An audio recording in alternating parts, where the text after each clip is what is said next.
Okay. Should be back.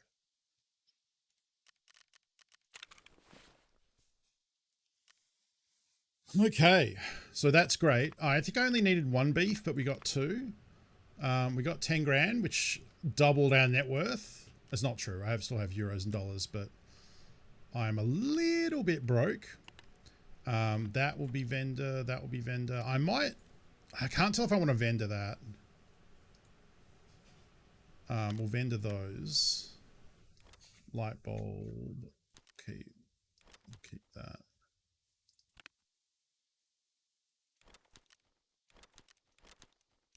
That will be for a quest in a bit, which means I'll probably bury it down here somewhere.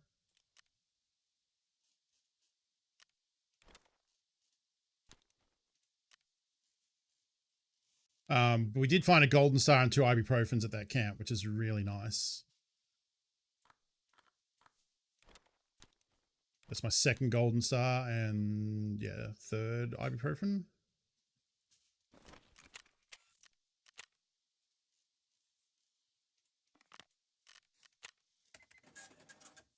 Double sells for 30k. I do need one found in raid for samples later, so I might just hold on to that. I don't think 30k is enough, really. Yeah, USEC starts with an MDR, yeah. Doesn't Bear start with a Val? Or a VSS? I mean, I understand not comparable because the ammo for one is way easier to get than the other. But they must start with an equip. Oh wait, you don't? Do you have Edge of Darkness? I can't remember. Maybe it's an Edge of Darkness thing. Right. Okay. I'm curious now. Oh, it won't tell you. Hang on. Tarkov Bear starting gear Edge. I think they get a Val.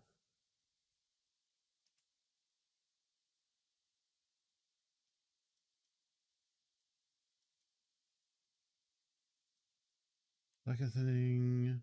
The day that you said Colton 4, AK-74M.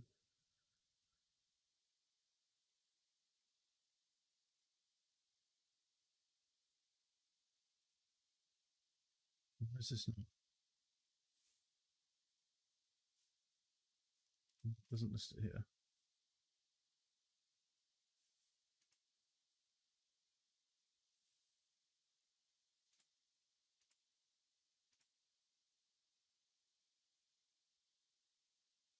Oh, they get an RPK. That's what it is. They get an RPK, which is pretty good. Yeah, I would say that is comparable to an MDR, maybe better. The problem with the RPK is you need a lot of attachments to kind of bring the recoil under control, but that's still pretty fucking good. Picking up the Azamat is also good. This is a really good cheapy container. Back.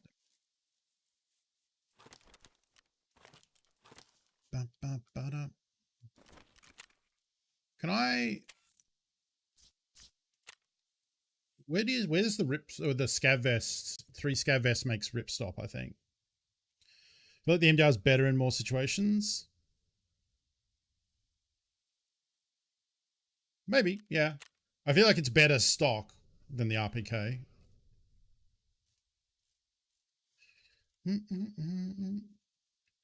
Okay, so I can't do that.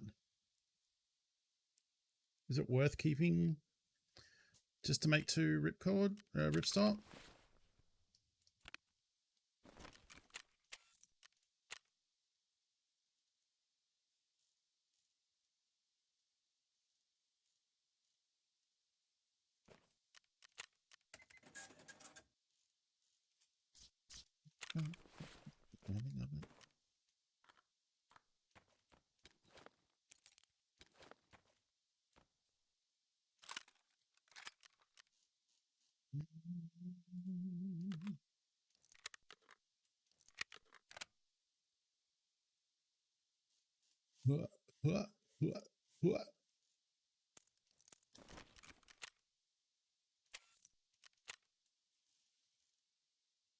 Does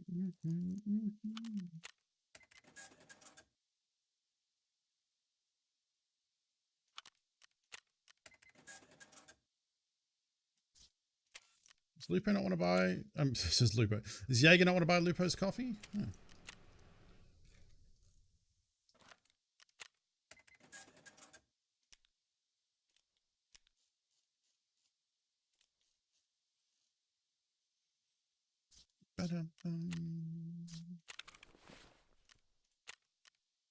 Yeah, that one was good for money.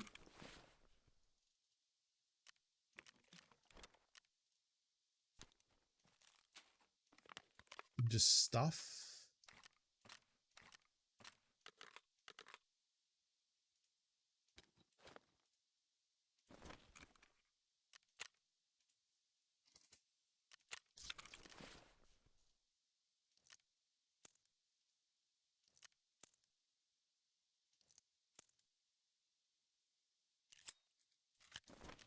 Knives are up to 6.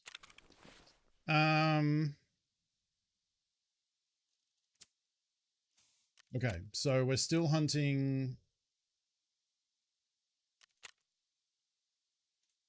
Oh, right, I started early. That's why, yeah, we haven't hit that yet.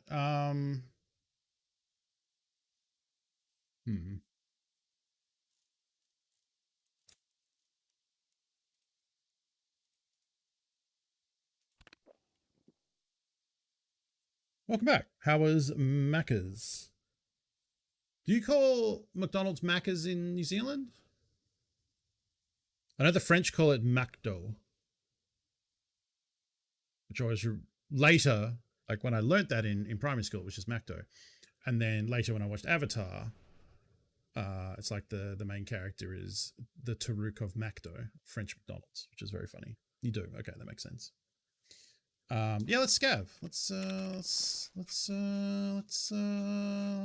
scav it up. Move some shit out.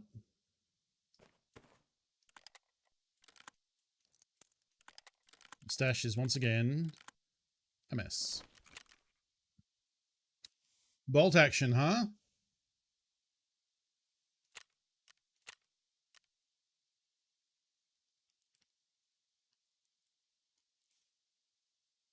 Fuck it. Good luck, Finn.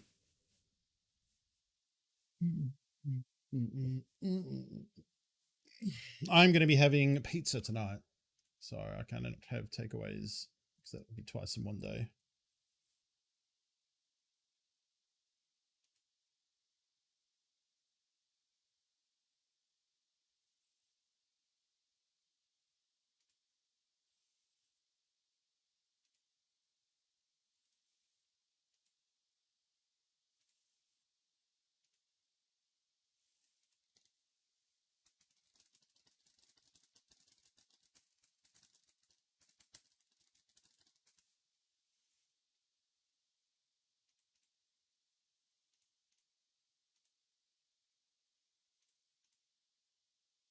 PMC queues as long as scav? Generally, no. PMC queues are usually, well, I mean, I guess it depends on the region, right? Like, I think for Joe, both are equally long. Depends on the map as well. Like, I know, like, Reserve always had really, really long scav queues because lots of people want to go there because there's lots of value. Whereas scavving like Woods or Factory is usually quicker because there's more instances of it running all the time. And people spend less time in there. That's true. The difference is the PMC will create lobbies. Scav queue joins, tries to find an existing one. So usually Scav is worse. I'm queuing NA2, but I haven't played much, so I haven't a clue, yeah. As I understand that, I think Scav is worse. But then again, yeah, like might depend on the map.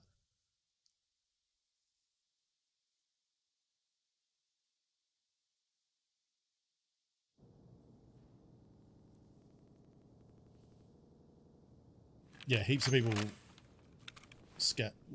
We have to wait 3 whole minutes.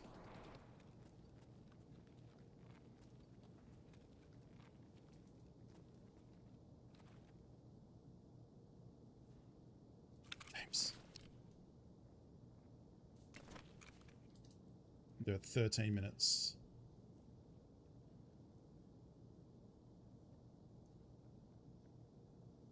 I have to wait 13 minutes so it's not a run through. I mean, not 13, I have to wait 3 minutes.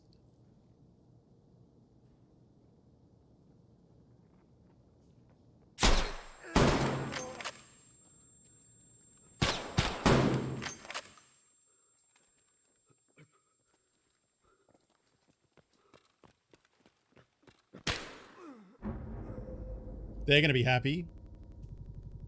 It was 3 of them. That's why I was legging it. Oh, I died to... I killed a PMC, didn't I? And then died to... I mean, I guess that... No, you can't have spaces in names, so that has to be a player scav. Yeah, I killed a bear and then died to a scav. I guess it was his teammate, but he lost scav rep for that. So, fuck him. You know, what are you going to do? Drop that one guy, though.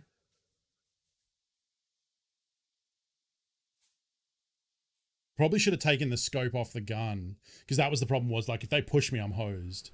And like I didn't want to peek. I had super dead head and chest. That was like a panic shot though.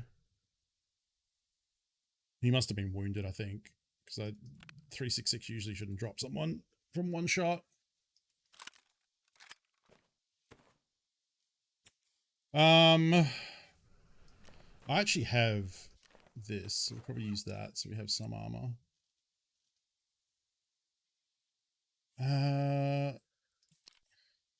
You know, if I could get a light on here. Sorry, but are you going out for a rip? Because it looks like you got a toque on your hat there, bud. Yeah, maybe I should. Maybe I should stop using. Oh wait, don't I have? Yeah, I have this. Yeah, that's better.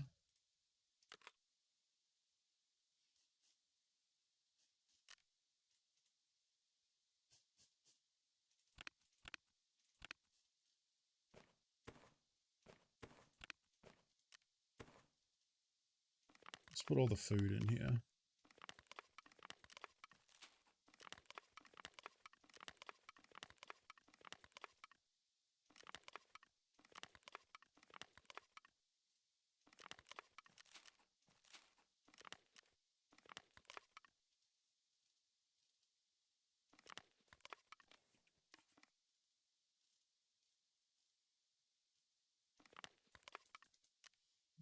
All right, so now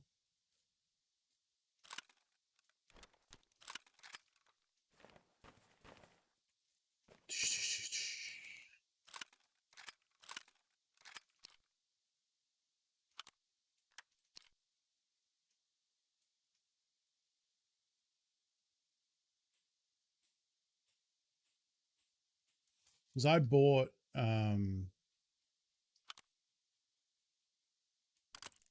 okay, nice. And then didn't I buy that little front bit? Oh. But I need this for gunsmith, right? Tarkov DTK 1. Gunsmith part 9? Never mind. I'll be able to get another one before then.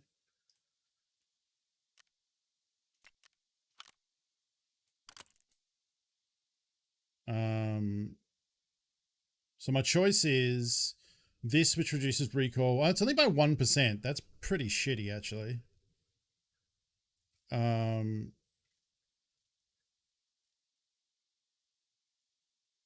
This thing.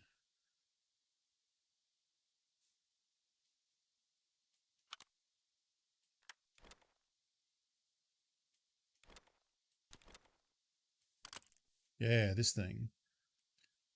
But if I put a light on, I don't even think I can put a light on top of that. Yeah, that doesn't actually help.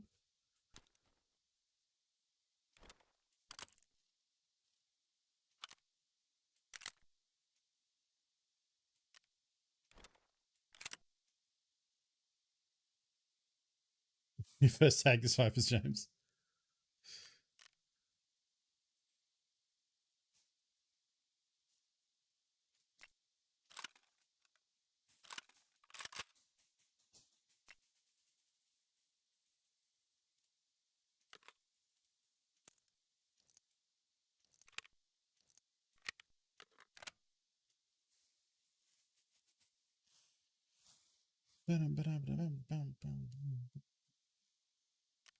I guess if I...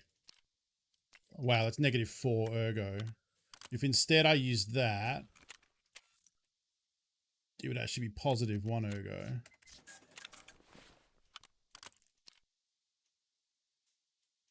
Except it's really high. It's probably fine, I guess.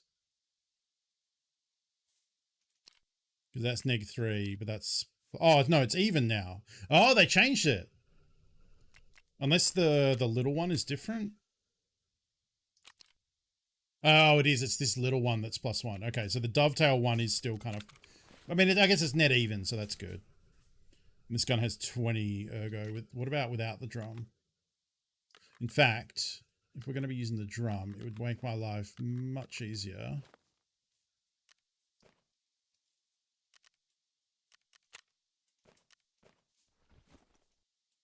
Not that one.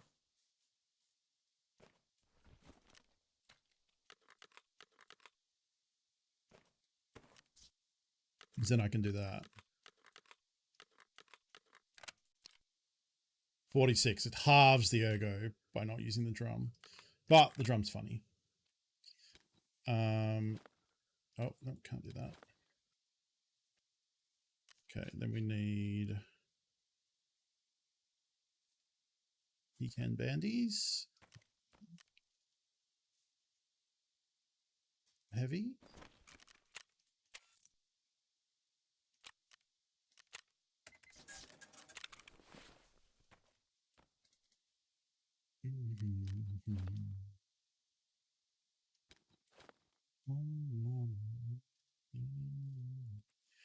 I'm so scared.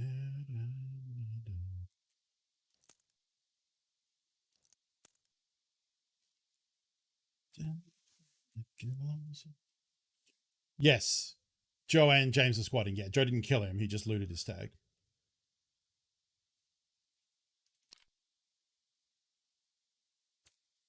Well, so this one probably still will jump all over the place because the recoil is very high.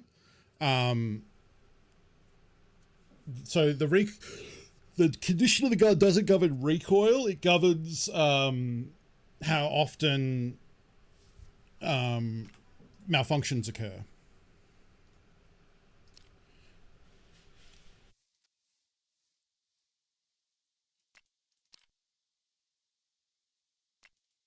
She's gonna get rid of that one.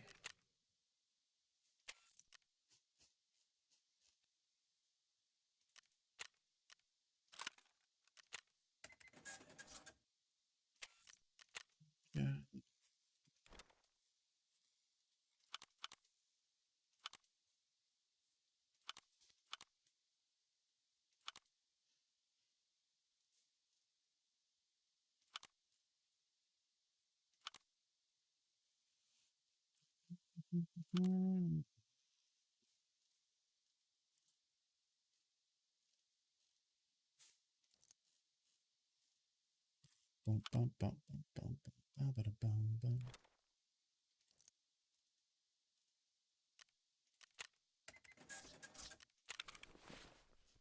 All right.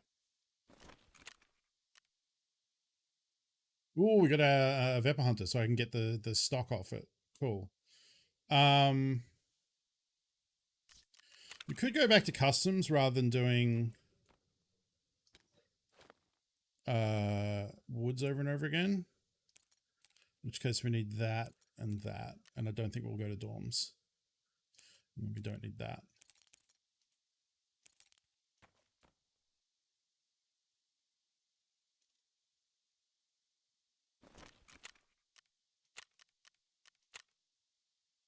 Ooh, but it's also midnight. Okay, change the plan.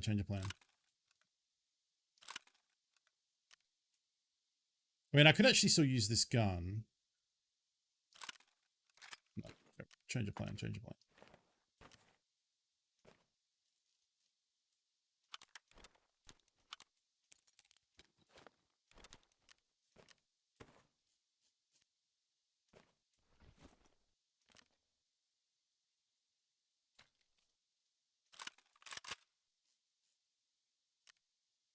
Where's...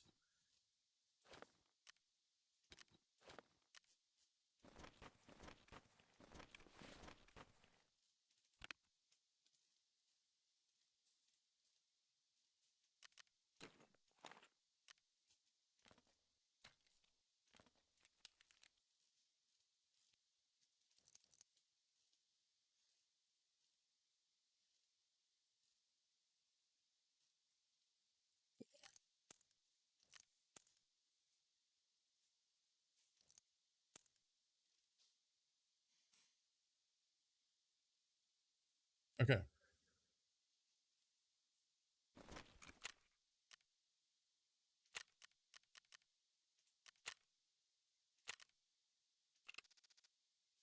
$70K. Look, that's so much.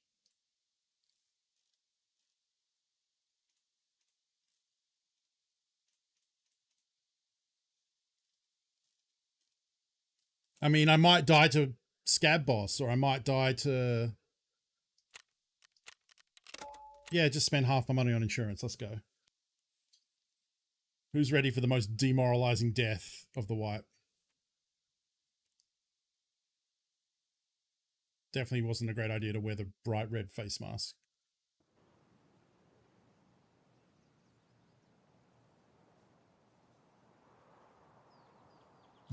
Yes. The most demoralizing death of the wipe so far. Fuck, that fucking slayed me. I saw someone responding to the Dash for Cash thing at the ice hockey game where the teachers were scrabbling around for the dollar bills to spend on their classrooms, and someone responded saying, or someone posted it saying, "This is the most dystopian shit I've ever seen." And someone responded with the gif of Homer like doing this to Bart, saying, "The most dystopian shit you've ever seen so far." And fuck, it fucking got me so good. I should have said that when we were doing the memes, when we were doing the posts about your favorite Simpsons joke. There's just so many. That's the thing. Is like I've thought of like at least 5. I said mine was when Homer gets punched out in the Bigger Brother fight over the back of the hydrant, where his body's like doing a backwards C over the hydrant, and you hear his spine crack, and then he says, "This is even more painful than it looks." And like since then I've thought of so many better like one-liners. The fucking Spruce Goose, when Mr. Burns has gone insane, his fingernails are all long and his hair's growing out, and he tells Smithers to hop in. He says, "But sir, it's just a model." And he pulls the gun and says, "Hop." I said hop in. So fucking good.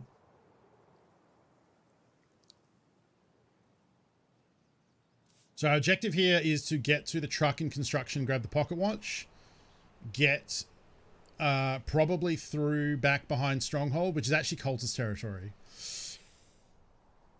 Is there an easier way to do that? Swing wide? Ooh,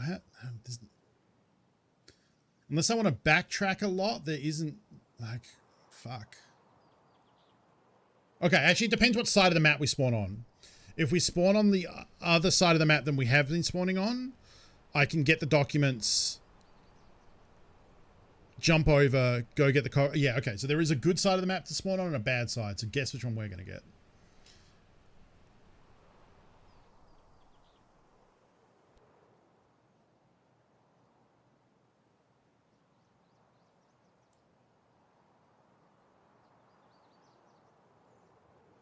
Money can be exchanged for goods and services is also very good.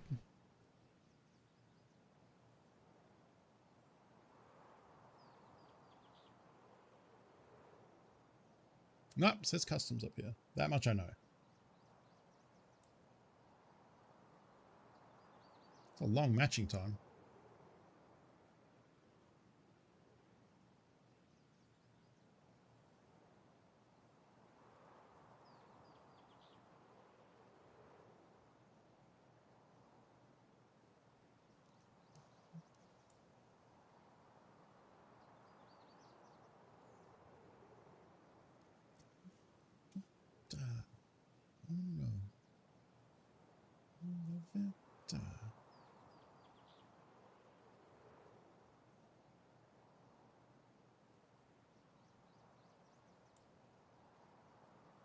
Yeah, if we flunk out on this one, we might have to try and get some money runs going.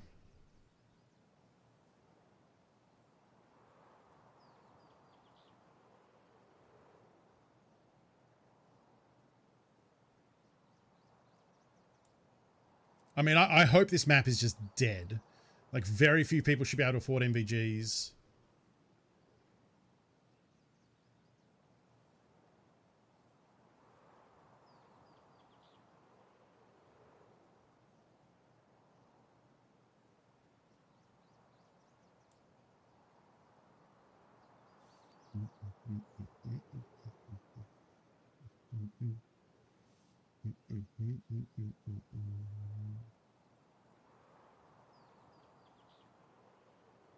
James, are you still in chat? Saw something funny on Pesley's stream this morning, and I meant to mention it, but I forgot it.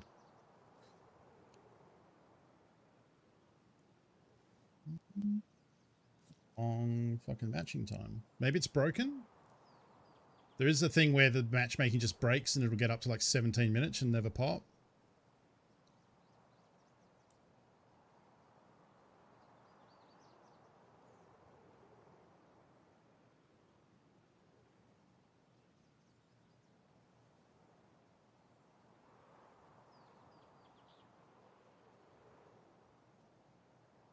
We guess the 10 minutes we'll restart it. Kinda, Husk. That counts. It was on Pesley's stream this morning because he's been getting on VoIP saying like, hey bro, don't shoot me, it's all good. And like working out with people. Someone in chat said they're going to make a Pesley soundboard out of the stuff when he talks in VoIP, his common sayings, and then play it to people when he's in game so that they think he's Pesley and don't kill him. Because so many people just go like, hey, is that Pest? Oh, hey man. Like he came across two people in lads and they're like, hey Pest, how's it going? All right, cool. Have a good day. And like left him alone. So like pretending to be Pesley to people in Australia would be legit.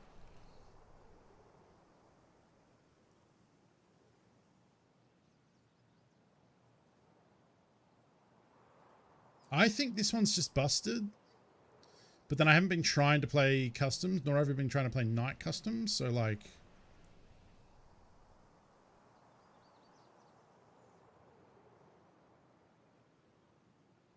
Thought of that day one and you don't even play? I mean, I guess you should play Tarkov. You'd probably be great at it. Pretending to be Pest to get kills would be a legit strat too. Yeah, if he starts getting known as... Well, because the thing is, then he said... Wait, do you want... He said, then he was like, that's hilarious. Do you want me to record some sound bites for you guys so you can download them? And I was like, I don't think he's jumped to the conclusion, like, if he does that and a lot of people start doing it, when he says, hey, it's Pest, he's going to get lit the fuck up. Watching your favorite boy because I knew the wipe was happening when you were still... Oh, okay. I had been watching him prior to that. So, like... Because, yeah, so I Tinky messaged me to say the wipe was happening, and then I said a very funny joke, and I replied and said, I hope wipe happens all the time, like a poo joke. But yeah, I had known the wipe was happening because prior to that day, there's a whole process they go through where they take the servers down. The developers are actually doing a live stream while they were releasing the patch. And then I watched the first raid that Pesley did and then went to sleep because then it was sleep time.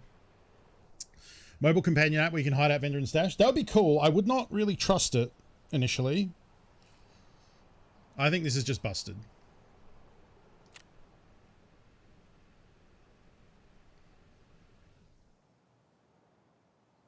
There is an issue right now where the matchmaking just goes forever. It doesn't actually load. I think that's my first instance of it.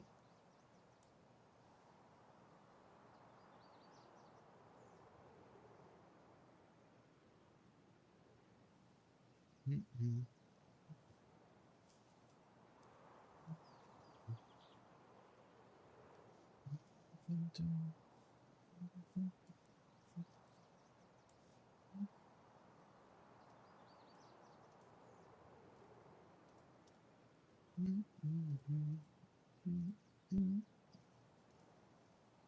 And I think maybe the bug might also be that this won't ever actually leave. So maybe we just have to restart.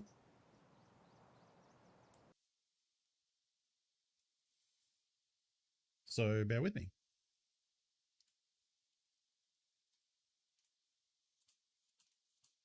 Let's do it right.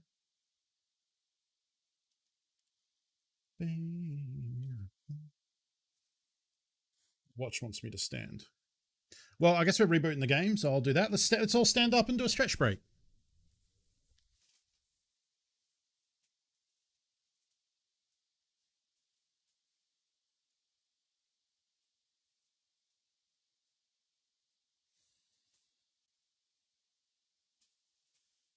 And I'm not even going to cheat it. Like when I do the stretch break and and then go to the toilet and then sit down and my watch still thinks I'm standing and it says, "Great job, you stood up for a minute." It's like, nope, just pooping. But thank you. I appreciate it.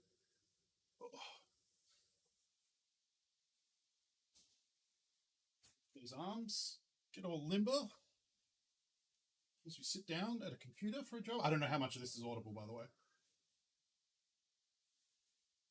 Did I do it yet? Watch. I think I did it.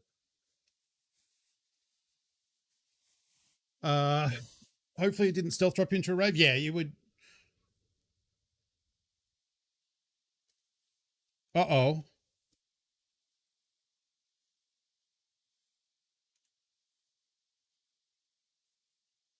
Leaving the game?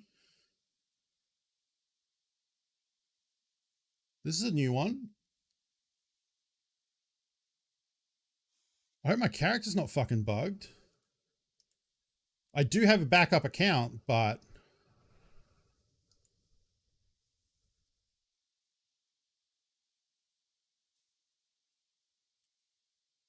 that would be shit.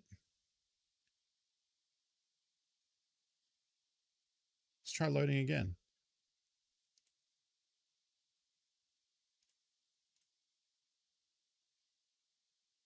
History and around, but the server didn't tell you client. I don't know because it would have. I've had that happen before. It would come up and then say reconnect. Okay, profile data loading. I really hope I don't come back dead. That would be so shitty. No, there's an actual pop-up when you're banned, so it's not that. Like it tells you like your account has been suspended or whatever.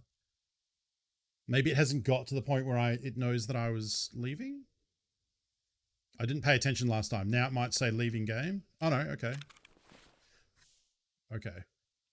Whew.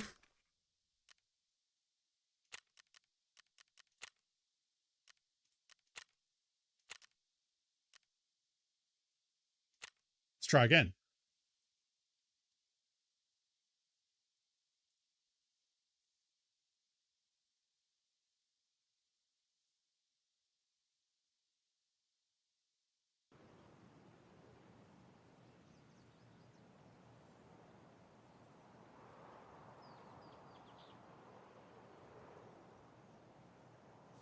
I always fuck it up because when you push the first emote, it moves the emote list up slightly and then I end up clicking on a different one.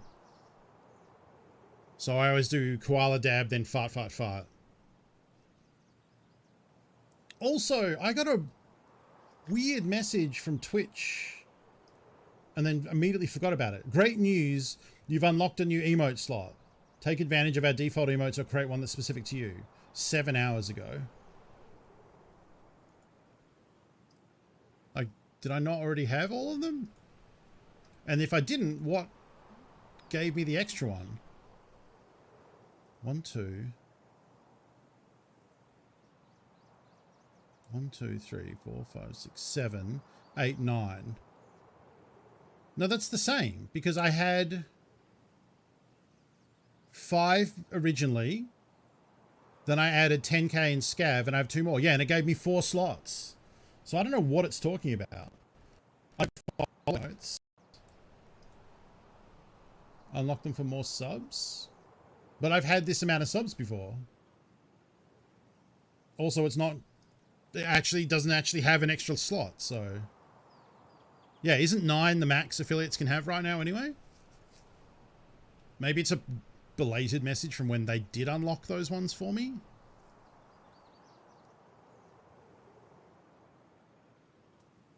Yeah, I think it's just a fake out.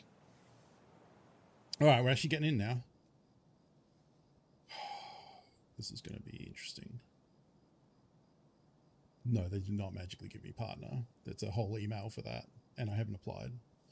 Although the last couple of streams have been really good, so, you know, we'll see how the rest of the month goes. We'll see how people continue, if people continue enjoying Tarkov in greater numbers.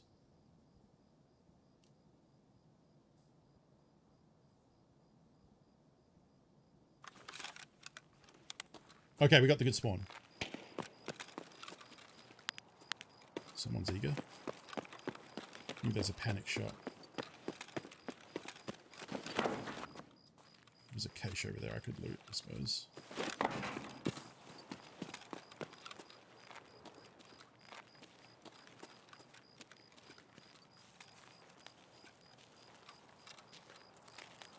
Yeah, I shouldn't be W keying around. I should be taking my time at night.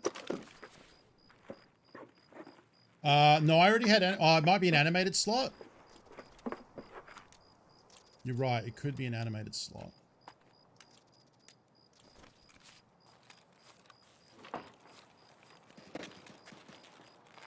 Okay, well, it's not an empty map. How bright is it? Oh, pretty dark, okay.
Ooh, that's big.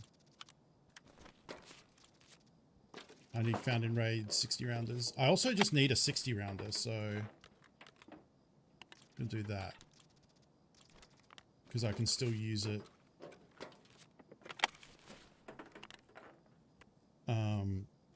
In the gunsmith build coming up, even if it's not found in raid.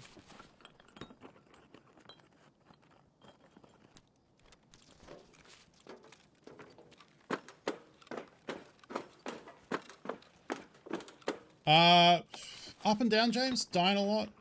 I don't know if you saw a second ago, I had a labs access card and then died on a player scav. I got swarmed. I did kill a bear. Shot him right in the chest with a bolt with a VPO. Killed him. Then his another player scav killed me.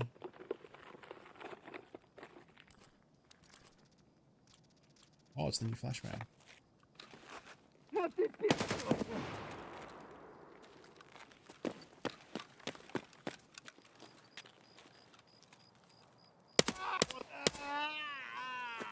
To say, if he fucking killed me, I'd be so mad.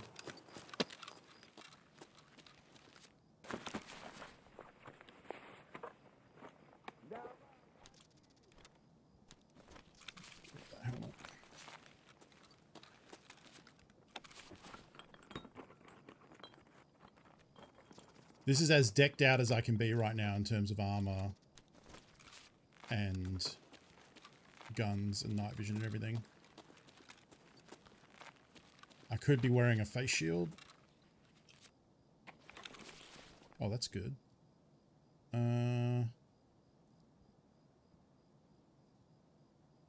I'll just use it. It's quicker than using a tourniquet.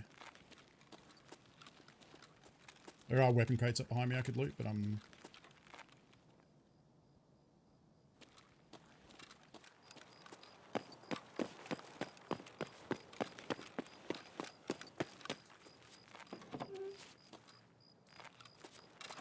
I'm actually going to check the computers because graphic cards can be in here.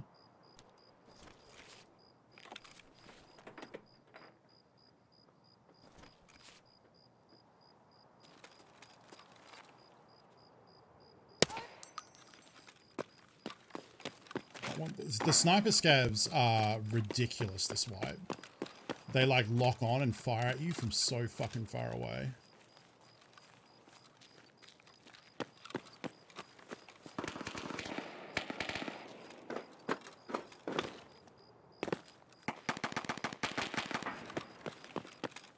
It sounds like it's over the fence at gas.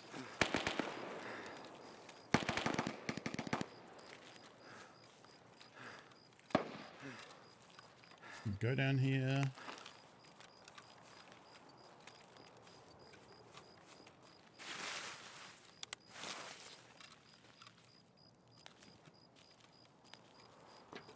Maybe it was this side of the fence. I don't think so. I mean, I died with the labs card, so... But yeah, the plan was to use my good MVGs that I took off that player. Decent gun, suppress it. Armor up. Good ammo. I'm using my 855 what is it? 856A1. So if I'm against people with armor, it will actually pen them and kill them. Or at least it should at this level. Okay, now we have a question. We have a choice. I don't think we go over the fence because that's where those shots were. That must be... That's got to be Dorms. Can't be Stronghold because Stronghold's that way.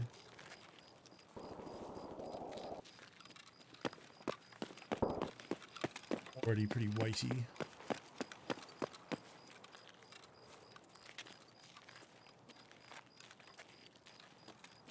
It's got to be a scav. I'm not going to try the jump carrying this much weight.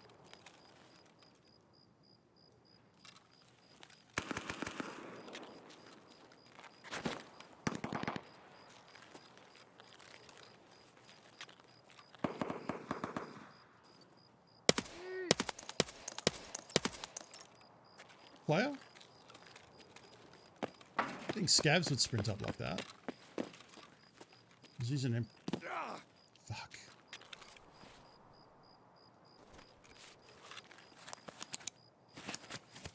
I didn't snap both my ankles.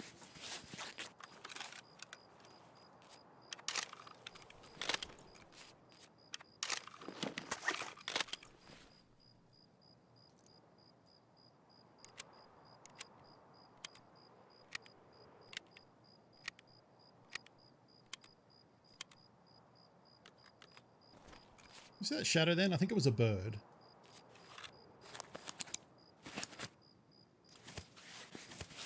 That's true. They aren't a guaranteed 300k. But I need 3 of them for Jaeger, so that would have been 1 of 3.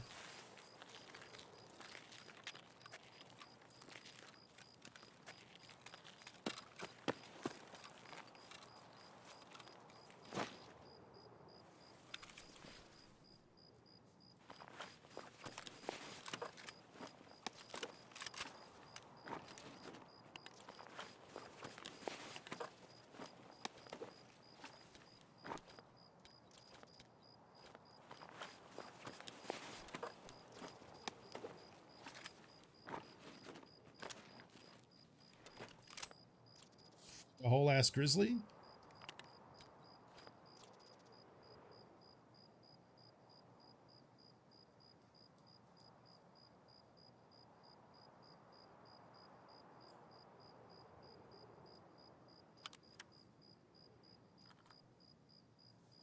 Nah, I don't need that other one.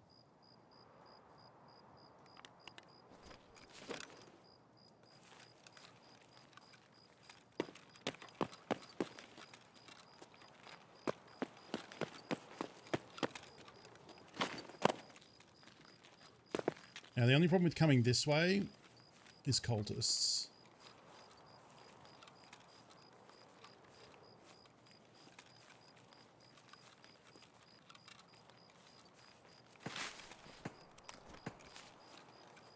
I actually don't even care about this.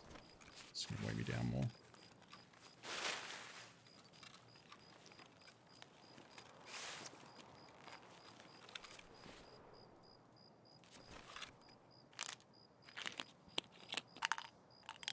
No, because I spawned on this side of the map.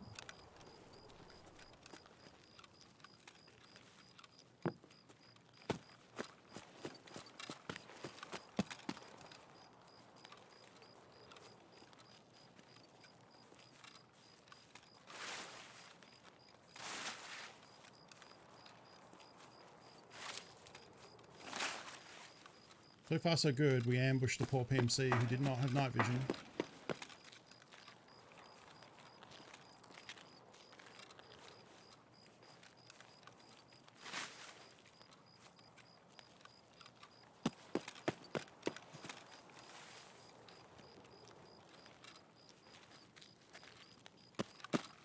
I might actually be very visible out here. I'm not sure.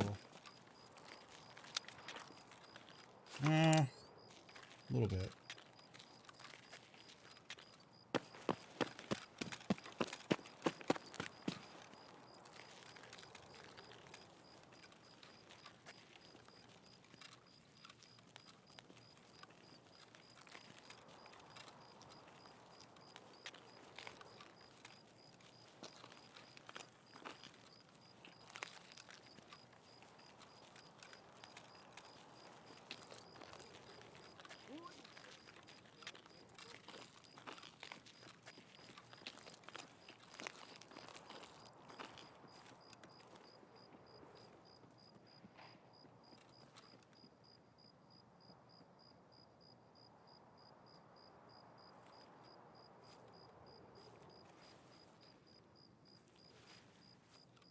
The scav that came through? Because there were multiples running then.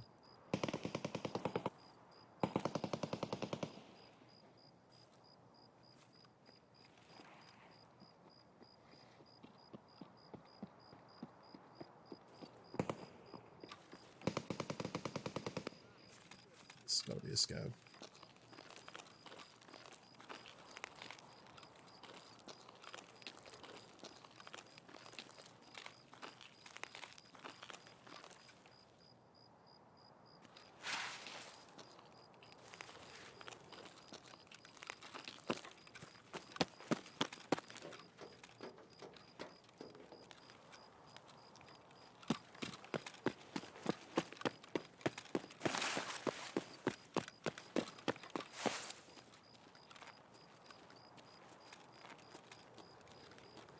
This is going to be very exposed.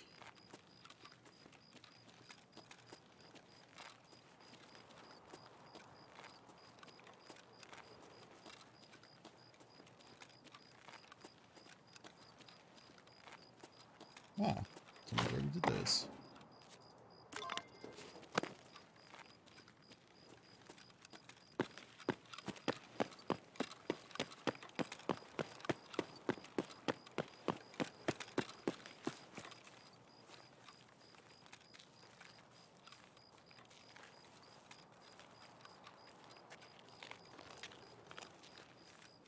Who was struggling? Oh, because of all the green?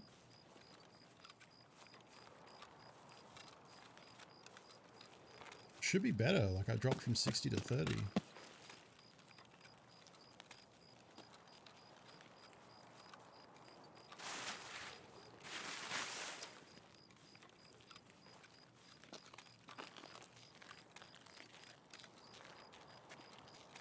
Hopefully this extract right here is up. It is.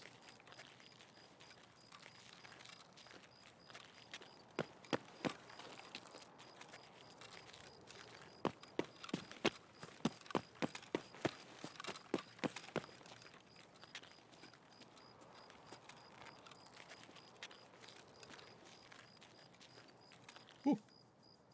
Good shit.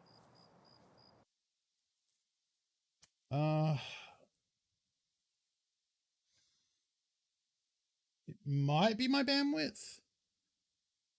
I'm showing 2% drop frames. Wait, 2% drop frames since I started? Okay, it's probably my nephew watching Netflix. I'm going to guess that's what it is, and cannot explain to a 3-year-old that I'm gaming. So it might have periodic hitches. I do apologize for that. But that was a good raid. You know, if you play Tarkov, I don't think he plays really any video games. Yet that I know of. He likes watching things. He likes balls. He likes bubbles a lot.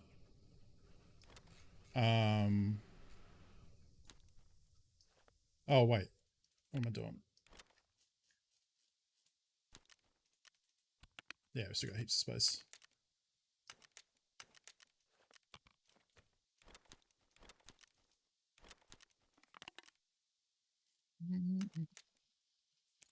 Okay, so now we don't need either of these keys anymore.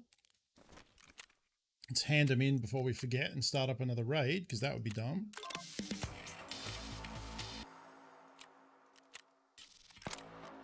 Ooh, we can do pistols in factory.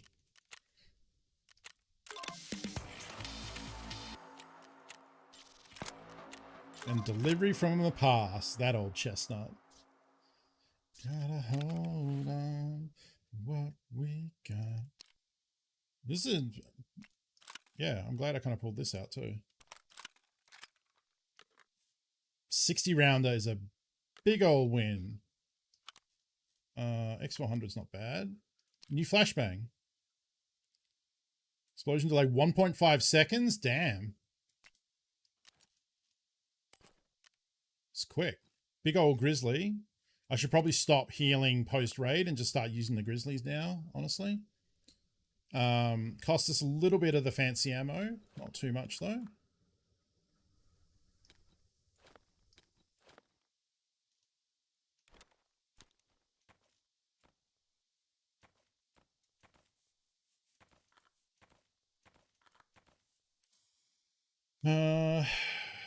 That probably goes in there. Like that.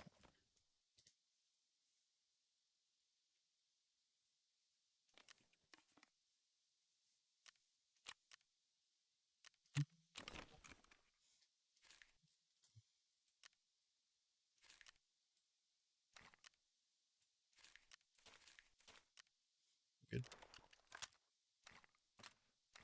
I remember this pistol being absolute garbage, so we'll probably just sell that.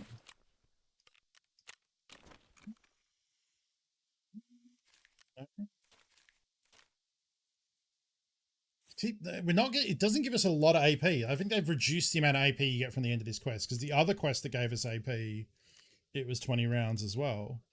I would probably use that though. Probably with the crayon bullets, whatever they're called, I forget.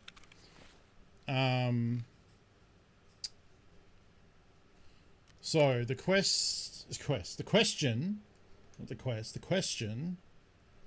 is, do we run it back and go to woods with the night vision?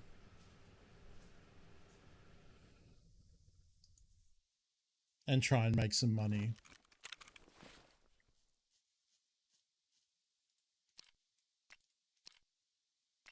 This is much bigger as well.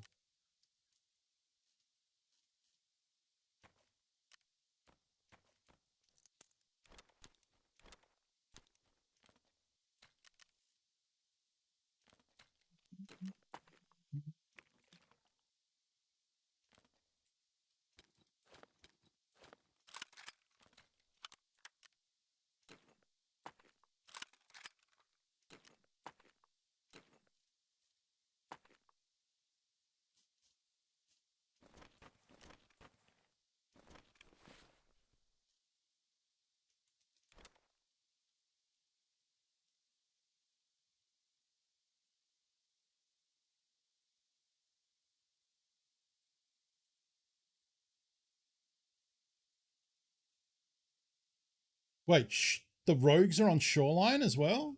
I didn't know that. I thought they were only on Lighthouse.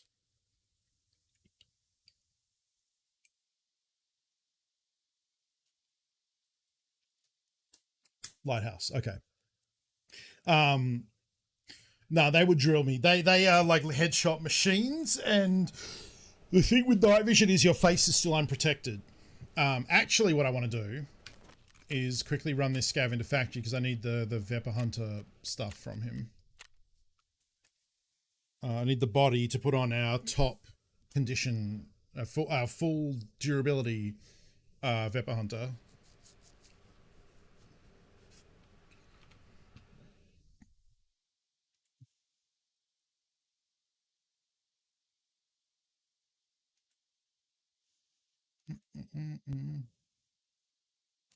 Get back.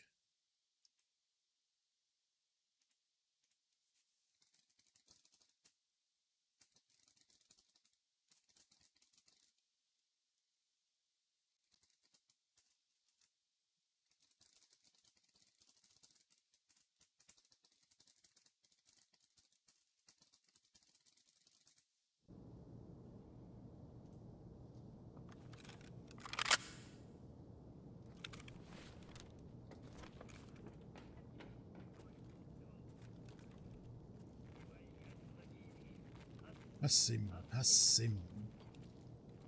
see. Chat.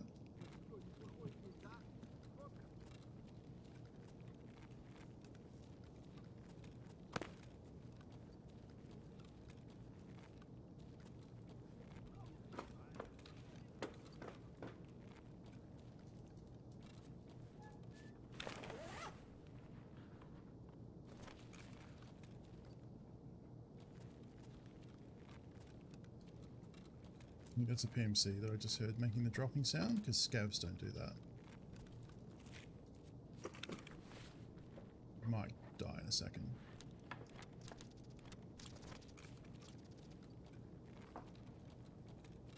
They decide they like to look at my stuff.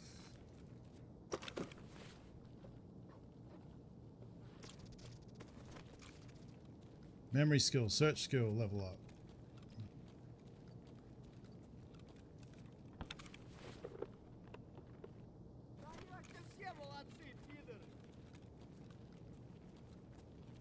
Just a bot. So it means this is looted for sure. Did you shoot chicken once tonight? Hey, look, it happens. I mean, I'm sure the first time I duoed, I would also accidentally shoot someone. I don't think... Oh, that's not true. I have played with Julian and someone else a couple times.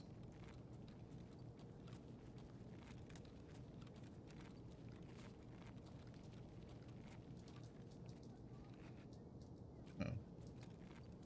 He's either doing a very good impression of a bot or he's a bot.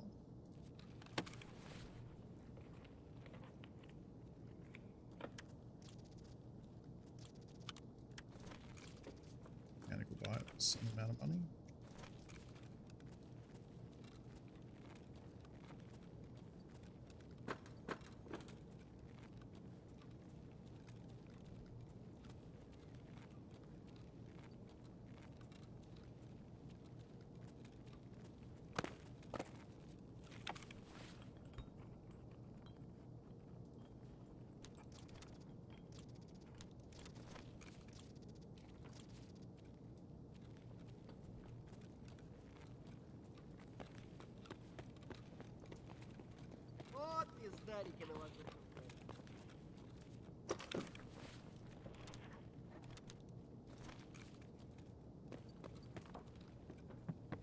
It'd be great if these jackets weren't looted, because I need Lucky Strike SIGs. Or they just left the SIGs.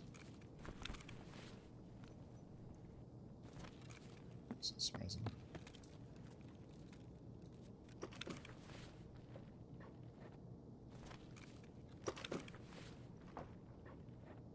Yeah.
Did I search the one out here?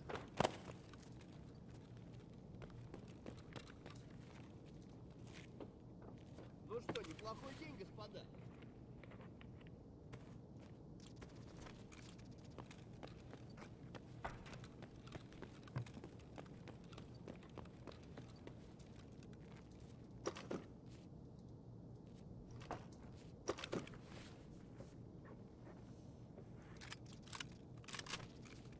That's not looking good. Fairly good chance this one isn't.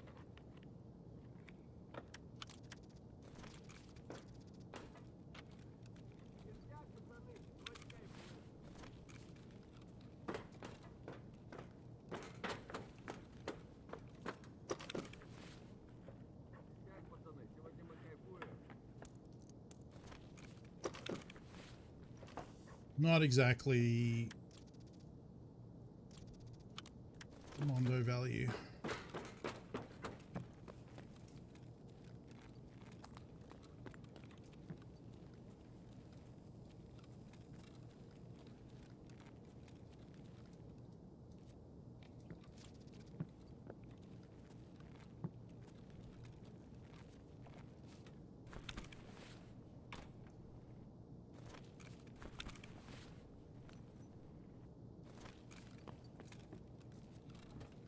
Search. This definitely is.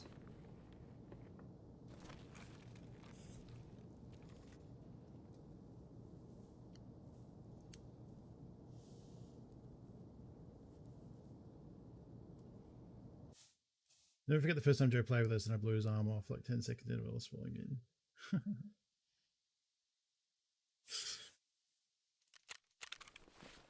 Okay. Sell that. Selling those two. Thing like that and like that. I'm going to keep that because I think I can never remember which shamach you need for the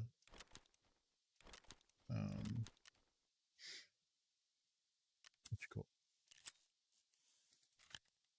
it? For the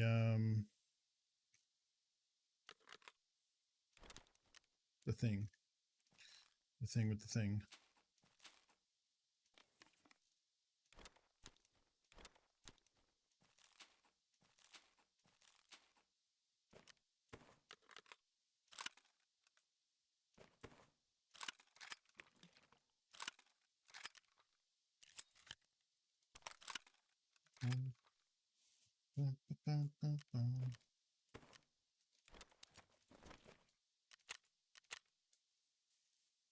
Here, Hidalgo, good morning. Ski mouth was holes.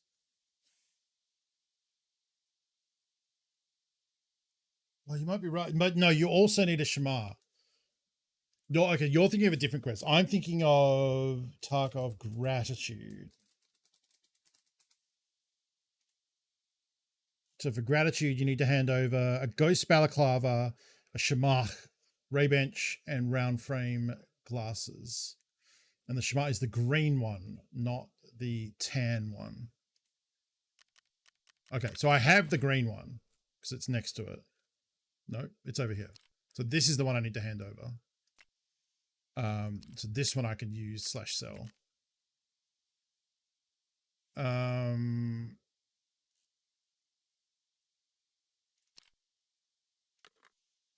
That off. That.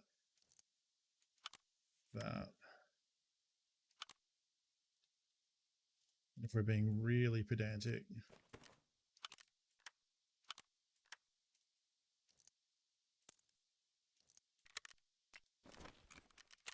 Right, because that's...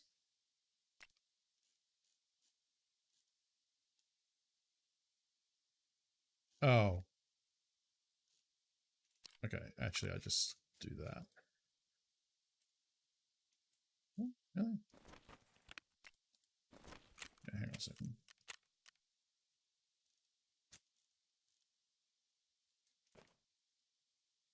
So that.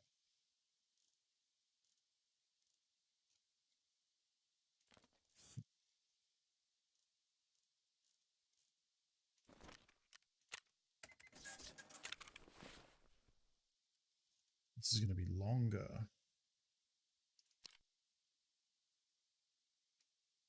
I'm never going to use that scope.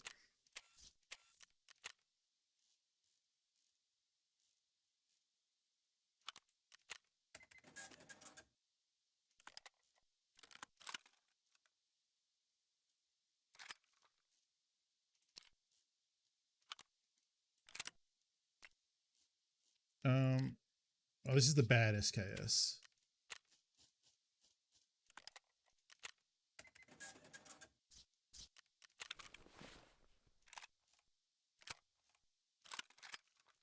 Okay.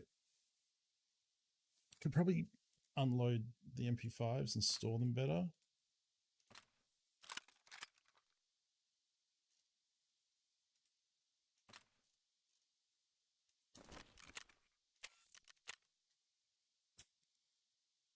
Okay. Oh, it was on half durability, which means the accuracy is going to be very bad, and you can't repair it because it came from a scav. Generally, any guns that come from scavs right now are on like 60% or lower durability, and it makes their accuracy really poor, so I don't like using them. Unless I'm in dire straits, which we're not right now, so...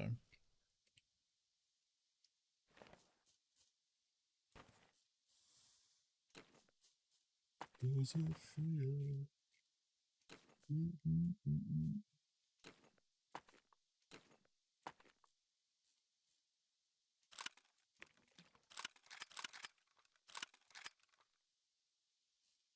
Okay.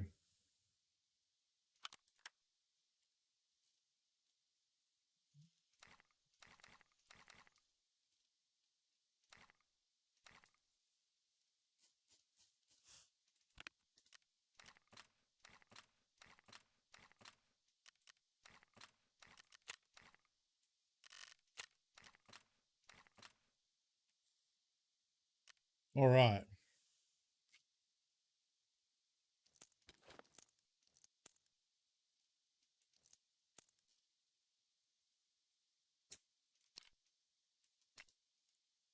Okie dokie. Woods? What's the time, actually? It might not be... No. Missed the nighttime window, so...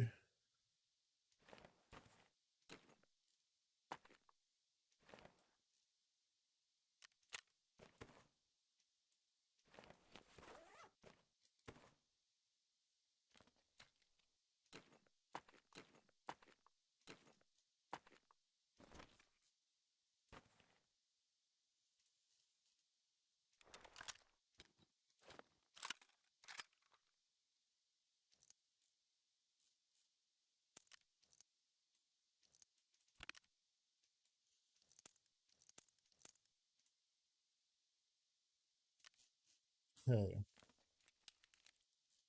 Let's try and get those pistol kills.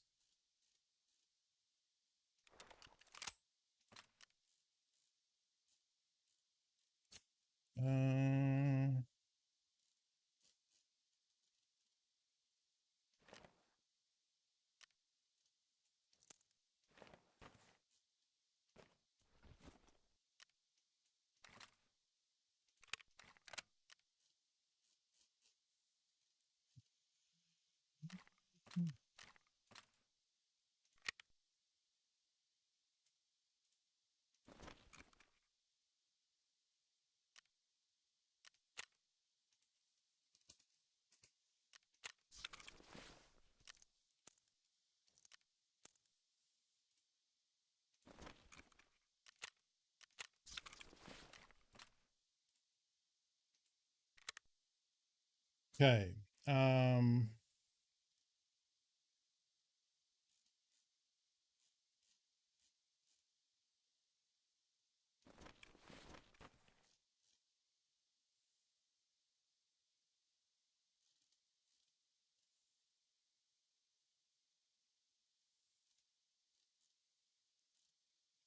Oh, did I use all my cheese slices? Nope. Sure didn't. Okay. The armor, yes. Don't really need a helmet. I don't think. Nah, not going to spend 10% of my money on a helmet.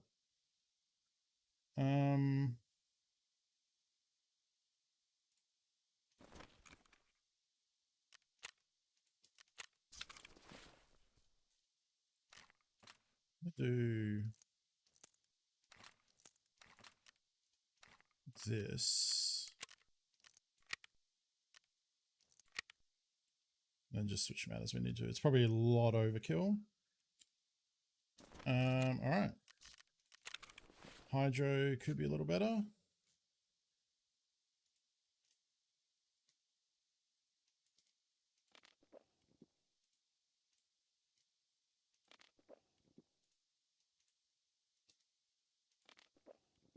Do.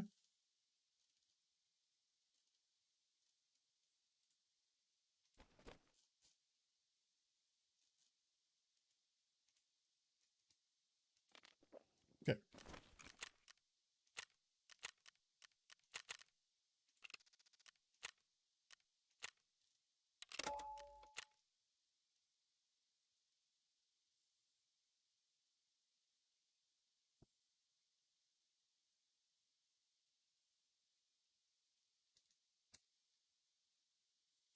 Feature request. Search stash by name, highlighting items that match the string and the containers inside so you can find them. Let's have the highlight filters on the side. Also highlight containers that have stuff that match the filter. So you can filter by type. So you can filter like ammo or barter items or meds on the left-hand side. I just don't really use it that much. It's not really.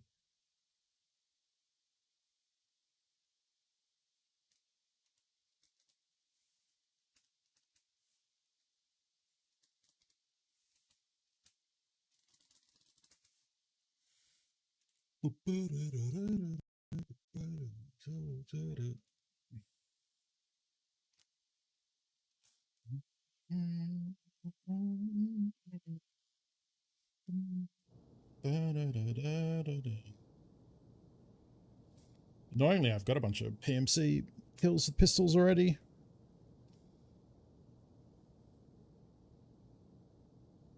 Dumble saying you should hide containers that contain. Oh, okay, I see. I see what you mean. I think we'll try one with armor, and then I'm probably down to like my usual thing of just like I'm doing it as cheap as possible. Bright blue sky. All right. Let's snaky dance our way into factory.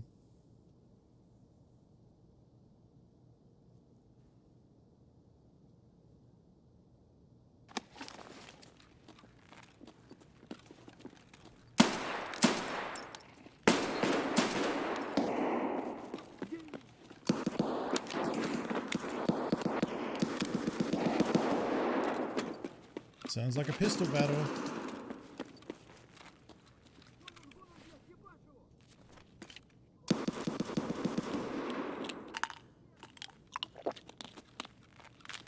Pretty sure that's not in here. No.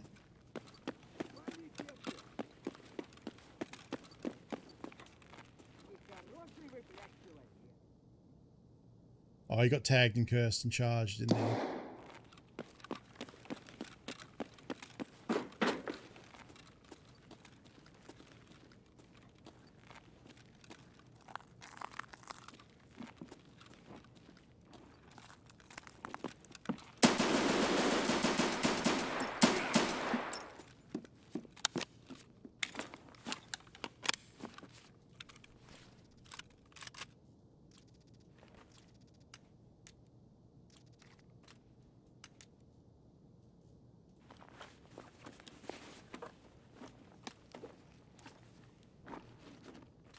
I think he picked a bad pistol.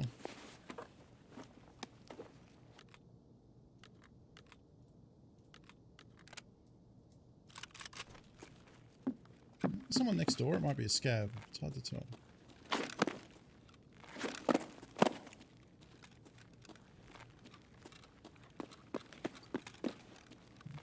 Fine.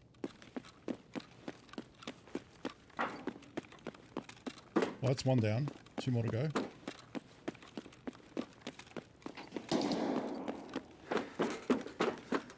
Not like that. That sounds like an AK or something.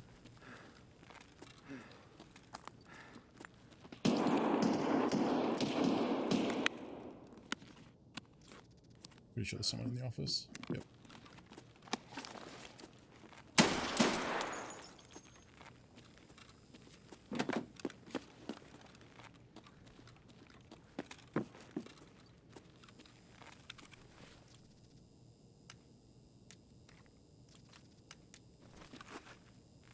Oh wait, did you have any loot?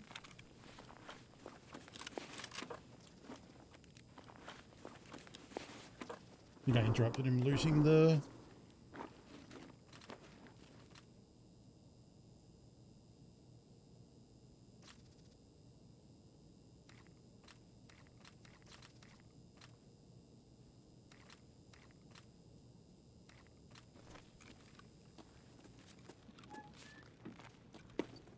Looted the safe. Jackets? Yep.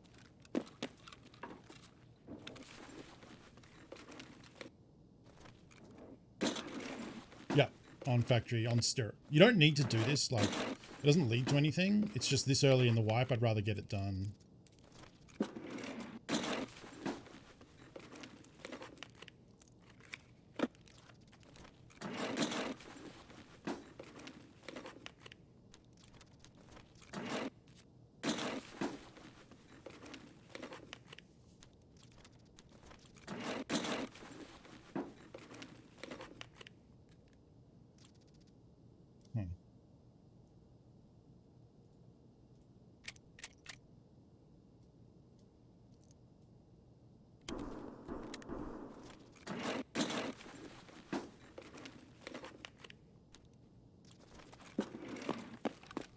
I don't know if I want to try for these other dudes or just leave because I have a bunch of gear.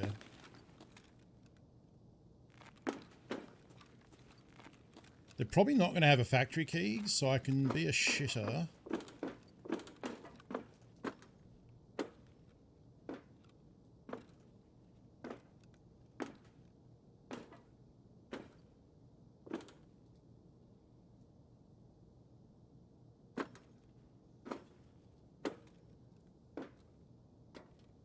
But there's also player scabs to be concerned about.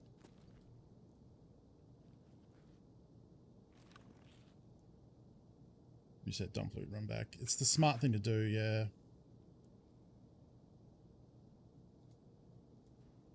Yeah, okay.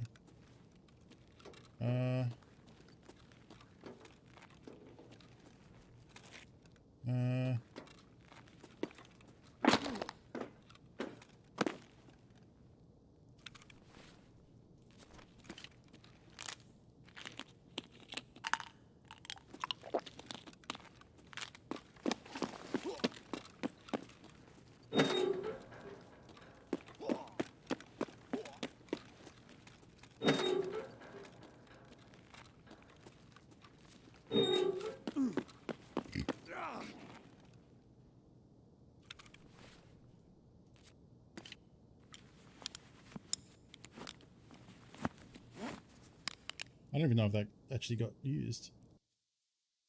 Be the smart you want to see in the world.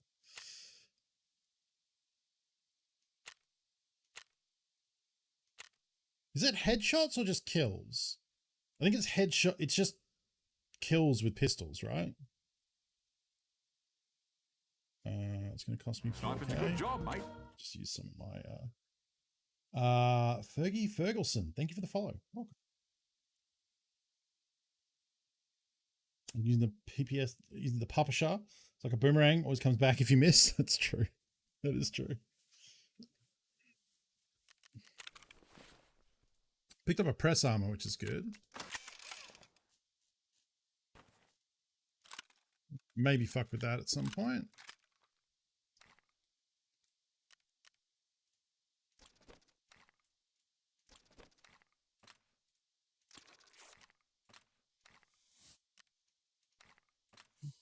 That. A bunch of this can go in here.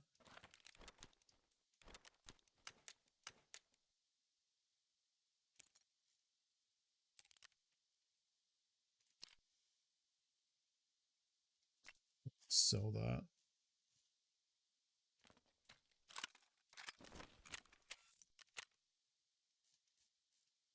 Now ahead of you level wise, okay. Good to know.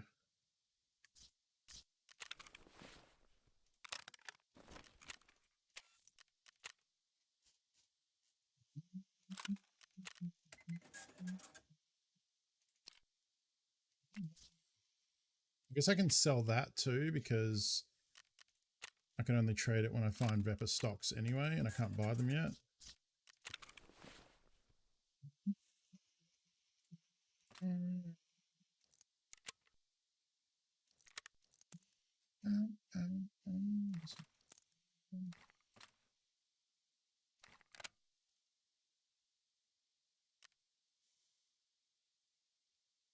All right, well, it's going well so far. Let's throw another one of them in.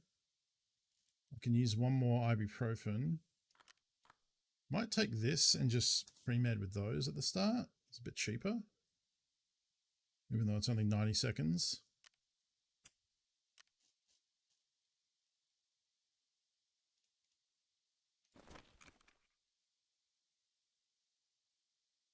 Maybe fuck with that at some point. It's the exact reason your stash looks like the way it does. I got the space. Fuck it. I actually super enjoy evening time stash organization too.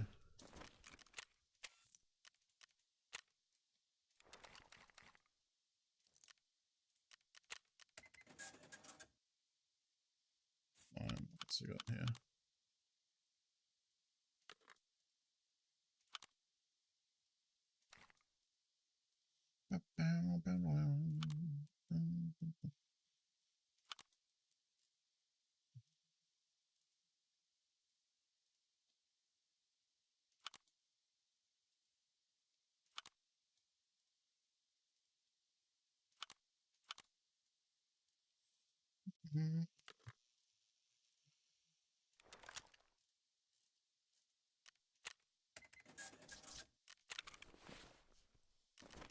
We up to the amount of knives?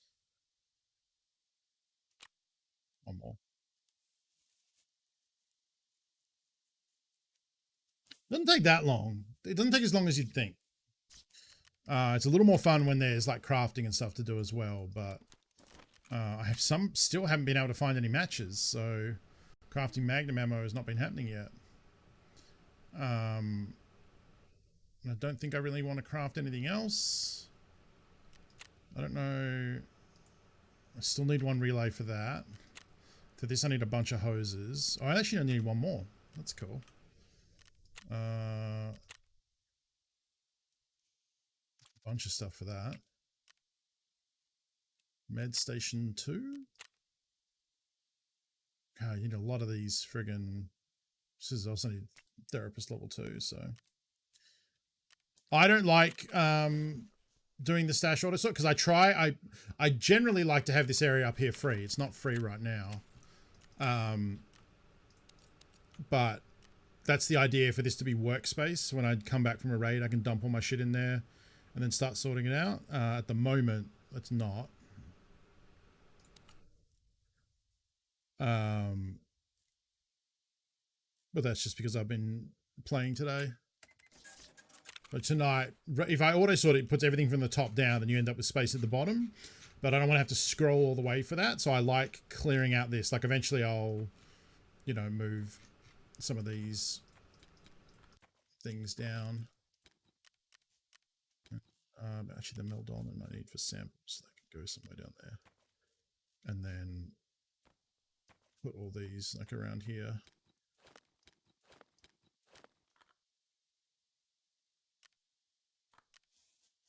And then get this to where it's like usable. And then when I come back from a raid, I can just control click everything out of my stash here for my player, and it'll appear at the top. And then I know I just have to look at the top of the, because you've got a lot of these. I guess maybe they've stopped giving scavs 5-rounders, so I don't really need this many 10-rounders. I probably have more down here somewhere. There's one there, one there. I'm pretty close to an ammo box. I just need one thermite. Yeah, one thermite. I'll have an ammo box. Keep that for crafting, I suppose, because it's got 12 left.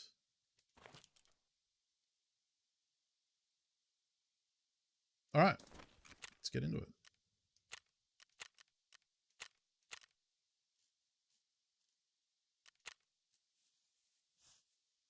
I'm going to run an ad while we load in. Back in 1 minute.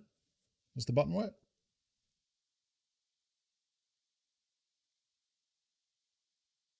It said it did.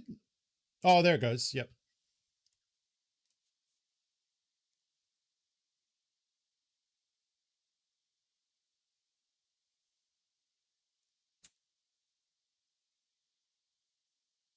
It said it worked, but I don't have the countdown. Maybe that's because I ran it through Stream Deck. I usually like the way the Twitch dashboard counts down to show me when everyone's back. Like now I have no idea.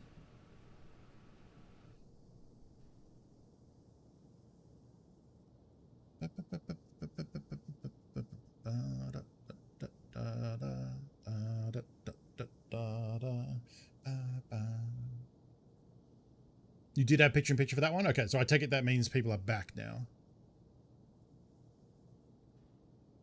Just in time.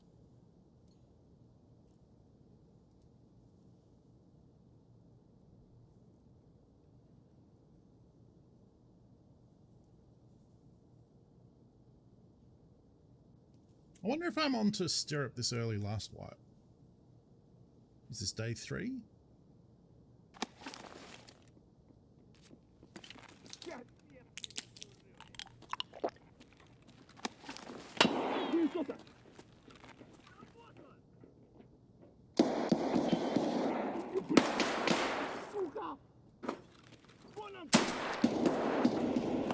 Oh, you fucker. He died to the scav.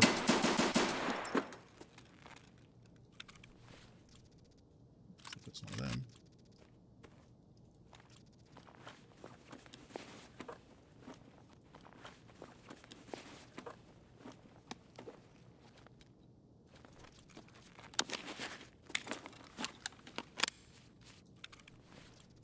Para, nice.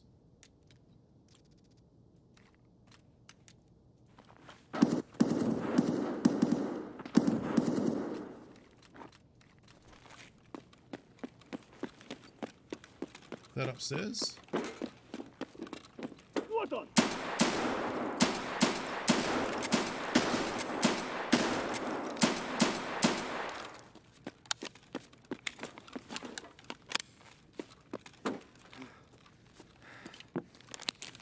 That was shameful.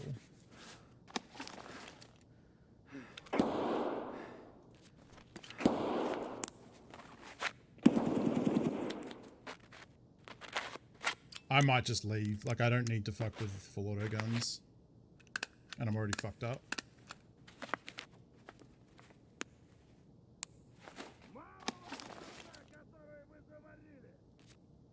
That's Tagilla. That's what the full auto thing. Fuck this.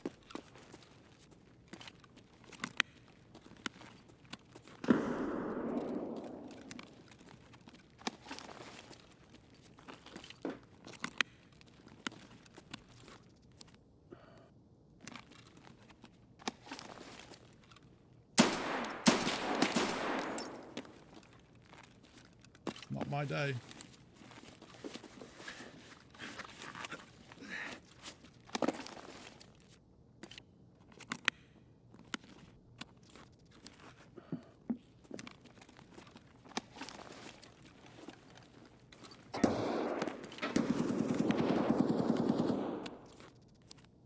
There's Tagilla just murdering the entire zone.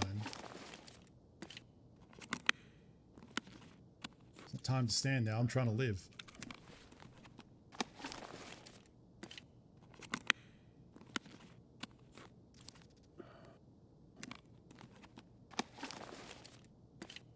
Well,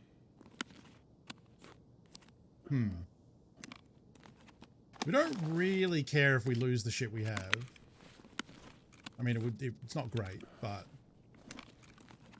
let me hit you with this. What if there's a Vogue in here?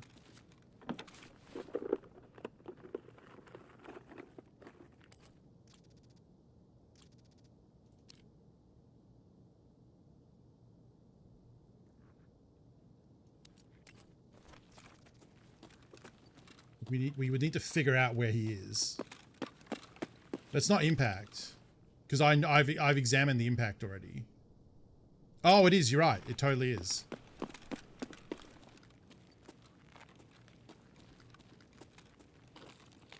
But I need to know where he is without dying, and like nail him with the nade, because I have to pull it out and then throw it. Fuck it. Go big or go home. He's got to be in here.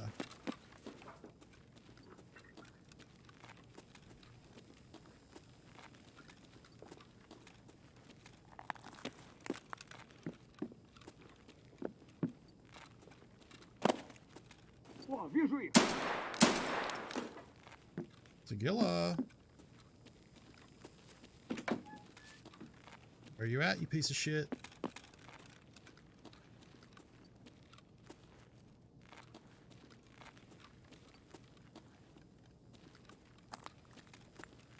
He's been in both sides here.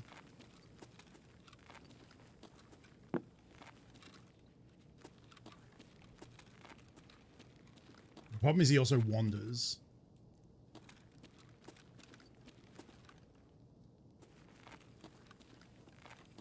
Man, if he's around one of these corners, that's going to be tough.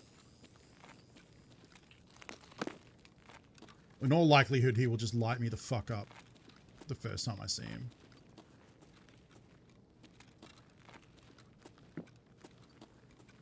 And there are going to be player scabs coming. I guess if there's player scabs in, they might find him for me.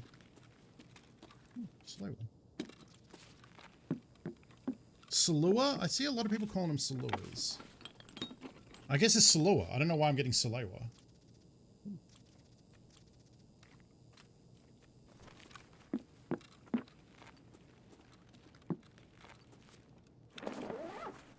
I could be wrong, but I'm 90% sure it's Tagilla. Them from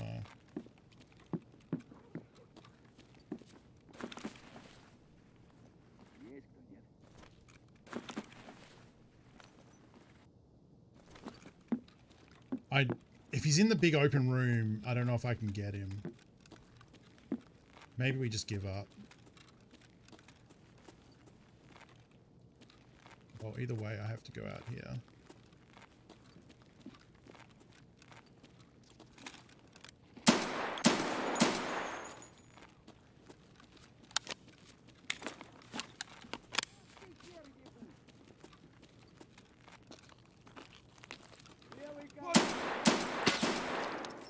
Worst would be dying. Ah, fuck it, I'm gonna give up. Oh, he might be in here. That would be bad. I'm gonna die if I frag him in here.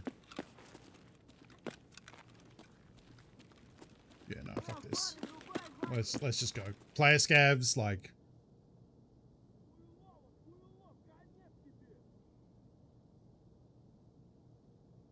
Yeah, thank you.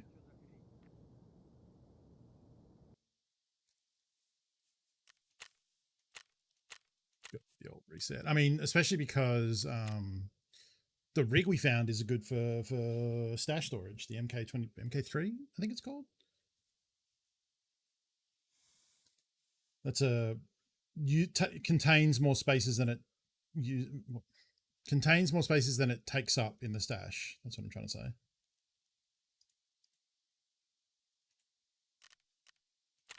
Lawford says Slur is Italian and pronounced like how you said it with the emphasis on the second syllable. Salewa or Salua?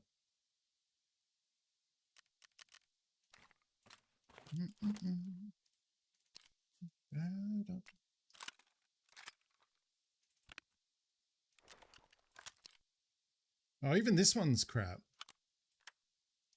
I'm using scav guns.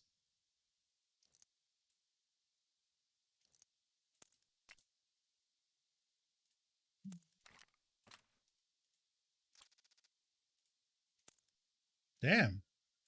There's a rip ammo. Oh, we got Magnum as well. Lovely.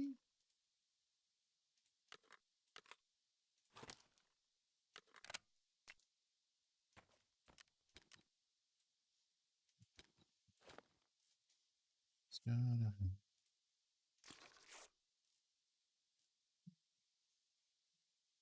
Maybe I'll make this my key thing. I don't know why I'm keeping that. It should be up in there.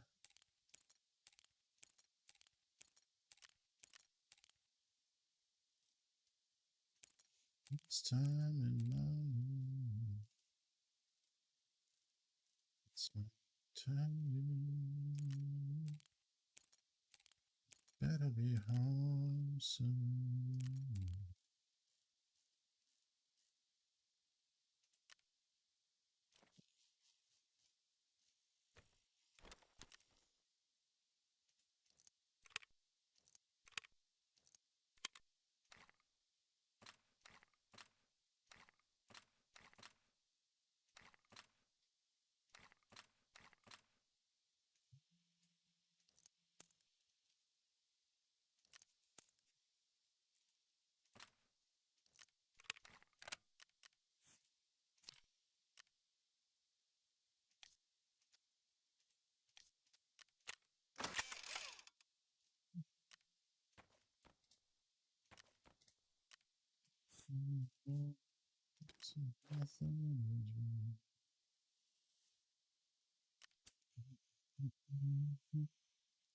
Yeah, there are later on some of the higher end bags.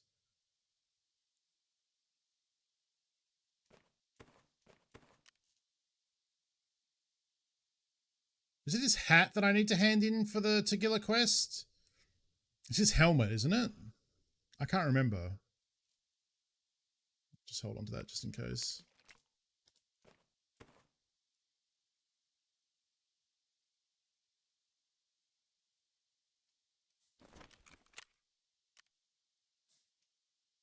I'm going to quickly do a scav run into factory because it gets it out of the list. Yeah, the mushroom bag and the blackjack. Yeah. Oh, it is the cap? 6. I've already got that. Oh, awesome. Then I just have to kill him. Killing him is way easier than looting him and getting the cap out safely.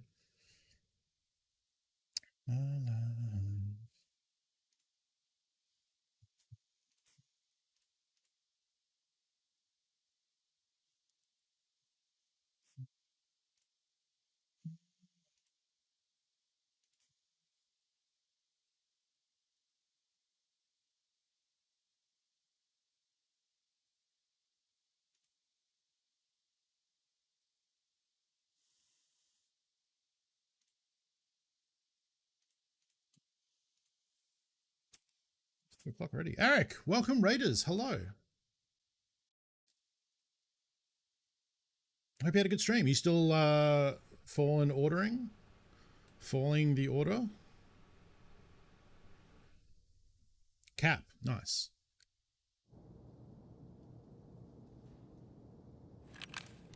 So I gotta kill the beat because we're in amongst it.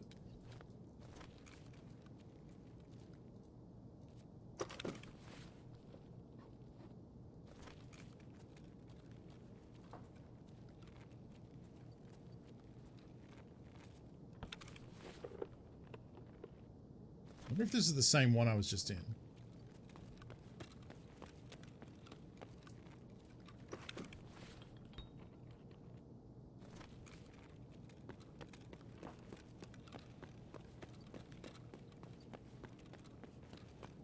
No, there would be blood. There'd be a blood trail in this hallway because I got a heavy bleed in here.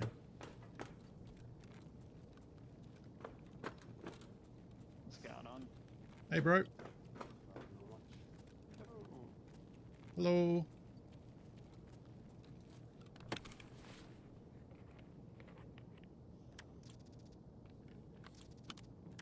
This isn't the raid with Tagilla, is it? Don't know, I only just got here. Okay. I'll keep an eye out.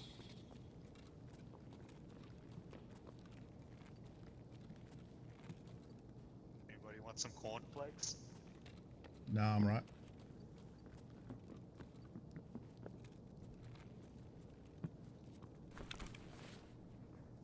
There's gonna be no loot in here with the amount. That's like 4 people I've heard.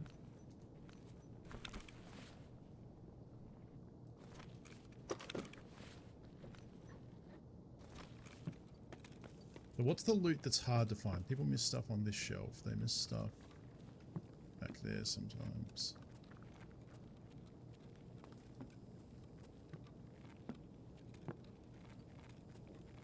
This one.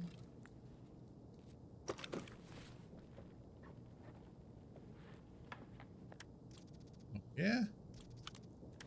Tango down, don't mind.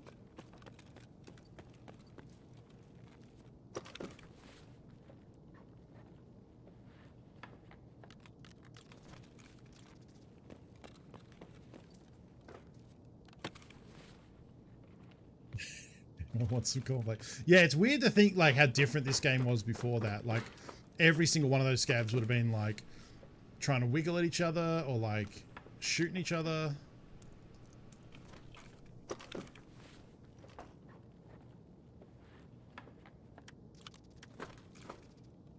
It's pretty cool.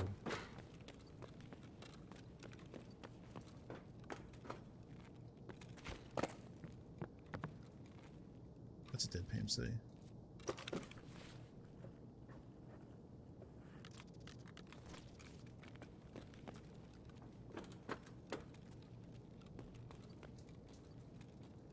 Okay, we're good.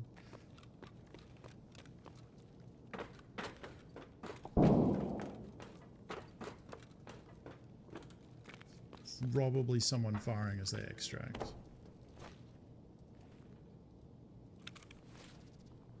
Shit.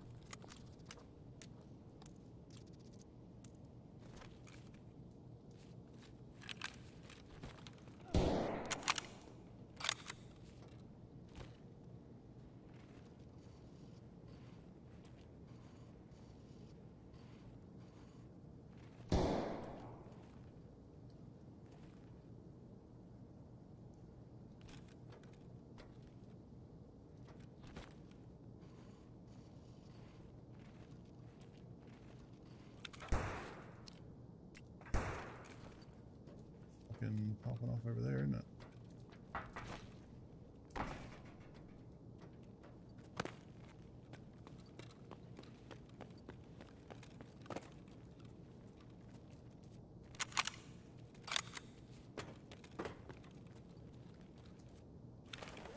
Stuck with a bunch of Americans, yeah.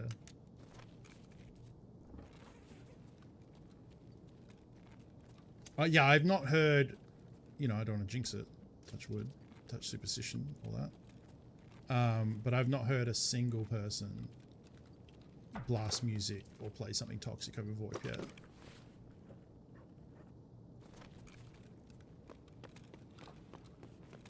Let's just get out of here, hey? Check the truck over here, because sometimes there's stuff on. Yeah, and then you can have a factory key. No, is it a factory key? No, it's some other key that spawns there. Yeah, all that shit will be loaded. Jewel Mosins that are going to get vended immediately, because they're all half durability.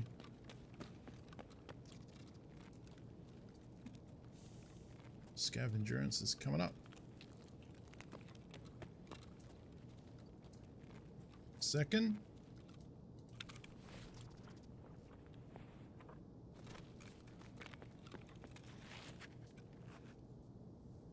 It's a lot of dudes calling you bro. See, here we just say, hey bro, and you're putting on a fun accent. Do your best Korg impression.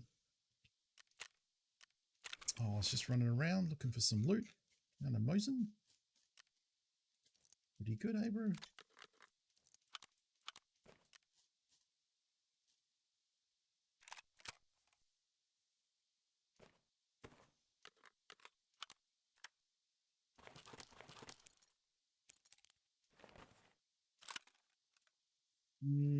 If I did. Oh, because it's got the pad on it. Okay, never mind. Sorry, but are you going out for a rip? Because it looks like you got a toque on your hat there, bud. Thank you, Corpocracy.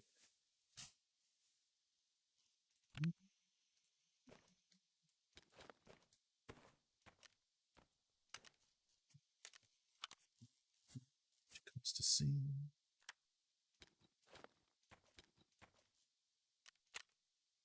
I keep forgetting about the sorting table because it's I came up before that was a thing, and it does make things way fucking easier.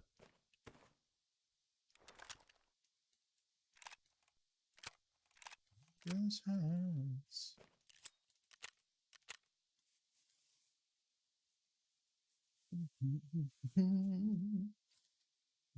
Hey.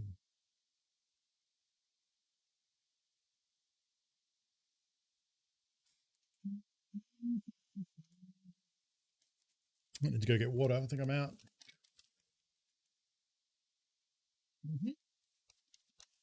All right.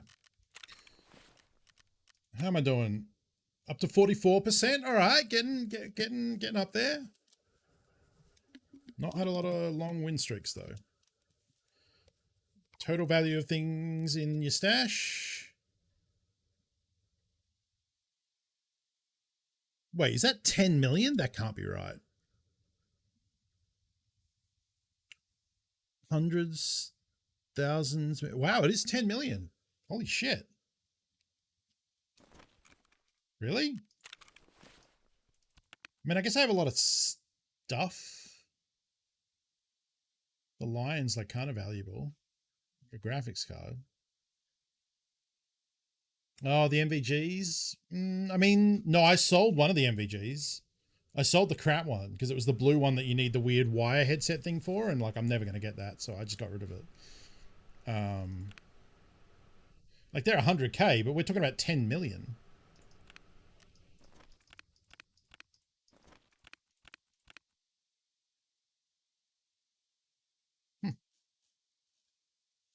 Anyway, I found in raid morphines in there.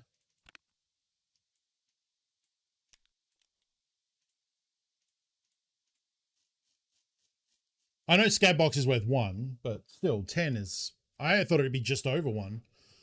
All right. Anyway, I'm going to go pee. I'll leave you on my stat screen for a sec. I'm going to go pee and refill my water bottle.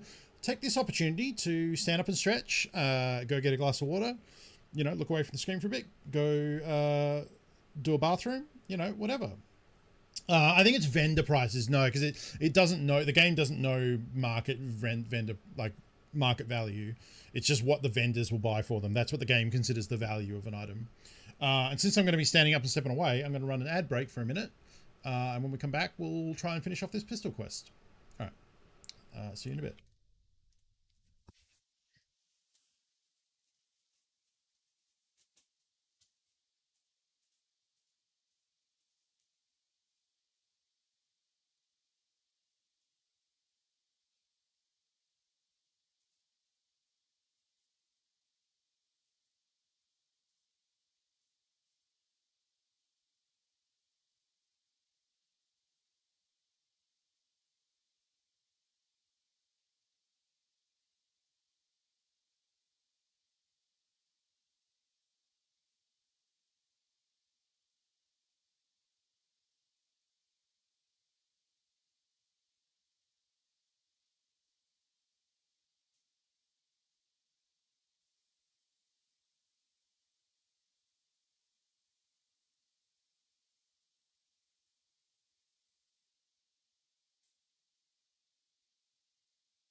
Wonder what the value of a fresh EOD stash is?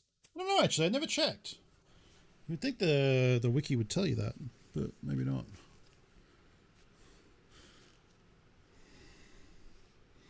You'd hope they'd be pretty comparable too, otherwise people would kick off. All right.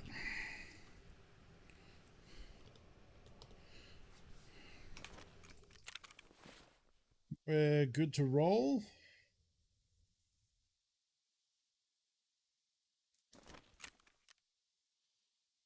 Next scav looks, nothing special.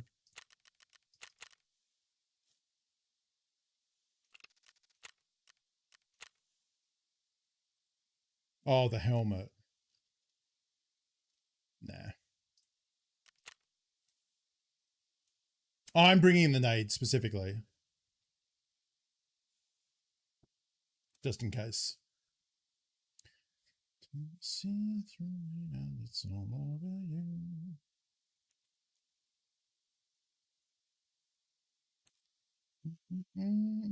Oh, I'm gonna have to remember that I reset the stream.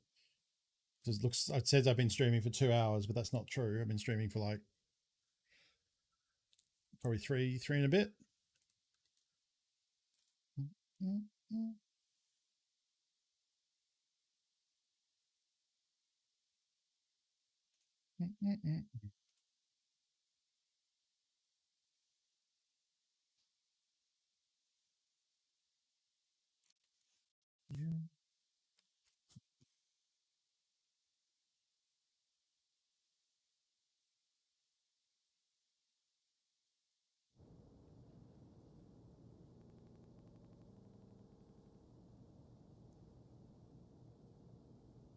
All right, let's hope for more naked little pistol people. Let's just hope we can kill them. So we have to remember, if we hear the scavs like freaking out and like tag lining and charging, it's because there's someone who's tagged and cursed nearby, and we need to get on them quickly before the scavs eat them alive. Hey, Manfred.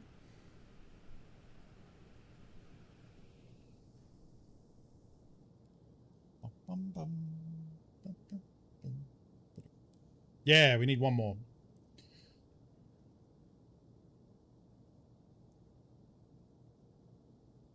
Last raid, we think they all died to tequila last raid because there was a lot of auto fire and kind of weird scav voice lines, but I couldn't find him, so maybe I was wrong. I have a feeling it was, and he just walked off to the other end of the map, and I didn't really want to push him in the open. I was hoping he was in the office somewhere, and I could try. I found an impact grenade. Managed to one-tap 2 scavs with a Beretta earlier tonight. Nice. The shotgun or this gun? Because this is a Beretta, right? It's an M9A3. Like, some people hate this gun. Pestily hates this gun. I really like it, and I think I'm just dialed in to how to shoot it. So, you know, at the end of the day, whatever works for you, like, you know, don't use a gun just because someone else says it's the best. Like, if you don't find yourself being effective with it, then I say find something you're effective with.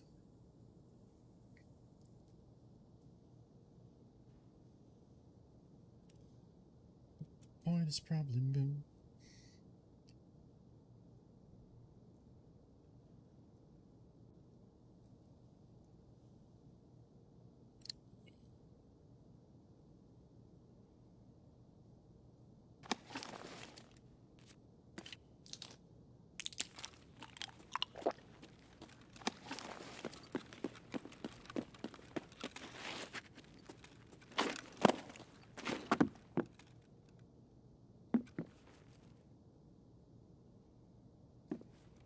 Okay, so we saw someone cross. They looked maybe like a little geared.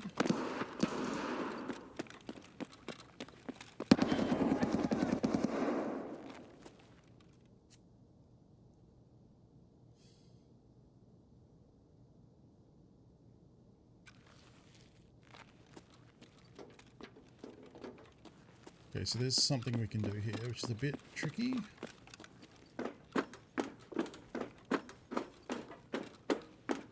The heavy is the... Is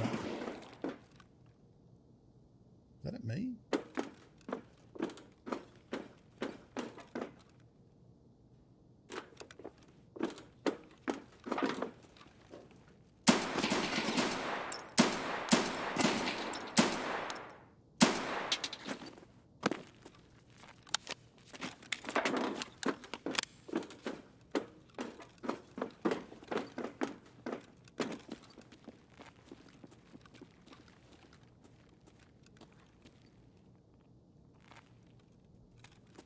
It's got to be under, right?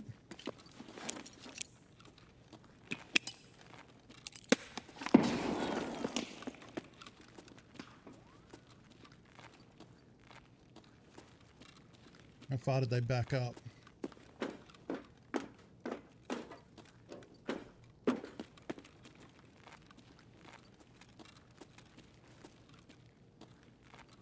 There's someone coughing this way.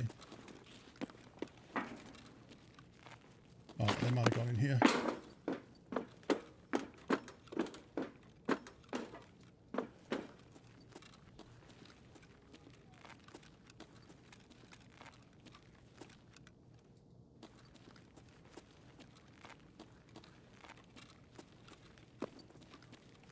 Maybe that door starts open?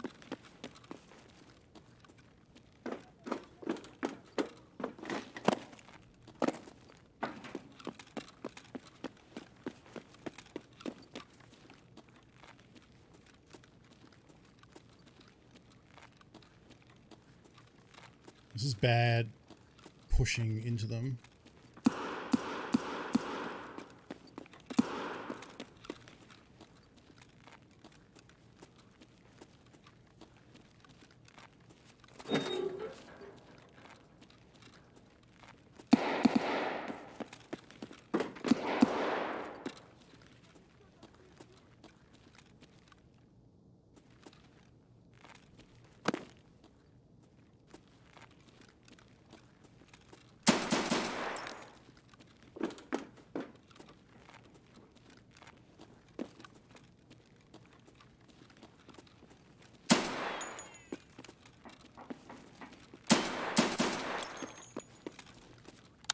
They're just inside. They didn't keep running.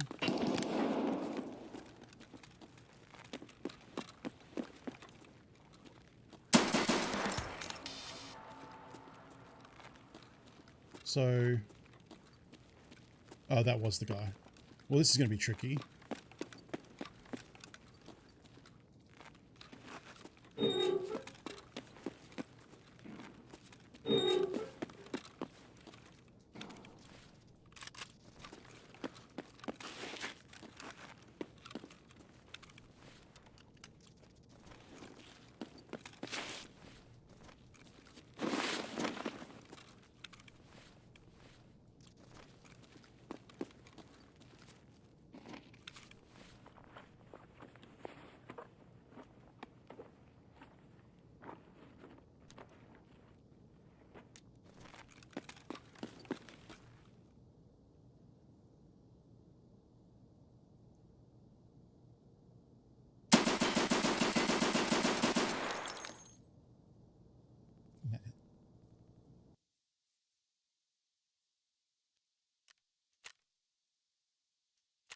Aspout.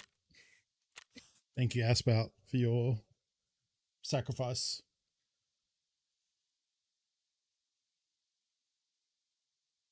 All right, that was a really... wait, I don't think we died. That's the first time I've done the stirrup quest without dying, I think.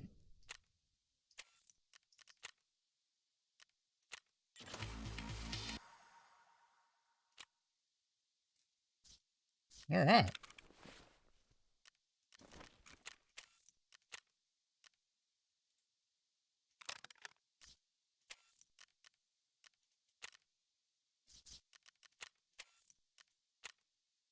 All right, Jaeger doesn't want to buy parts. Mechanic does.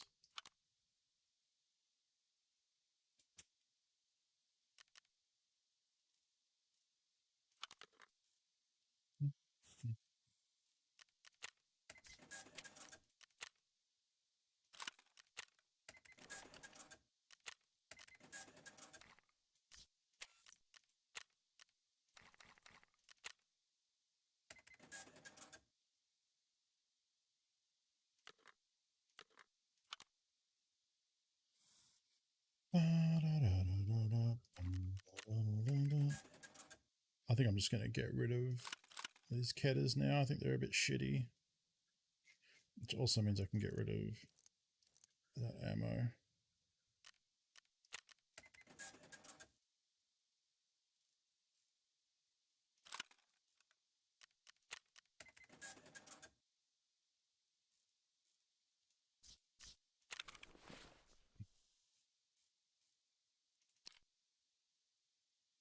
Oh, shit.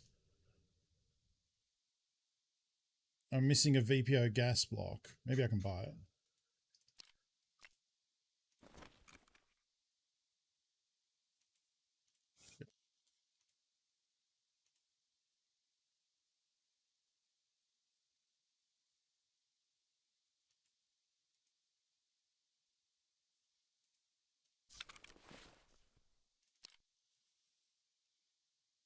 Is it linked to this? It'd be linked off the VPO, surely. I'm gonna have to pull one out of another scav gun, I guess.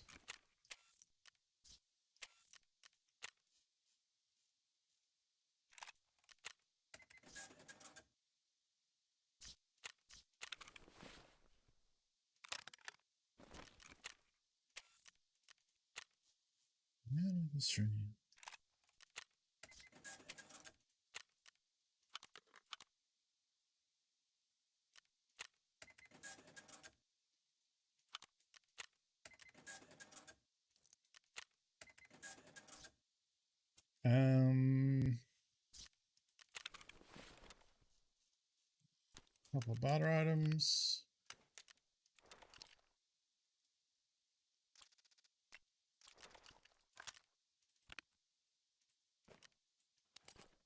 Use that. Make the ripstop. They were outside the other door, looting the body out the front, I think. Or it was a scav.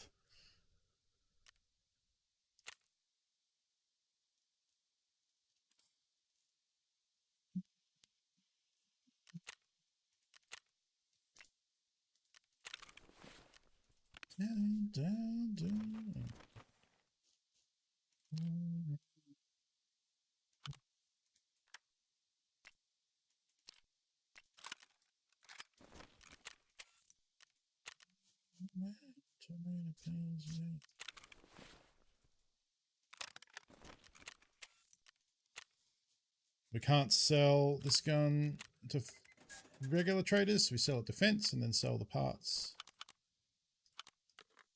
to... Oh, getting bunny pictures from TQ, I think. Oh, look at that little frog dog leg. He's splitting right out. Oh, brothers together, but just far enough apart so neither one is bothered. All right.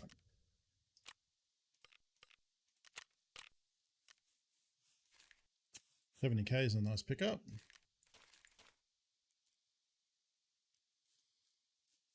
That'd be a good one to take on a night raid if the time is right. It is. Let's do nighttime woods and try and make some big cash.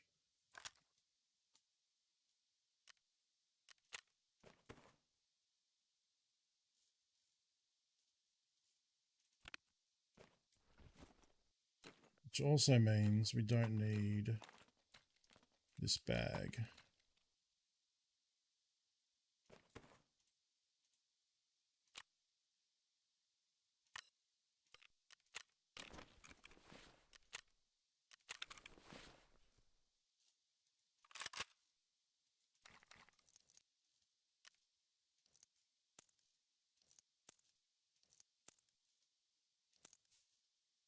Which means we do need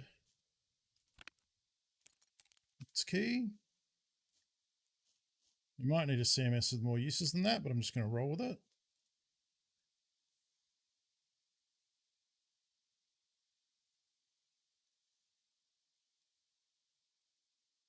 And it's woods, so we'll find food, but I'm on 24 hydration, so let's fix that.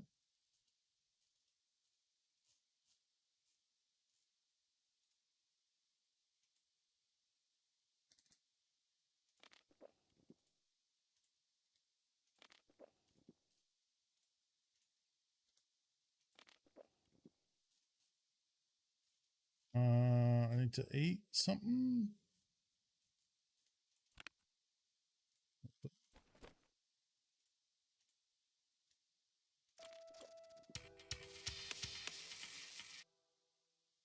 Oh, that's the daily. Fuck me, that scared me.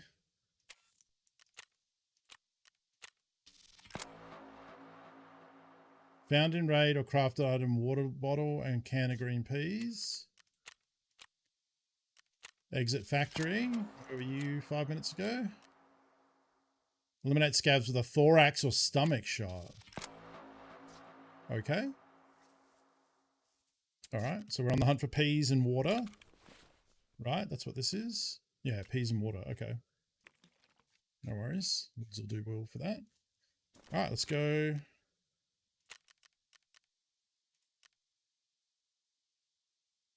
That one, not that one.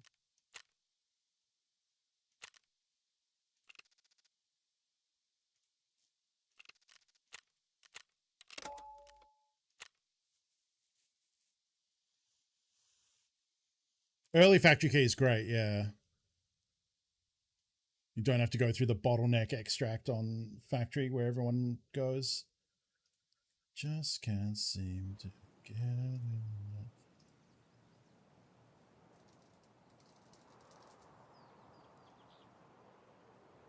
Ba-dum-bum-bum.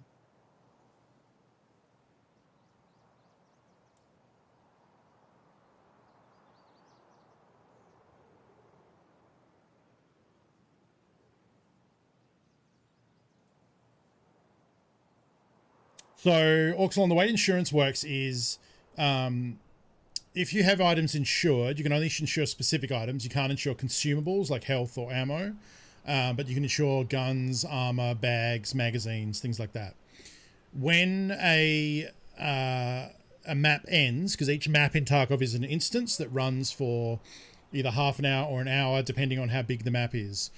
When that map finishes and closes down, any gear left on the map that is insured will be returned to you by the NPCs within 24 to 36 hours. So it's a way to protect your gear. If you die somewhere on the server, you might get some of that gear back. Now, if a player kills you and takes your stuff, then you don't get it back from insurance, so it's not guaranteed. But if you die, someone loots you, and then they die somewhere else and no one loots them, essentially if the gear is still on the map when the map finishes, then you will get it back from insurance. And for a map to stay open, it will only be open if there are players on it as well. So even though maps run for half an hour or whatever it is, depending, if the last player in that instance dies because it's killed by a scav or extracts and leaves and there are no other players, that instance will shut down immediately. So on maps like Woods, where it's a big open forest, chances are you might die somewhere in the grass and no one loots you. Or you might be the last person on the map and a scav kills you and then the instance closes. Someone might loot you and then on the way out they get shot and killed. You know, so insurance is generally worth it. It depends if you can afford it. We saw earlier in the stream I was so broke that I couldn't afford to insure stuff, and I'm not insuring the magazines I'm carrying because they're cheap to buy again. I don't care if, you know, I lose them. It's usually about 10% of the value of the item, roughly speaking. And it's generally a good thing to do because, you know, early wipe, you think, well, everyone wants gear, so they're just going to loot me if they kill me. But what if you die to a scav and then no one finds your body? You know, or they loot you and then they die. And then so, you know, you do get stuff back from insurance. Some people consider it a waste. I think, generally speaking, it's worth it in the long run. You know, you don't have to get much gear back to make 10% worth it. Yeah, they can only carry so much stuff. Very true. So they might decide to leave your gun and take their friends, or, you know, you never know. Okay, so we're down the outskirts, which means we can go loot the bunker, because I did remember to bring the key. It's the scav house just there. And we'll probably go loot the USEC camps, and we'll do my usual route because we're extracting on roadblock this time. And we can get the quest done that we're here for. And we have to remember, if we see scavs, shoot them in the stomach or thorax.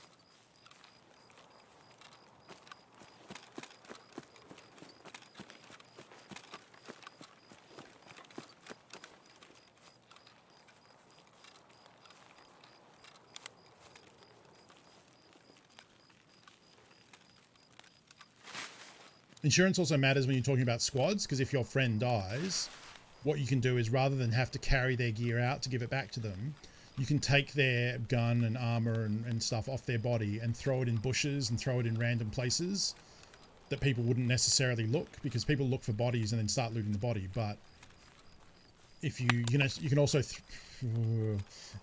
throw Diamond. Thank you for the Ico. Thank you for the grenade bits.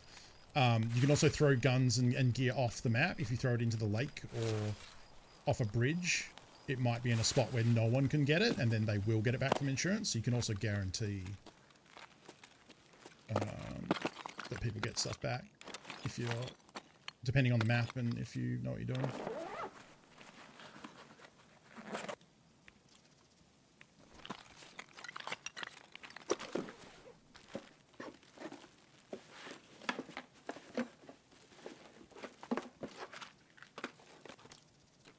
The same helmet I've got, so I could actually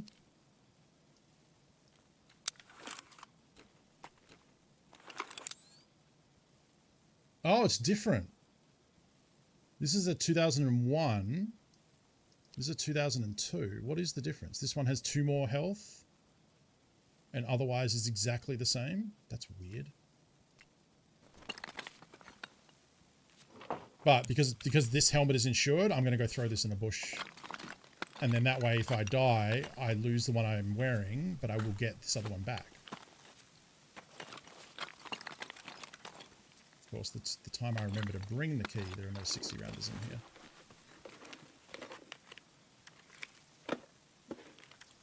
Need that for a gunsmith thing.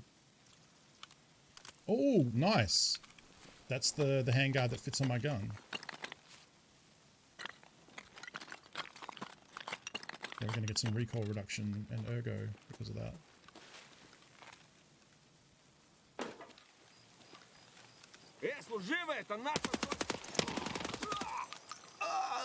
That scared the absolute piss out of me.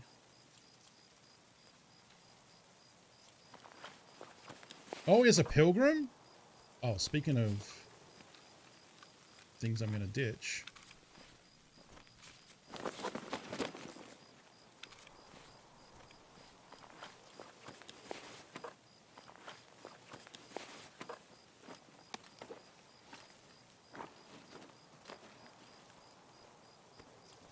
Oh, actually, I can't do that just yet. Fuck. Excuse you. Please do not belittle the culture of my people. What? What the fuck is Knifey Spoony? Fucking...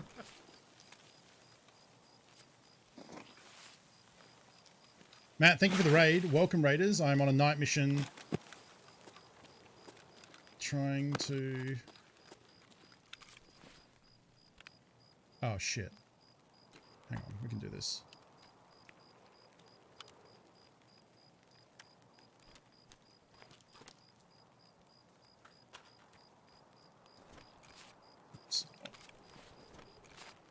Don't think anyone's going to find that.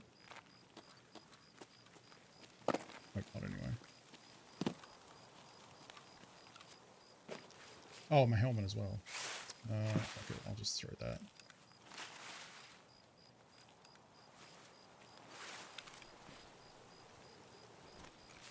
I think anyone's going to find that at night in a weird spot where there wouldn't be loot.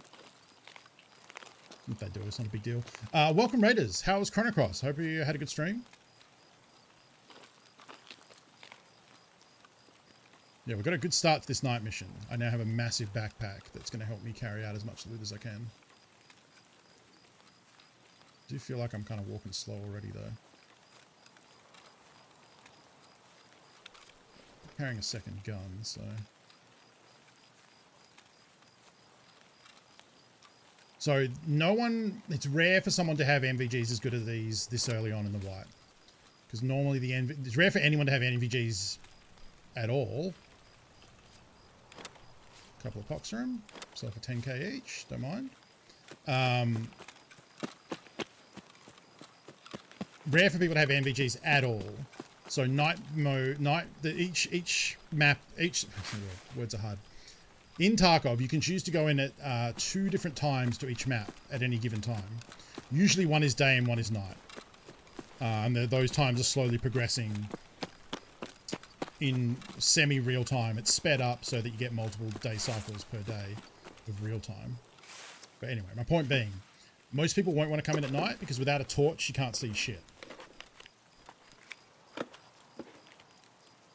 That's a ZSH.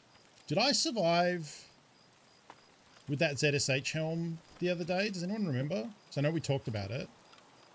I think I did, didn't I? It was a an interchange scav run. I believe I did survive with it, which would be a good one to wear into factory missions. Although we did just beat factory pistols. I do have yellow weight, do I? I mean, I definitely do now that I'm carrying that fucking heavy-ass helmet. Just have to go slow. I'm wearing like an armored rig and carrying a lot of ammo and guns and stuff, so, and mags. As long as I'm still regenning, that's the main thing. Besides which, we shouldn't really be sprinting around. We should be going quiet and slow because I can see way better than everyone else. Anyway, the point I was trying to make is the people that are in here should either be using flashlights or very bad MVGs. It's unlikely they'll be using these ones. These are the best MVGs in the game, so my picture is completely clear. There's only a tiny bit of vignetting at the corners, right? MVG, because these have 4 lenses when it comes to the actual night vision part. Most of the other goggles in the game are either monocular with the single lens or binocular with 2. And they both have very bad vignetting, so they have a very squished in peripheral view, very tight view, and they also can't they just can't see as far. Like, these are just way more powerful. Yeah, these would have further range view, yeah, for sure.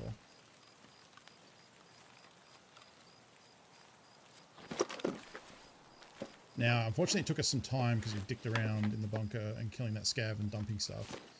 So it might be that we get up to the camp here and it's been looted already.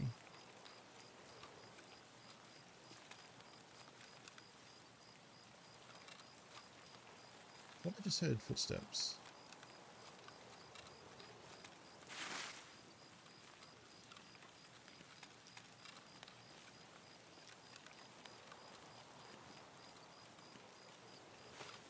I am glad that we managed to dump the helmet and the tri-zip, so if we die, that's already something that hopefully we won't lose because we'll get them back.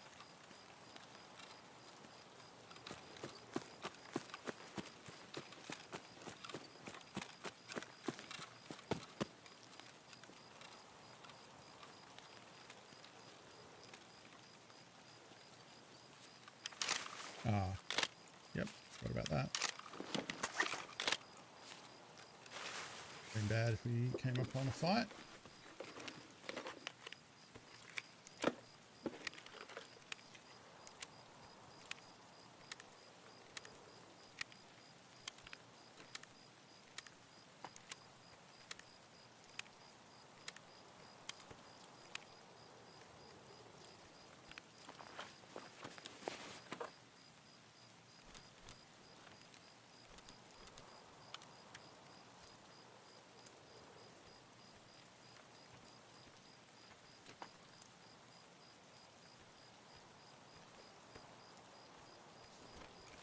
Like leaving as big and long space like that in case I want to loot a gun or something. I mean, a gun now would go into my secondary slot anyway, but there's like a method to how you loot to keep the biggest amount of space open. It'll backfire if I want to loot something that's 3 squares wide instead of 2, but those aren't that common.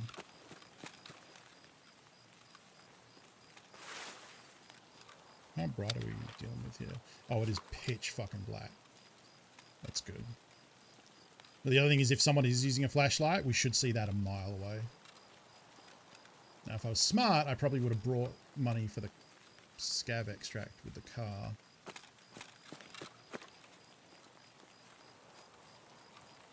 I'll do that.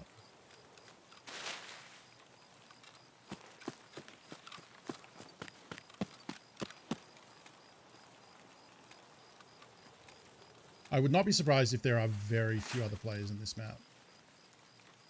Okay. Cases aren't open.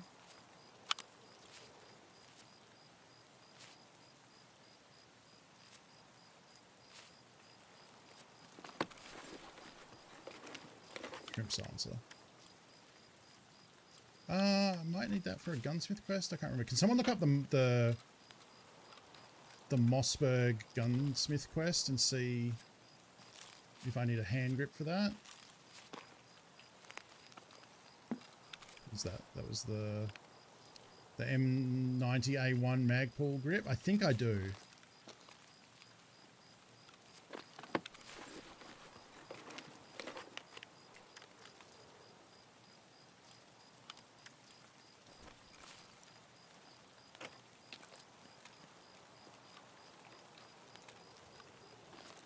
Yeah, we'll head to the convoy in a second. I am going to clear these out, though.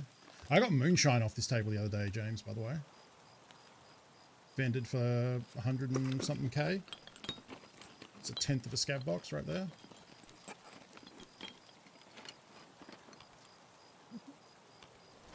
Gonna be a heavy, heavy boy. So if a fight kicks off, the first thing I need to do is ditch my bag because of the weight. I think that has to become a standard thing people do because of inertia now.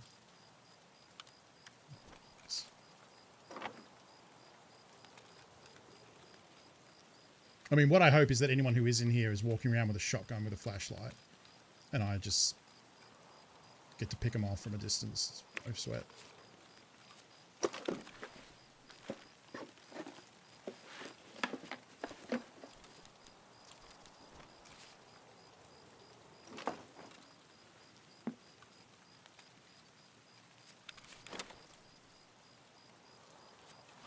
I'm losing a surprising amount of energy and hydration. I came in full and I was at like 60 energy and 50 hydration then. The oats put us back to energy full. I am carrying a lot of weight.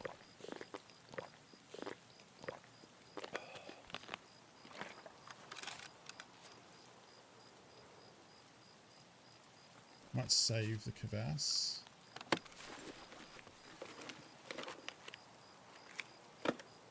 I don't care about the shoes, actually. I'm going to drop that. What's this? Aim point, spacer.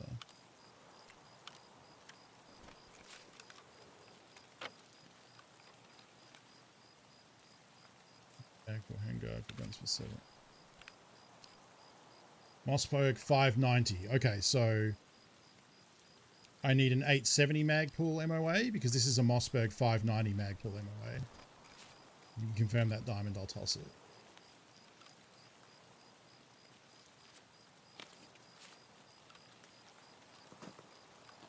Oh, there is someone in here.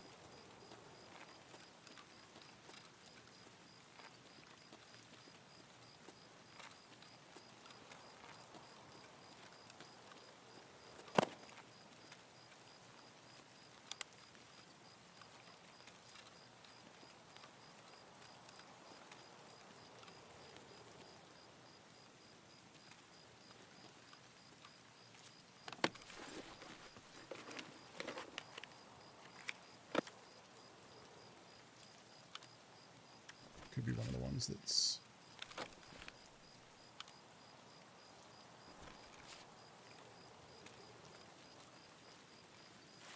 I was going to laugh if the trooper armor was there, because that would be so much weight to have to carry.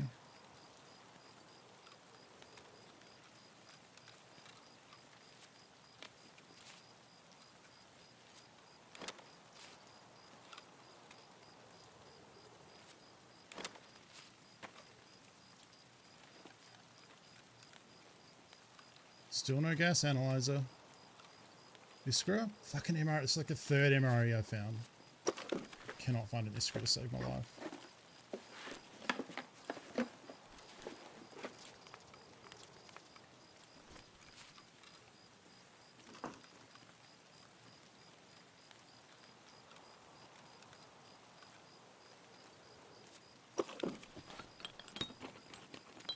Ditch that. That's what's carrying.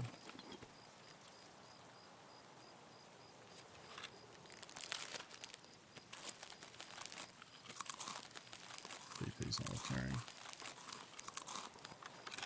I mean, it kind of is, but not really.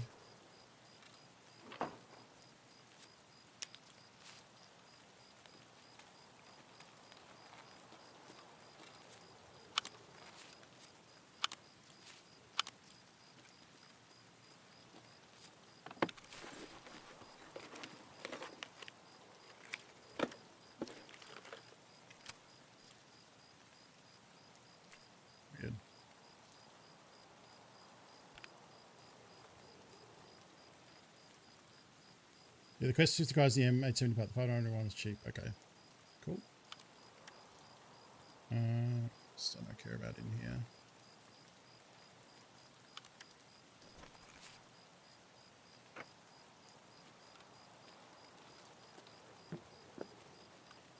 Where I thought I heard someone creeping then. It's War Mage. It's terrible ammo.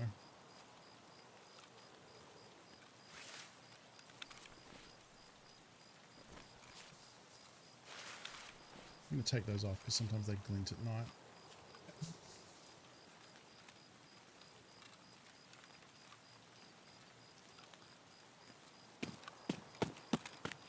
Well, it takes like a full second to speed up when I sprint.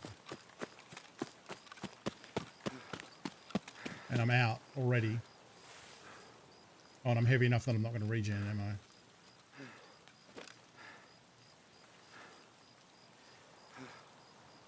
I need to...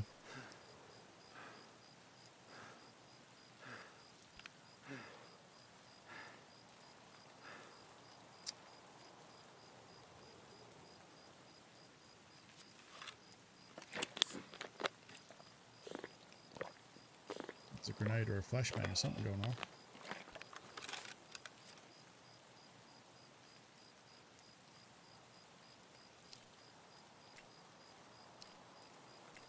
Don't care about repellent.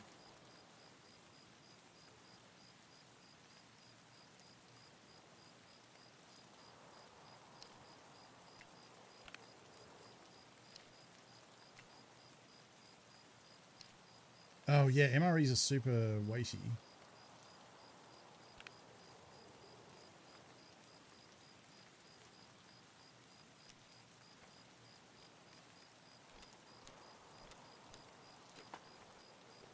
I mean, the huge offenders here are the fuel,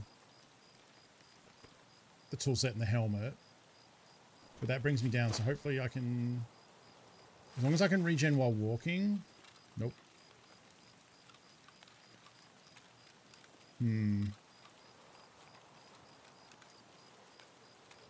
Thing is, they're all really good, and I want to take them.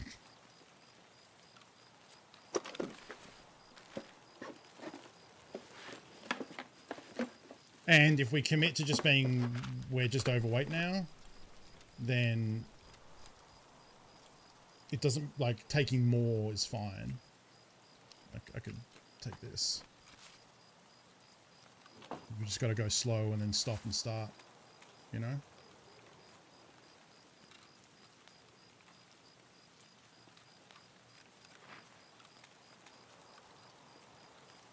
Was that me or someone else?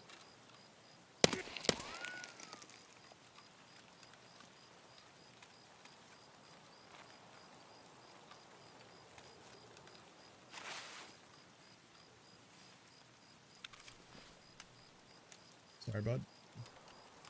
Oh, you had some stuff, didn't you?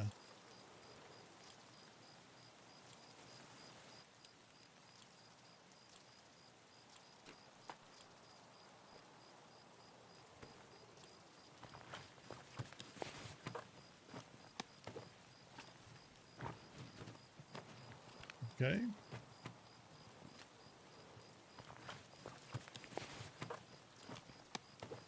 Huh.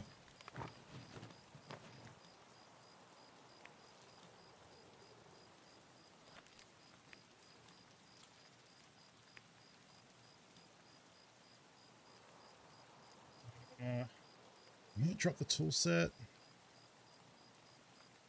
Heavy bandos.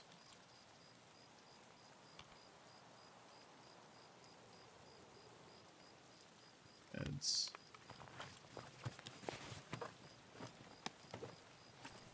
He's looted the other side of the map for me, basically.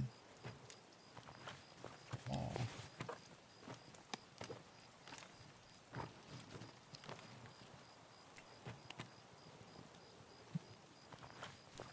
I think that's going to be worth more than a shrimp.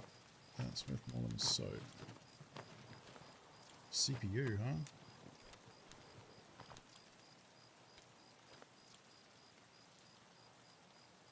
Man, he must have found some stuff to put in his case because he had 2 gold chains out. H2O2 is not really worth. It trades for water, but I'd love to get that extra Aquamari in.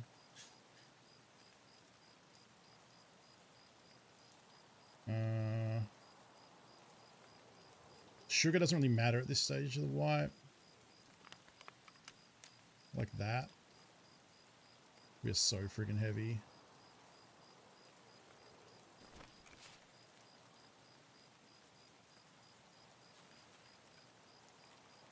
Well, that's the other person. That's the person from this direction that we were worried about. Now we just got to limp to the extract.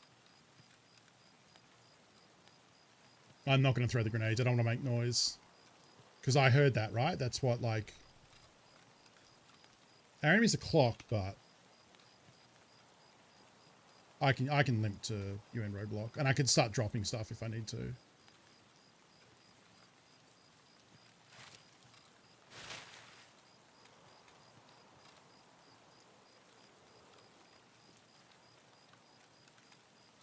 I mean, this is very slow.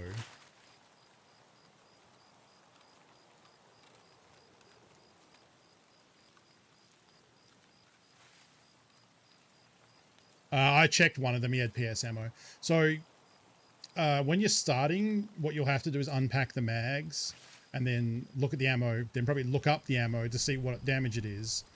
But once you get familiar with it, they've done a good job of color coding the tips of the ammo and what it looks like. So I don't need to unpack a mag and check it. I can just double click the mag, spin it to look at the top few bullets and know based on the type. Yeah, I'm getting the convoy now. Based on the type of ammo, or based on, sorry, the tip, I know whether it's armor piercing or... So PS rounds look gold like that, but they don't have a black tip. If they have a black tip, they are BP. Or at least a darker tip. I will have already, because I was already overweight, walking while in the yellow weight, where you're over... I don't know if you're over capacity or if you're just heavy. That starts building strength. If you're green on your, when you look at this number here, that's your current carrying weight. If it's green, you're underweight, and then walking and sprinting builds endurance, which raises your stamina. I think that's right. And then if it's yellow, when walking, not sprinting, but walking, while carrying a lot of weight, that trains your strength. So because I was already yellow weight quite early on, there's a thing in the game where your skills have diminishing returns. To stop, they didn't used to have it, but what would then happen is people would just grind skills over and over in one raid in a bush somewhere by like reloading a gun over and over if you're training snipers, or shooting off thousands of rounds with a full auto Glock to train recoil management. Or like health or sprinting or whatever. Like, so they didn't like that. So they added a thing for diminishing returns where after you've gotten a certain amount of skill ups in a raid, you start off with getting bonuses to the skill. Then after you've got that for a while, there's icons on your, so if you look at our skills thing here, the red arrows here mean that I've already got skill points for those skills in this raid. And now I'm getting diminishing returns. So it basically means at that point, you should stop trying to skill those abilities because they're not going to work. You know what? We are not making any fucking ground at all. I'm going to ditch a fuel tank just to move a little faster. In which case, I should then move these down so that we can actually read it. So now we have slightly better move speed, which over the distance we're going to cross is going to matter. I normally would go via the village and loot the stashes because I don't think my guy probably did that. But time is, you know.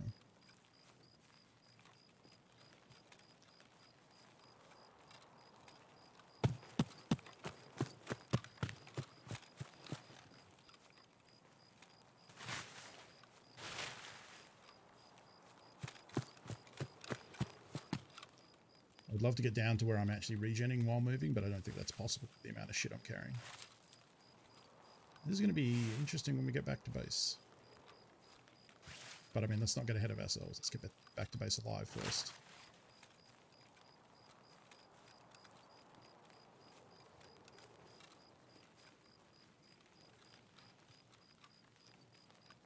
regen in a bush somewhere.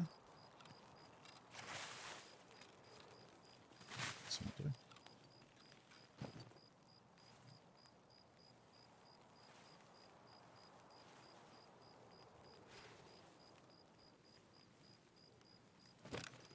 You lose a lot of stamina by getting to crouching now. And if you move at all, you don't regen. The sexy coil is kind of covering up the stam.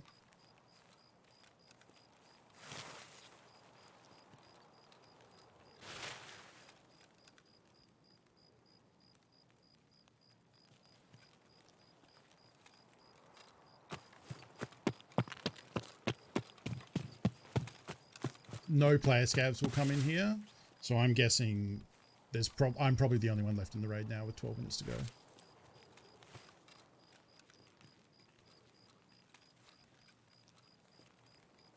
So, how bad would it be if someone's counting the extract? A thing that never really happens on my server.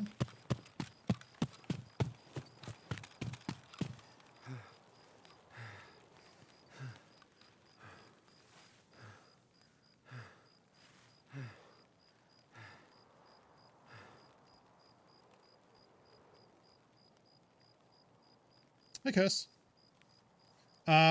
Going good. Having fun. Got some quests done. We have a shit ton of loot right now. What's all this stuff? I haven't put much in my... Yeah, see, like... I'll do that for starters. Like that. 3 rounds of that.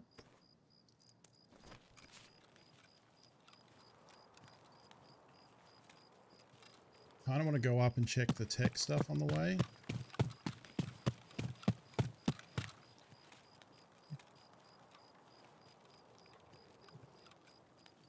Really? What? What? Am I too heavy to make this? Oh, I just had to sprint.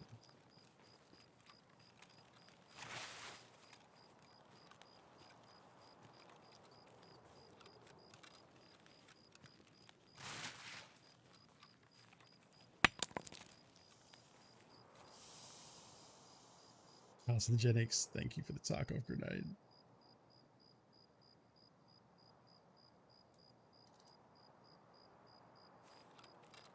Up down to the way. I mean, the longer it takes me to get to the extract, and still extract, of course, is good because someone camping it usually...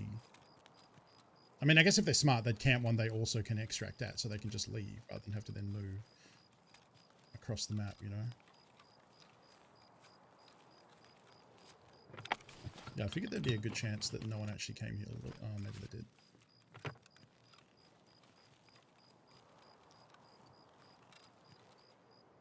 Could it be the BT? BP? Yeah, alright.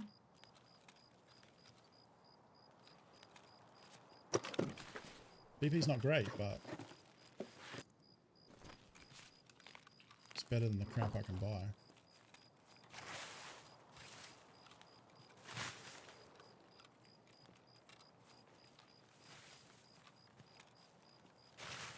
If I was being really greedy, I would go and try and loot the bunker for the treasure spawns that are there, but that is a bridge too far for me.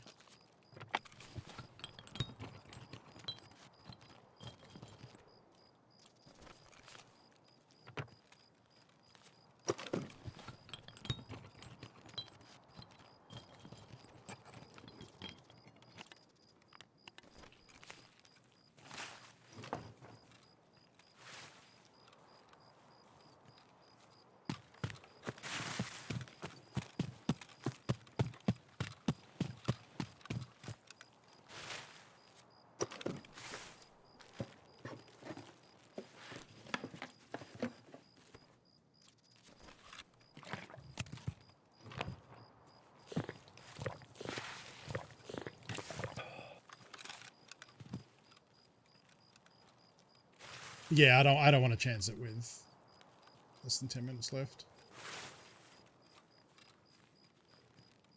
Because like most likely what'll happen is I'll get there and I'll have to think about like how am I going to loot it? Like is it a bronze lion? Like what do I drop?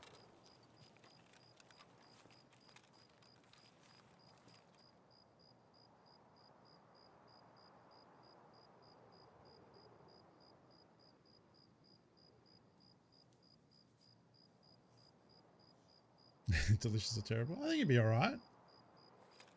I guess old pineapple juice kind of gets like separated and gross.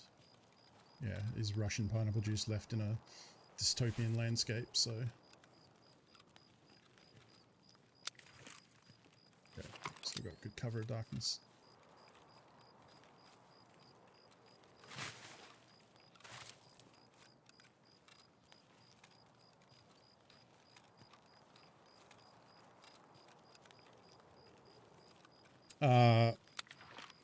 Oops, wrong one.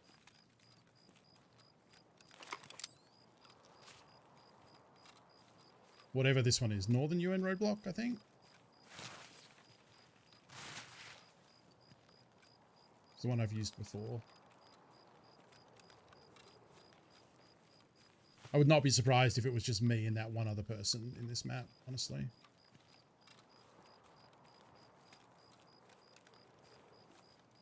I feel like, you know, nighttime with MVG is a good little moneymaker.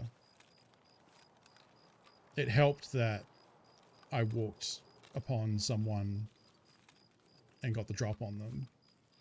But I don't think they didn't have MVG, so they must have just been blind as a bat. Because their gun didn't even have a light on it, I don't think. Because I heard them brush, and then I just luckily happened to see them. Because I've been very bad about seeing players standing motionless. We got 5 minutes.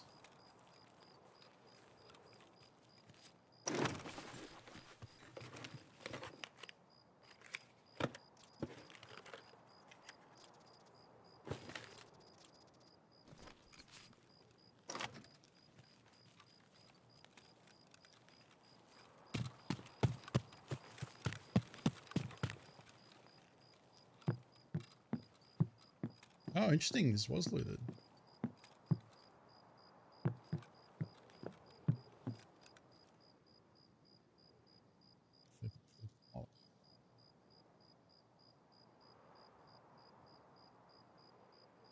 Yeah, it was a scav with the pilgrim, yeah.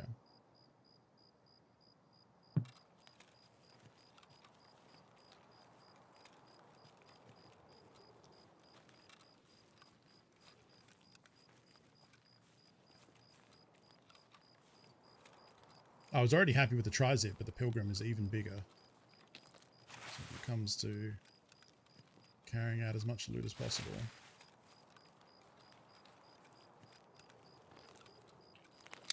Dawn? Yeah.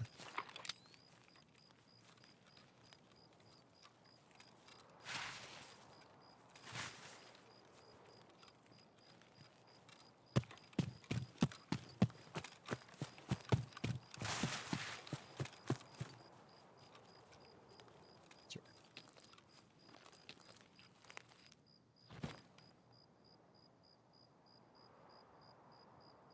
Wow.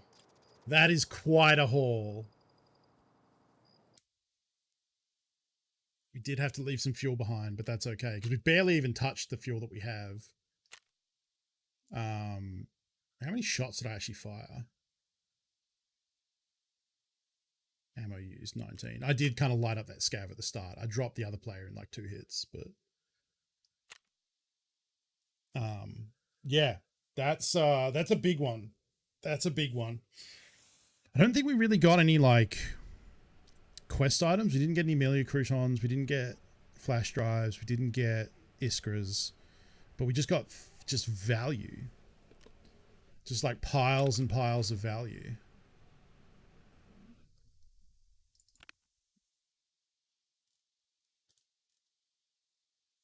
Yeah, okay. Well, there's some stuff straight away we know we're just going to vendor.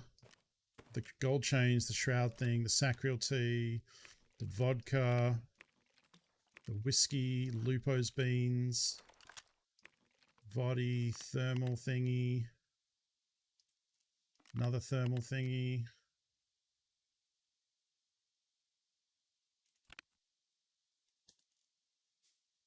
Maybe even the Bastion, honestly, because the Bastion's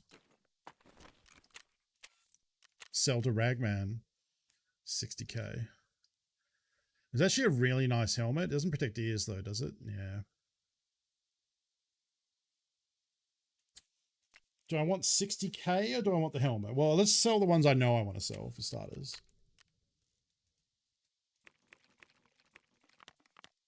That's 150k right there in alcohol and thermometers.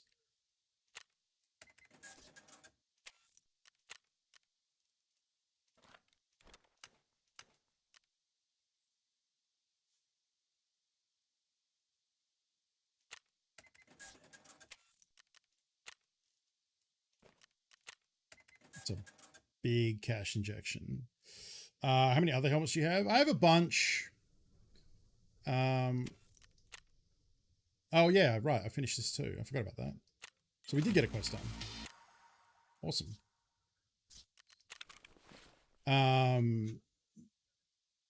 Yeah, I mean, I have helmets.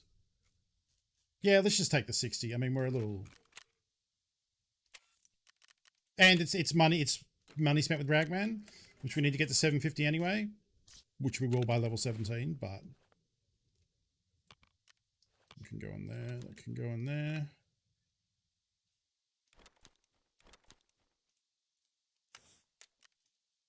Cardboard box. Useful when we start using AKs. We've got a couple of Aquamaris, which is nice in terms of just drinking space. Another morphine. Did I already have?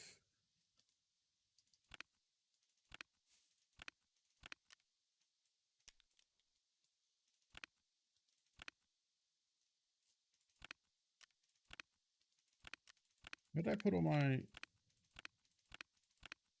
Oh, they're in here.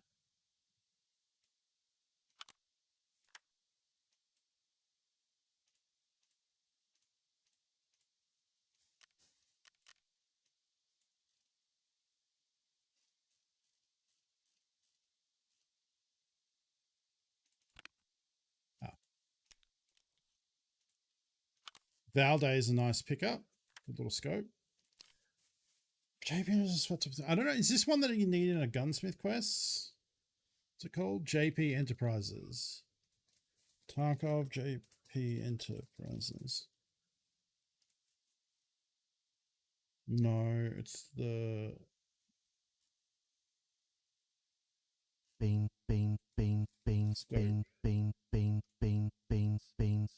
Ico, thank you for the beans. Hi, welcome to Chili's. Chili? Good loot bean. Bean. Good loot bean. This does not appear to be one that I need.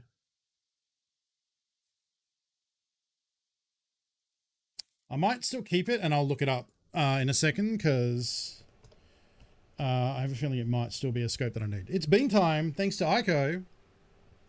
It's a spicy bean, so that means it's this one. Let's see what we get. Come on, just some, what a nice jalapeno. Cayenne, I'll take it, yeah. I'm okay with that. Nice smoky cayenne. Thank you, Ico.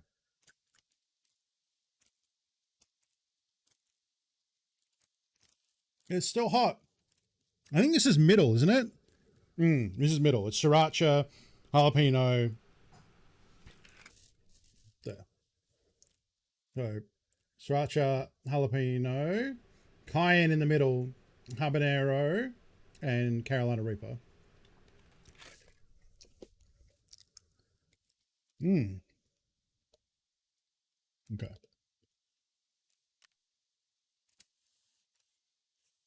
I'm going to quickly look through the gunsmith tasks.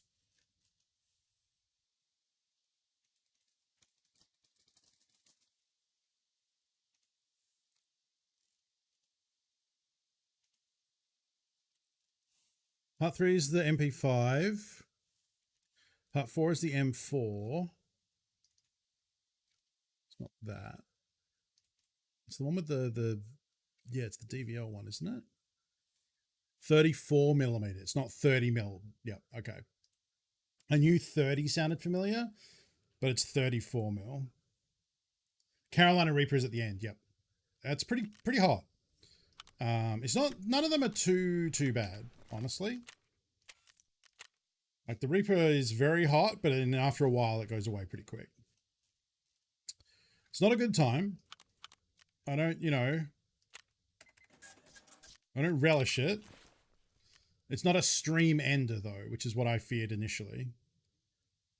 Kubernetes magnification day scope installed on Dovetail rails.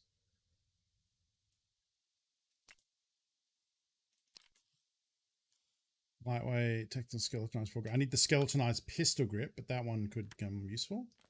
Got some condors. These are the only glasses in the game that have an armor value. They have an armor class of 1, which is very, very bad. But they have a ricochet chance of medium. So there's a chance that any bullet, whether it's the weakest bullet in the game or the strongest bullet in the game, has a medium chance of just ricocheting off these glasses and not killing you, which is pretty interesting.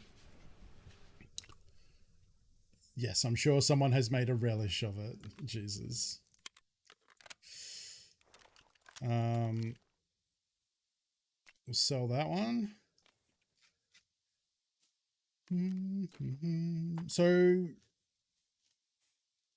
did I keep the ZSH shield, or is that one where I died?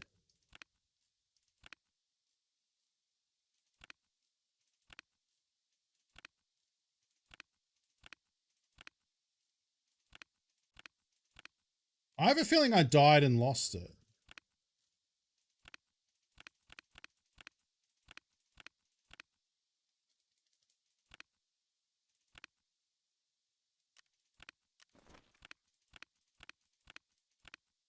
Yeah, I have a feeling I died and lost it.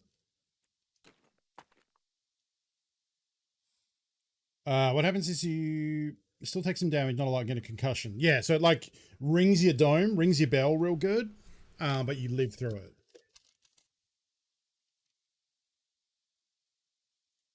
But yeah, then you have blurred vision and stuff for a bit. And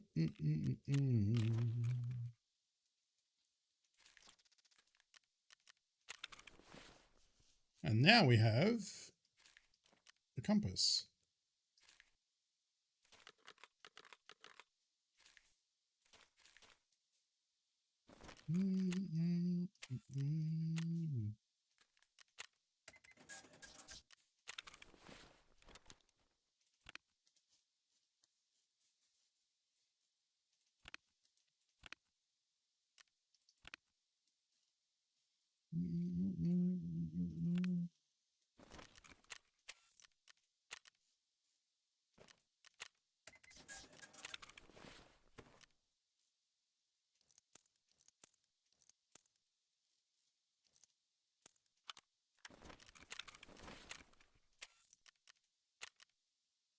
Okay, so I've finished getting money spent with mechanic, so I'm going to start on skier now because he'll probably buy this. Yeah, he just pays less.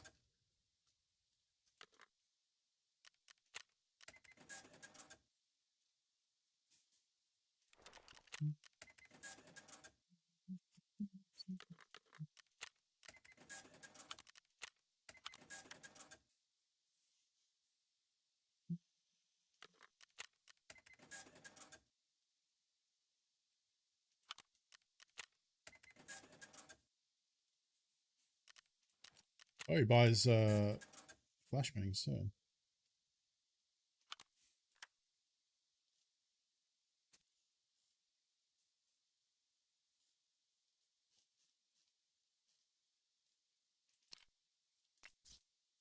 Okay. Everything unpacked. Almost.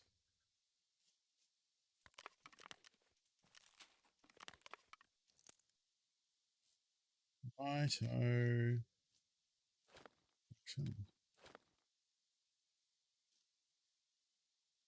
Ba-da-da.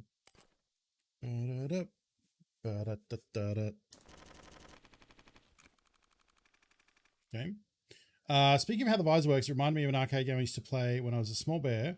It was a helicopter game, and rather than have a hit indicator, the game had these punchy motors built in the set that would hit you in the back when you took damage, and then there were these louder motors that go off near your ears and you took critical but survivable damage.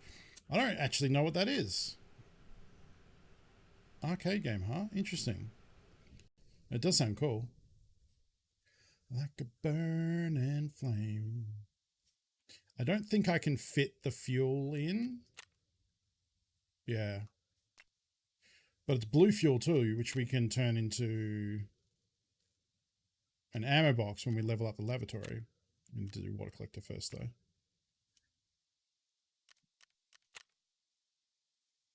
Oh, I need one more hose. Level 10. Ooh. Don't we have access? No, wait. Weeklies is 15. Is level 10 anything? No, because flea market's 15, weeklies are 15, dailies are 5. 10's probably like a cosmetic outfit or something, but that's it, right? Therapist is 11. No, 13. Peacekeeper's 11. Nope, Peacekeeper's 14. What the fuck? Is someone level 11?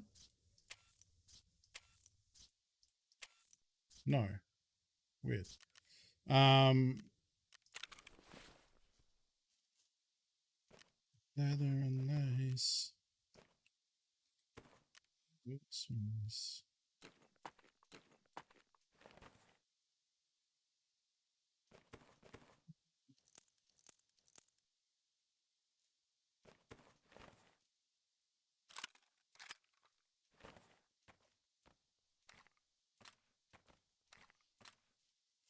Make some space.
A big bit of space to work with.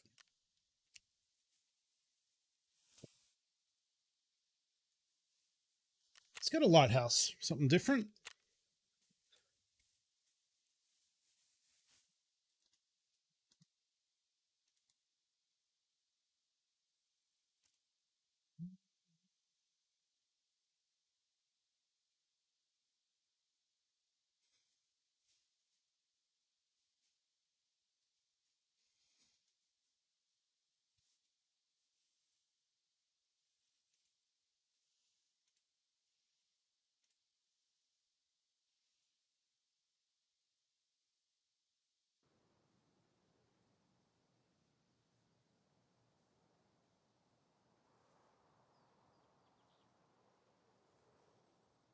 Man, 3 o'clock already.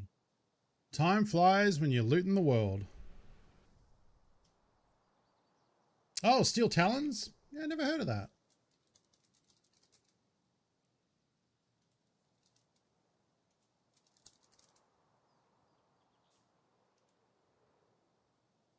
Oh yeah, that thing looks cool.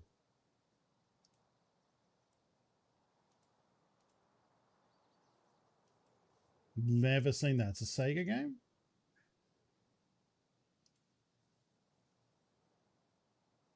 Oh no, by Atari. It's ported to various things.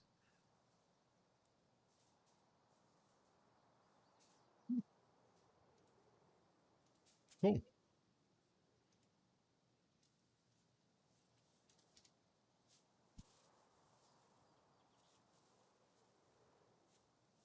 Funny how like I'm paranoid about rubbing my eyes after I've eaten a spicy bean, even though the outside of the bean has no chili whatsoever.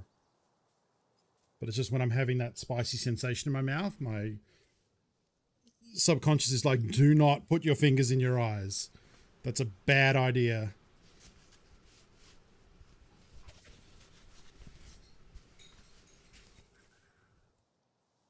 You only need to do that once before you remember.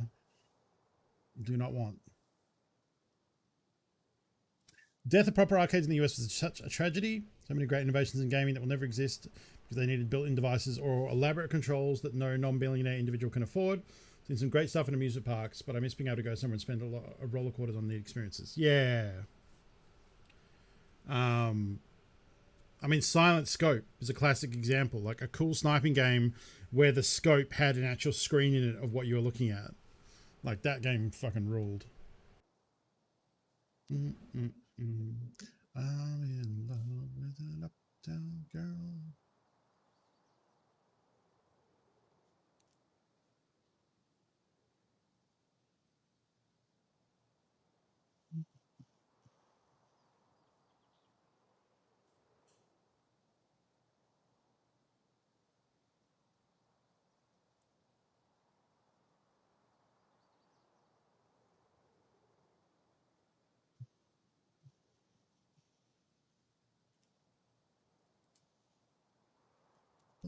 What's up with the matchmaking? It is Lighthouse, so maybe it's just taken a long time. Makes me want to alt tab, but I don't want to alt tab. Sometimes that breaks the game.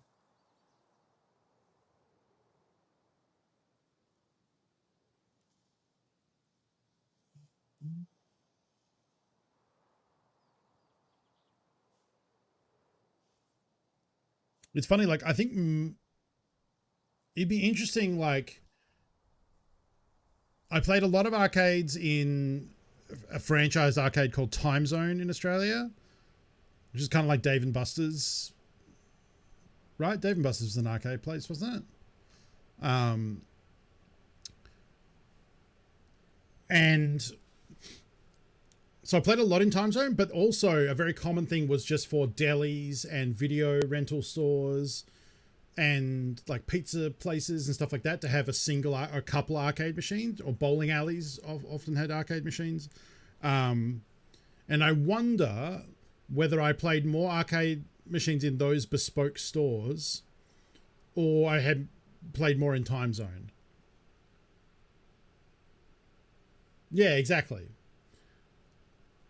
It'd be interesting. I feel like it would be Time Zone just because I went in sometimes just because I wanted to play arcade games, but also there were a lot of birthday parties growing up where they were Time Zone lock-in parties where you pay the time zone, you have X amount of kids in there, you pay per kid. They have like an hour or 2 hours where the games are free and you can just play as much as you want and no one, else can come in who's not at the kids' party. And with those, we're just putting time in. Local bowling alley had DDR and House of the Dead.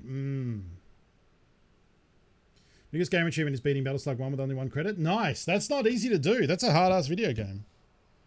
Also feel like this is not working. Okay, so it did back out straight away. So that wasn't the bug. I think it just might be that Lighthouse scav queues are ridiculous. For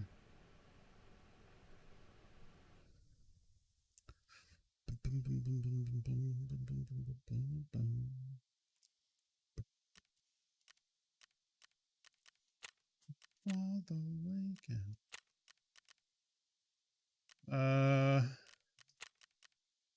Let's try interchange. It's John Wick edited with Time Crisis sound effects. That's pretty good. I played a lot of Time Crisis. The best part about Time Crisis was when you shot, the slide on the gun would go back and forth.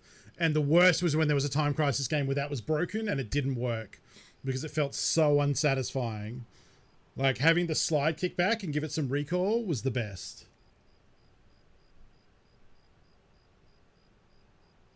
Kind of blew my mind when I discovered the arcade I sometimes going to Sydney had rebranded to Time Zone. I legit did not think that brand was around anymore for some reason. Yeah, there's still a couple. In Perth, there's one at the cinemas, at Event Cinemas. There's a Time Zone there. That does pretty well because kids go to the cinemas. Makes sense. There was still one in Northbridge the last time I checked.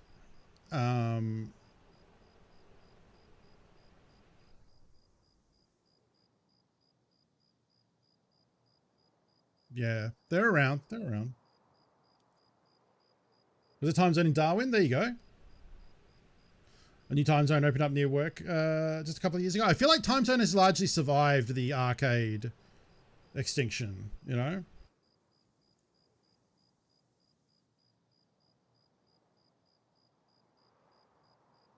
No, it's okay. If you're on mobile, you can actually get a less of a delay. If you're on desktop, you can just usually pause and refresh the stream. It'll buffer back to whatever's live.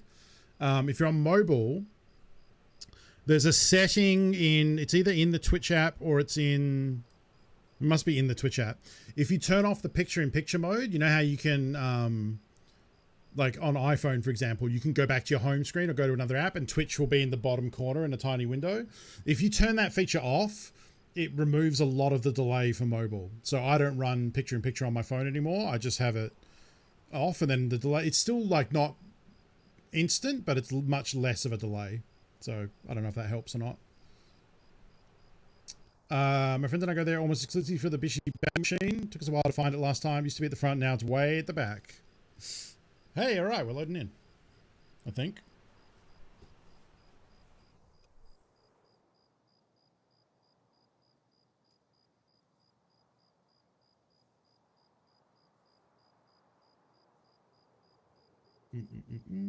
Time zone now is like Taco Bell in the Demolition Man.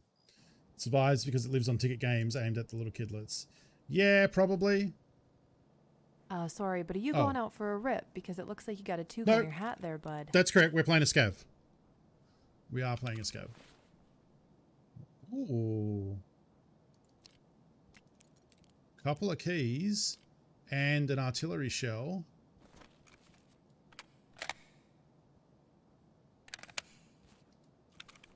The RB Coral. I don't know if the key is set of Queen's commands. I mean, that's probably good. The OFZ shell is definitely good. Let's not throw our life away. If we can avoid it. I think given where we spawned, a plan here.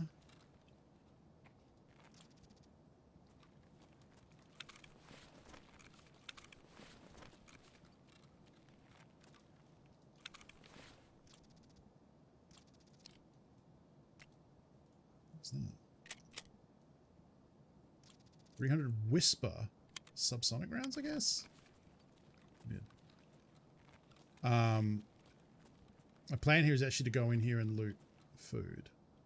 Oh, that's the Vepper Hunter stock I need for after I trade in the bad Vepper Hunters for the good one. That's actually useful.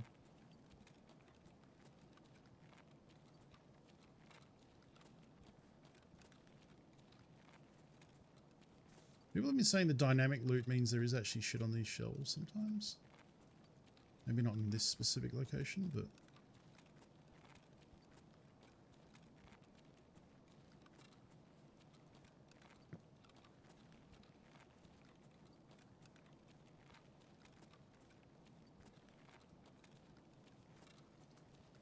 $30 minutes.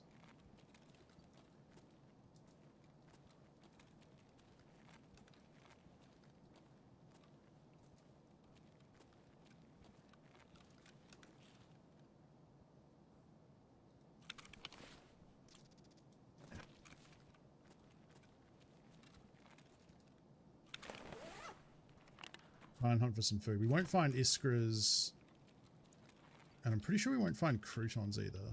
Probably are going to find a lot of beef. But we also need Tarkola and tea, right. Oh. Okay, so you can get croutons here. They must have fixed that. Oh, we needed peas for the daily. That's good. We also need water, but I don't think we're going to find...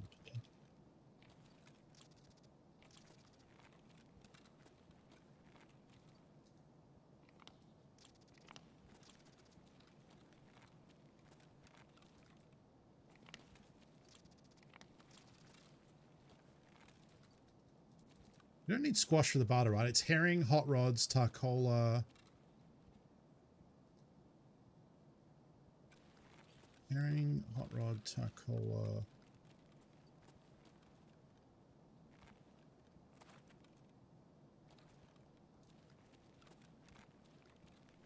Does anyone remember? Hey, Ghost Bug. For the Jaeger food bag, the holodilnik.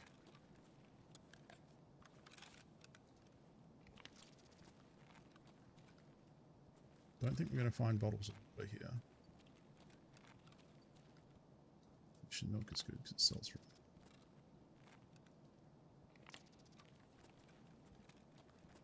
It's a barter trade.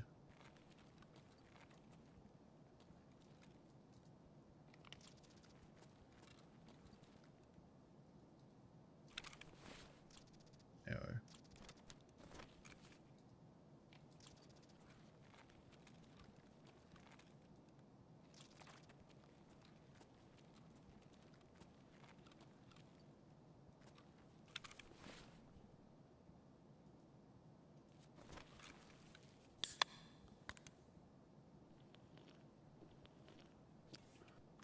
And hot rod, 5 to color, 5 herring, squash. Oh, it is squash. Okay.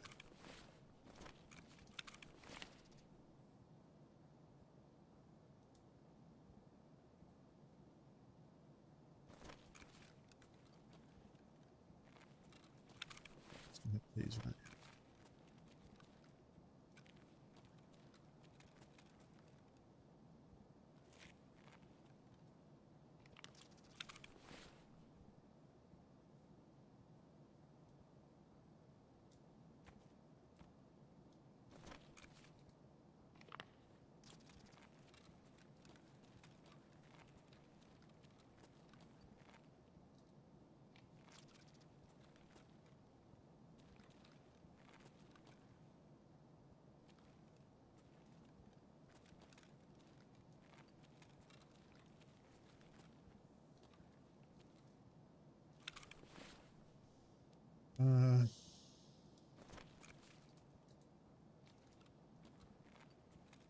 Oh, water. Okay, now we're going because that's the daily done as well.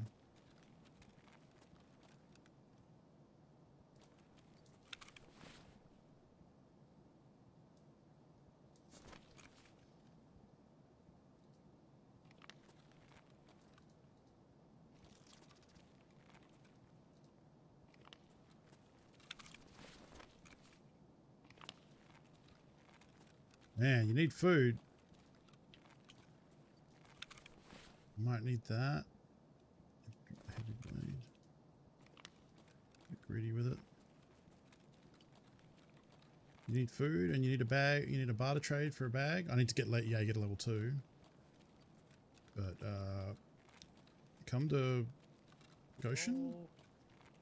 Hello. Goodbye.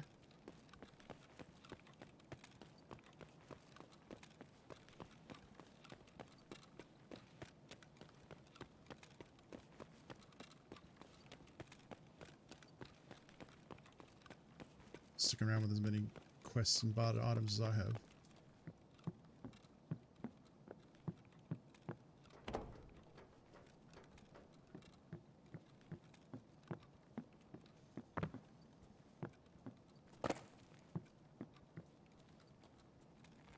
I need more hot rods, I think. 10 hot rod, 5 tarcola, 5. So I definitely got the 5 tarcola, herring, and squash, I think, out of this raid.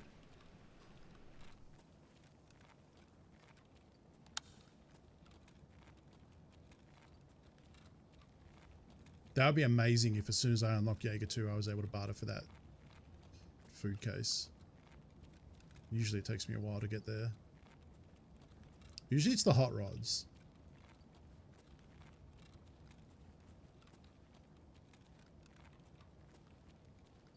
Like one run of that food section. And like if I still needed the beef stew, I would have got that. Didn't get iskras, obviously.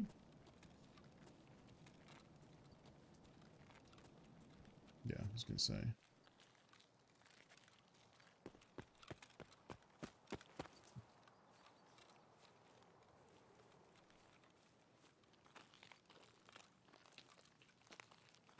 The scav. Yeah, because he's not.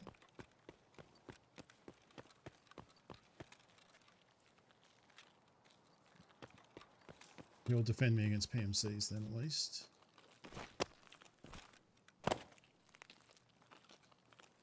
Yeah, I guess maybe don't take your scav to factory every time, like a dingus, like me. Come to interchange, get a bag full of food.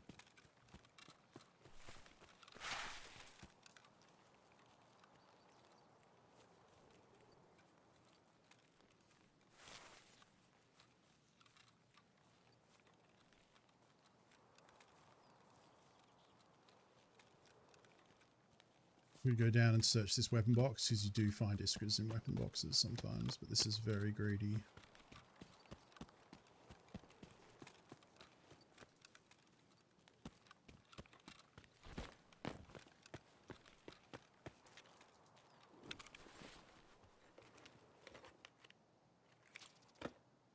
I feel like that might be a guaranteed spawn too, actually, because I found like an iskra in there a lot.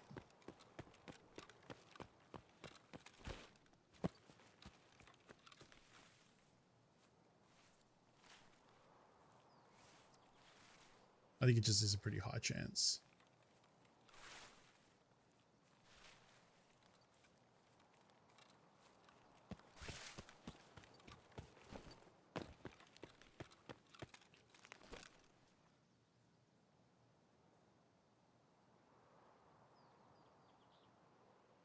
Tech that wasn't it for a GPU, yeah.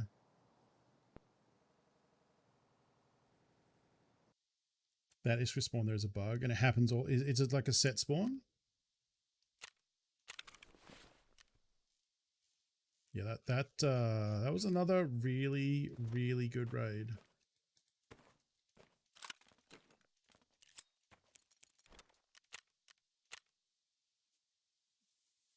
All right. Shit. A bit of Bell Bib Devoe to celebrate. I'm ready. Sick.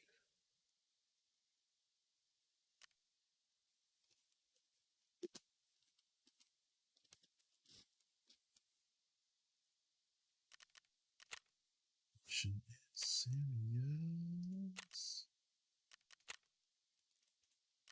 Cool. So one more Iskra. So I think we just go back to interchange and try and nab that one from the crate, probably, huh? Actually, if the time is right, we'll do night.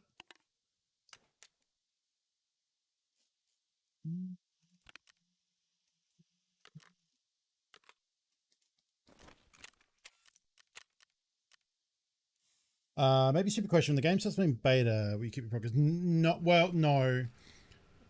Almost certainly no. At the moment, they're resetting everyone's accounts. That's what a wipe is. So every 6 months or so, everyone gets reset back to level 1 and loses all their stuff. We don't know what the full version of the game is going to do. So we don't know if it's just going to be you keep your account forever. I think that would be a bad idea. I think the current thinking is there will be a mode like that where you just keep your account forever and it's never reset. And there are also like seasons in the way that Diablo and Path of Exile do seasons, where periodically there's a new season and everyone starts a new season character if they want to play in that, and they only play against other seasonal characters. And then what will happen is at the end, the way I think they should do it is they should have one mode that's just people play forever and it's not season based. And then they have seasonal characters that you start from scratch and level up, and then the next season starts, you start again from scratch and level up.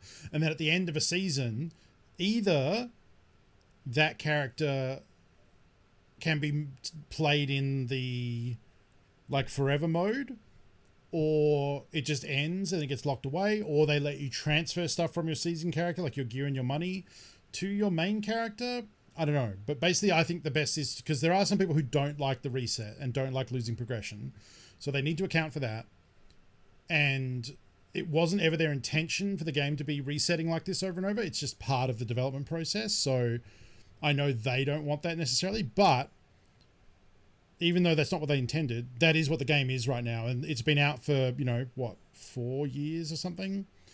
And that's why the game is popular, is this format. So they do still need to account for that. So I think seasonal is the way to go. You'll have 2 main PMCs. You'll have one which is permanent and one seasonal. Yeah, see, that's what I thought, because I know they're not going to let you do the Diablo or the Path of Exile thing where, like, I actually don't know how Path of Exile does it, but in Diablo, you,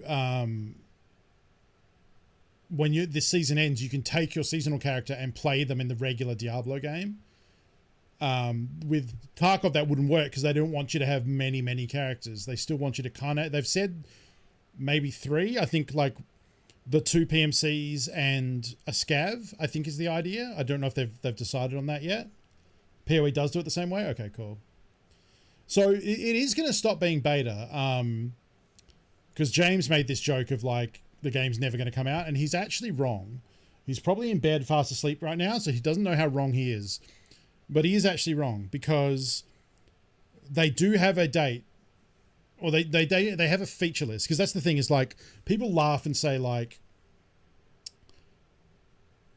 the game's not in beta because it's out forever. People can buy it and play it, therefore it's not in beta. That's not actually true.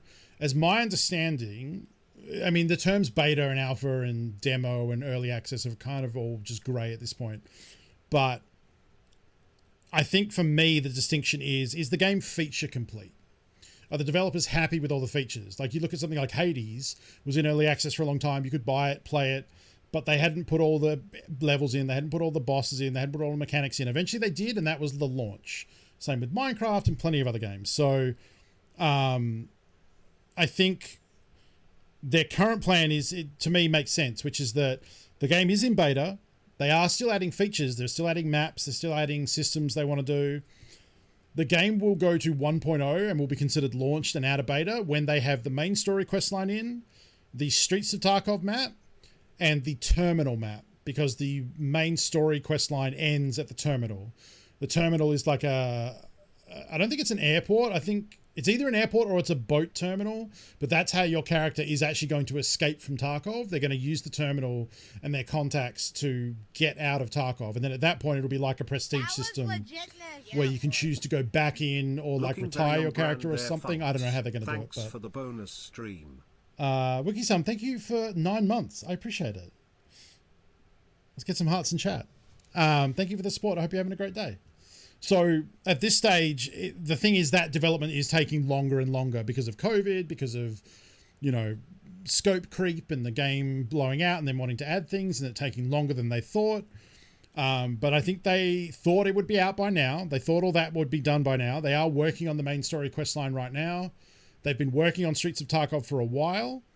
I think the plan is probably first half of next year, we should see the first iteration of Streets of Tarkov.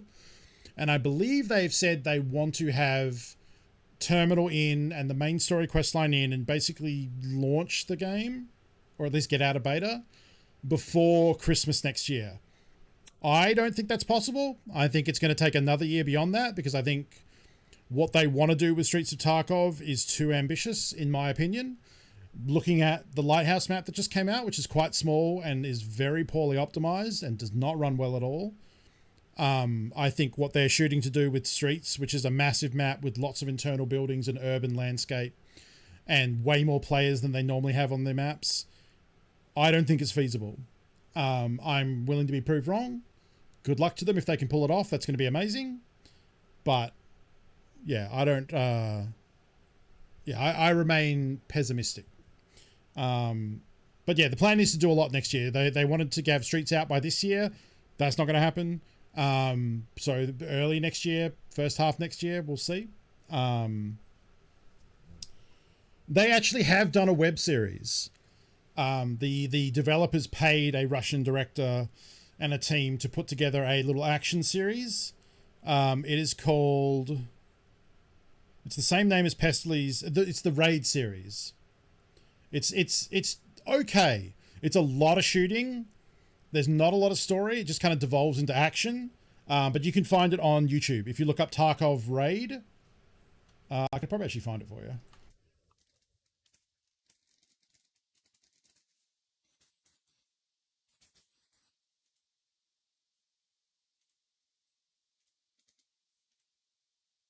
That is it.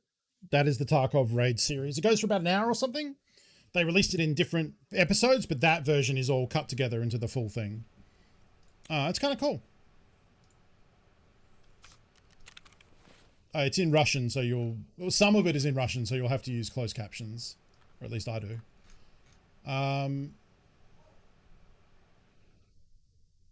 Yes, the nativity scenes are Warhammer for Grandmas is very good.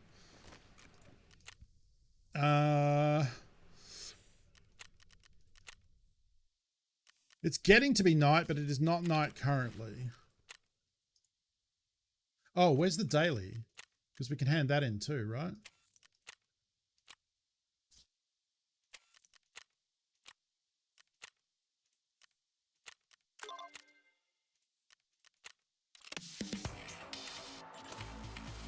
Nice. 15k, a little bit of XP.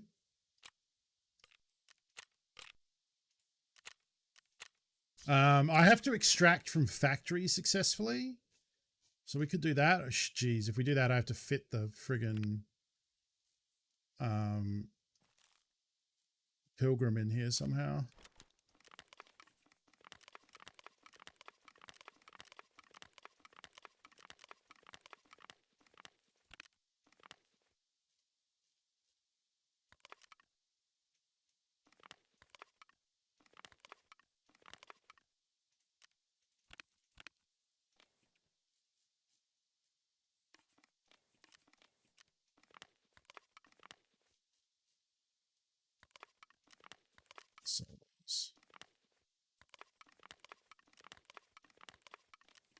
Yeah, that was a really nice run for getting those food barter items. I'm pretty sure I have everything I need now, except for the hot rods probably. So we got one hot rod there.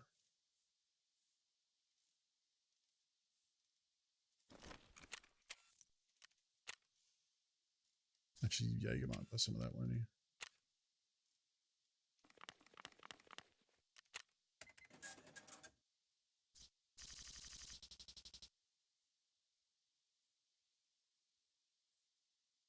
Yeah, it's cool. They did it. There's a cool scene with the fight in the bathroom in factory. Which looks really like the map in game, which I like. I just want to see if I've got enough.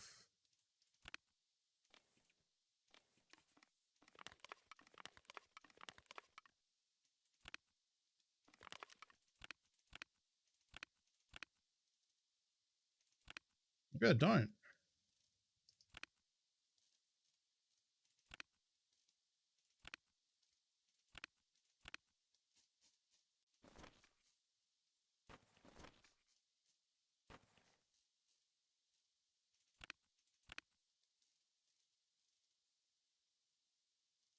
Wow, really?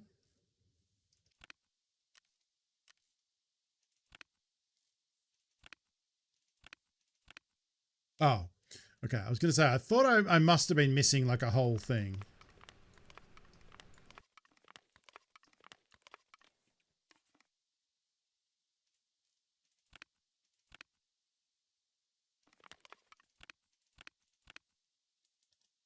Okay, so we got 1, 2, 3, 4, 5. We got all that. 1, 2, 3, 4. We need one more herring. 1, 2, 3, 4, 5, 6.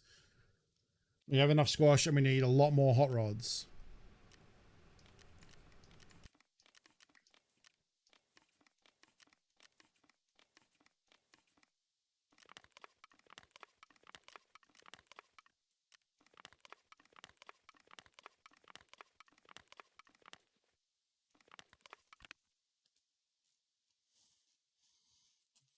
Survivor.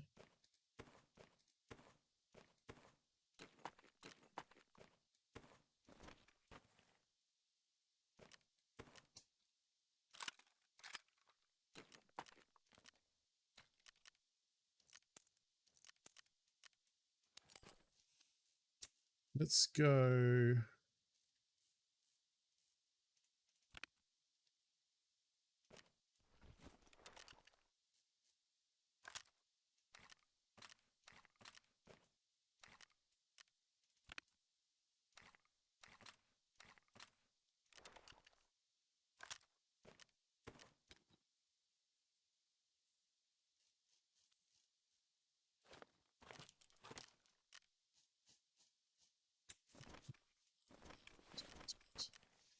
Um,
screen.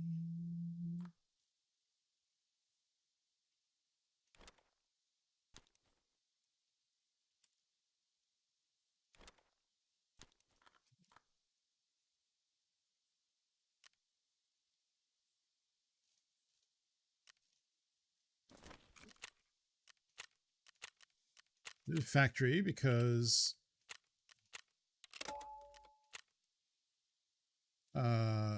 we need to survive a factory extraction. How to tell someone was in a rush after killing a scav? They left a labs card on them? Dang.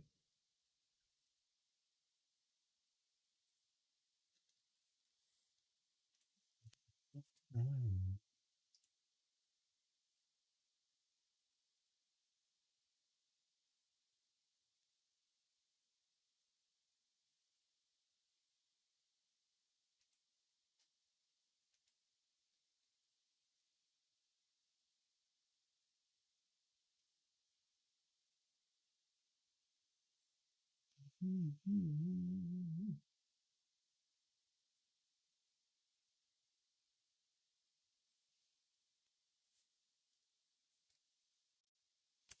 hope we're against a bunch of people trying to do their pistol quest. Also need to kill scavs by shooting them in the stomach. Or thorax. Masquerade. That's not masquerade, it's a masquerade. Wow, that's a very different lyric. Who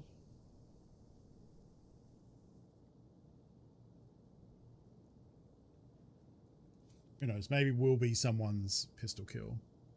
That would be sad. I'd prefer to survive.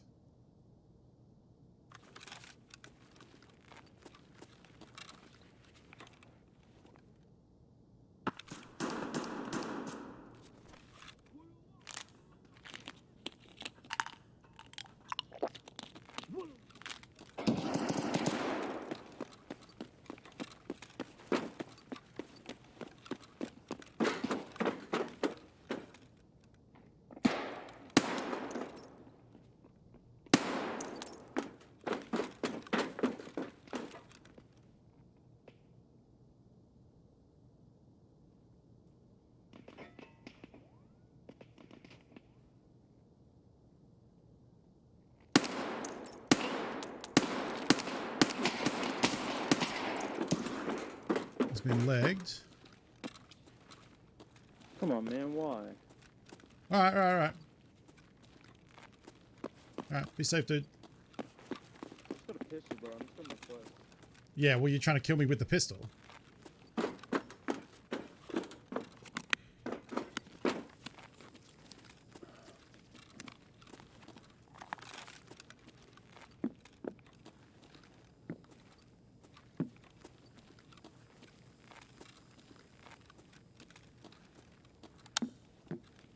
I did not know that wasn't on full auto, but that explains a lot.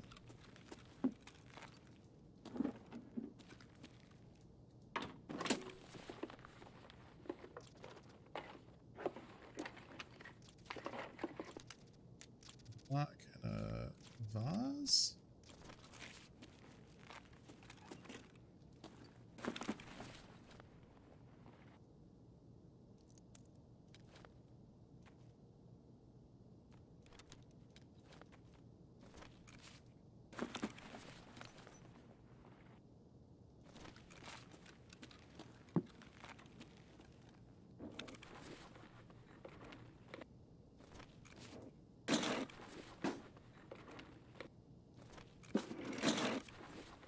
I mean, if he doesn't have a surgery kit, he is really fucked, because I think I legged him.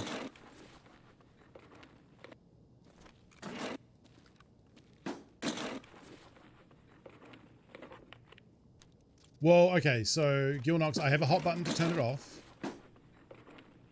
And I can report people who say it's bad stuff. So far, it has been flawless.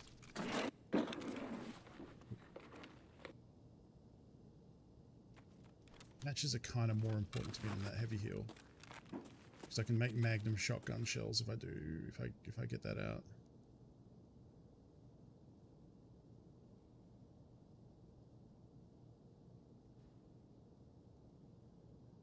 I mean, he's trying to do the pistol quest to kill players with a pistol, so that's why I was like, I'll get you doing the quest, my guy, but also I'm your quest. You know?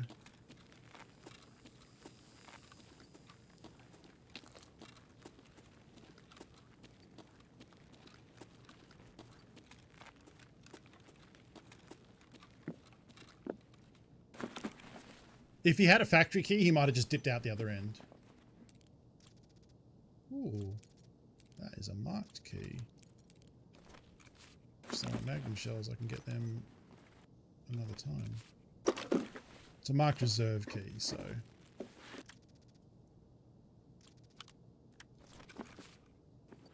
It's okay. It's not a customs marked key.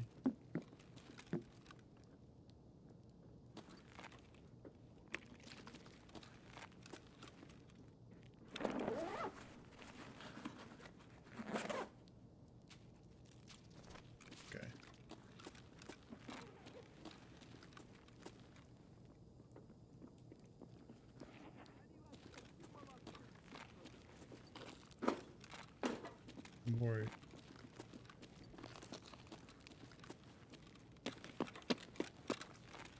I heard metal out here. I got enough XP. I didn't kill anything.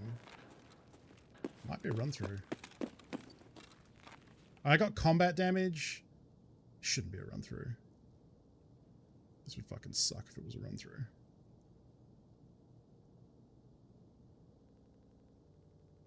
Looting, combat damage. Yeah.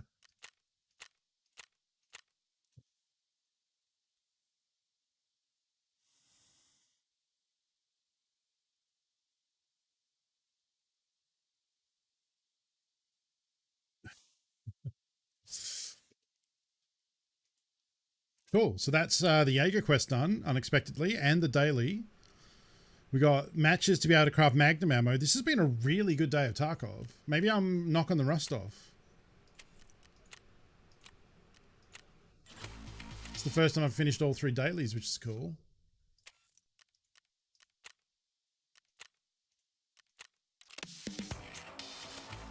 $50K for that. Lovely.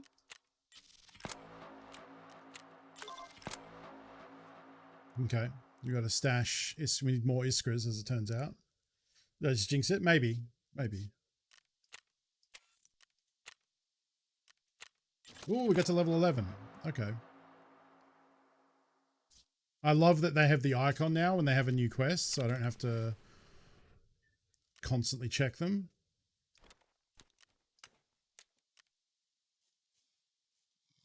This is my key thing.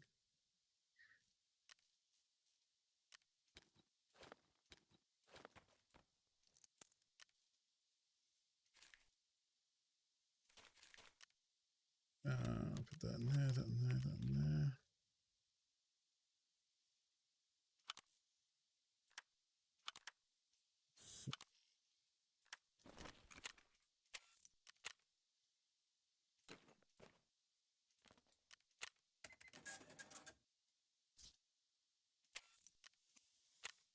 For getting down.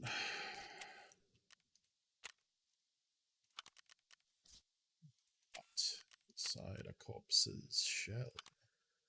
Oh, we can sell them to skier? What's the difference? 10.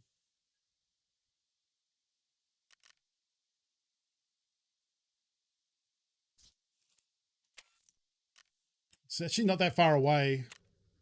Would love to get skier too, so I'm actually going to sell them to him.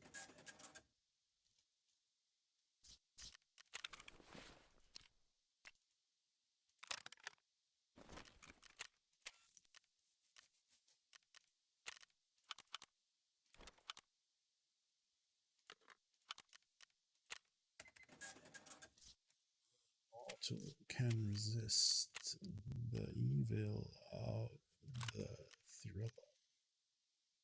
Made it to your first extraction point, but chose the gate that you need a buddy for. Yep. There's a few of them. Fuck. I can't believe you've done this. Perpetual DM. /. Thank you for 8 months. Welcome. Hope you're having a good day. Thank you for supporting me.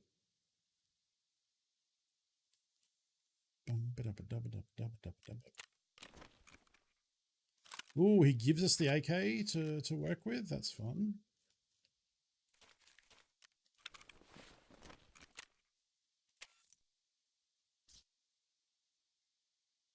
Oh, right. Another time.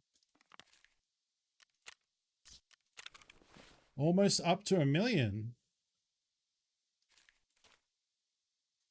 Wow. We started the day, I think, with like 20K, with like 30K or 40K or something. That was took a bit of money making. Quest done, money made. This is the best day of Tarkov yet. Crushing it.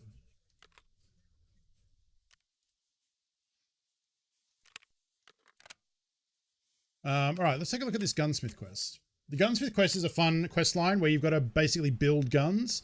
The idea being that it teaches you the way guns work with ergonomics and recoil and trying to kit a gun out to their requested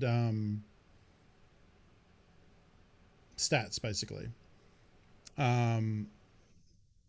Pretty good so far, yeah. Today's definitely the best. Yesterday and the day before was mixed. Some good, but also getting a bit murdered. Today has been, like, we started a bit slow, but then we've been putting in work, so. Okay, so you can just read that description and then try and figure out how to do it, but it's way easier just to look up the wiki and see what the community has decided things should be. Yeah, I think I can do this.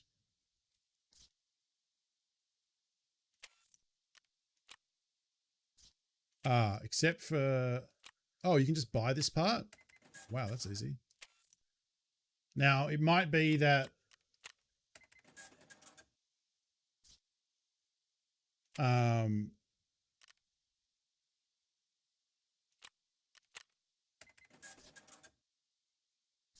because we picked up the 60 rounder, that would have been the hard bit to find. Do we have access to the gun modding interface yet?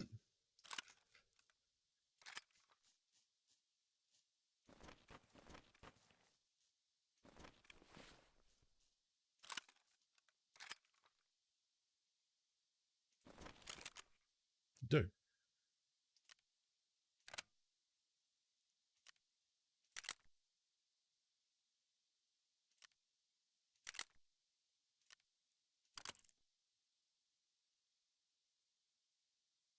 That's it.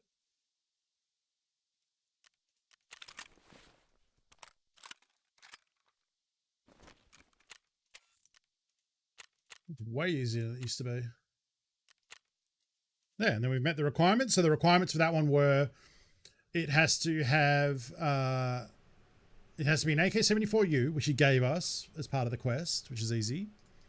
It has to have a B11 handguard, which is this one that has the rails and the attachments on it. It has to have a 60-round extended mag. It needs to be compact, 6 slots max. So you got to fold the stock on it. Ergonomics over 58. So by putting the grip on the bottom, the foregrip, and changing the pistol grip, that hit that. Recoil sum less than 550. Sighting range 100 or more. And it has to be less, or 3.5 kilos or less. So you can't have ammo in it, is the other big one.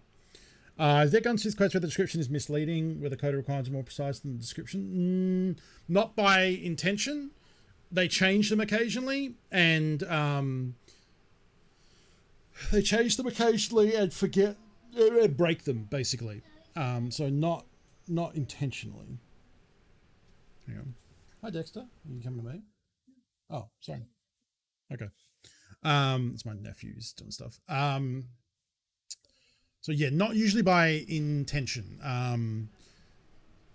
Usually like when they update them, they're supposed to also just change the description here to let you know what the change is. So I think the one with Gunsmith 1 is they changed the amount of ergo it needed, or maybe the amount of recoil, something like that, which changed the components you needed slightly. This one, I think they have changed Gunsmith Part 1 because this one was way easier this time.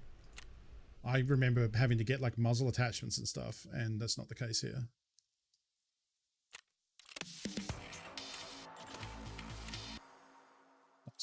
So we can't get the next one until next level. Next level will unlock the ability to get Signal and Farming Part 1. The Gunsmith questline is good because it gives you a lot of cool rewards and a lot of XP.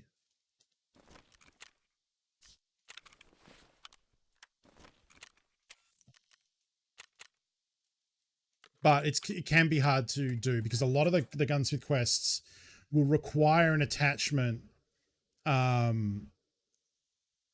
you aren't able to get from the traders yet. So you've got to find it in raid or buy it off the flea market. So it can be tricky, and you can get stuck and get bottlenecked on certain ones because you don't have the components you need. Or you might need to level your traders up to the next level to be able to buy them or barter for them. So for that, we got 60 grand, which is nice.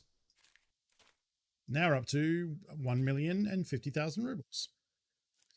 Yeah, this one, yeah. It's one of the bigger backpacks in the game, but it's also very visible. Like your silhouette, like I can put it on. So that's what I look like carrying it. Like you can see the purple, and from a distance, from the side or from the back, it's this bright purple backpack. But it does carry a lot as a result, which is handy.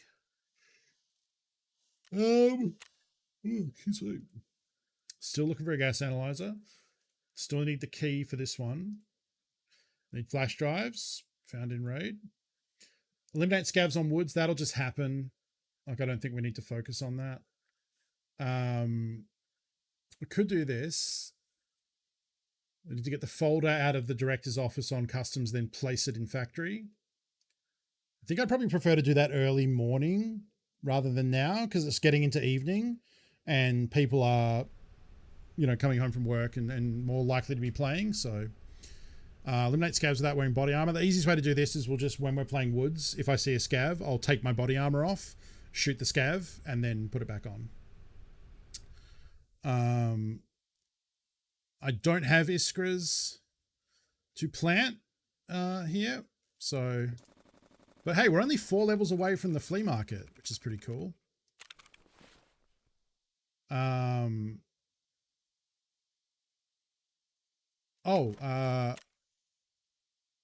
Let's make Magnum ammo.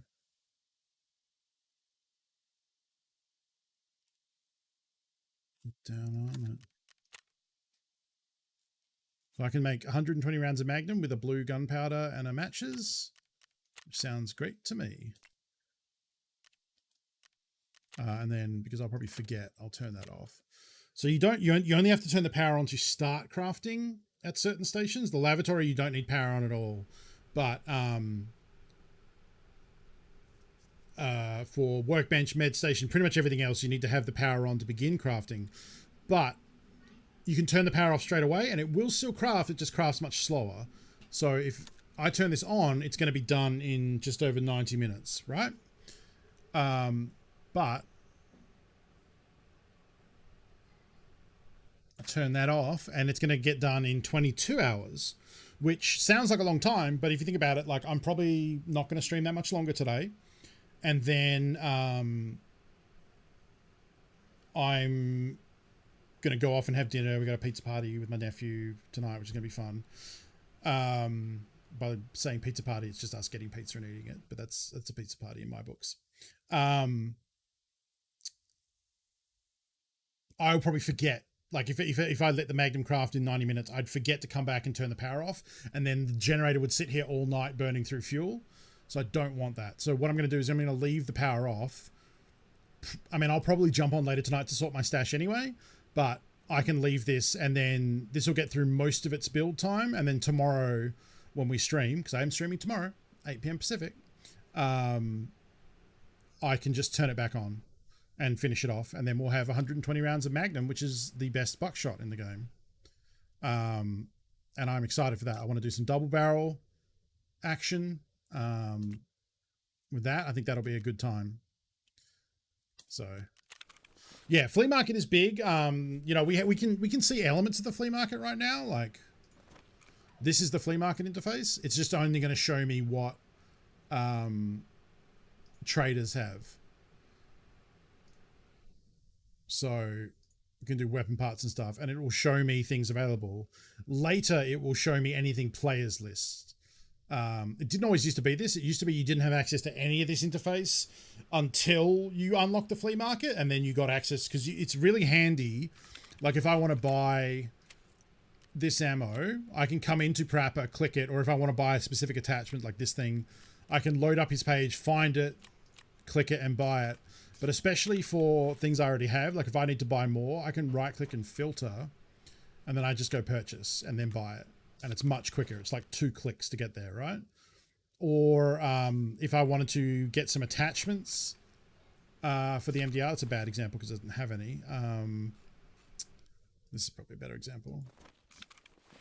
I can do linked search, and then it will show me anything that attaches to the thing I searched on. And then you can expand it to go down to a specific thing.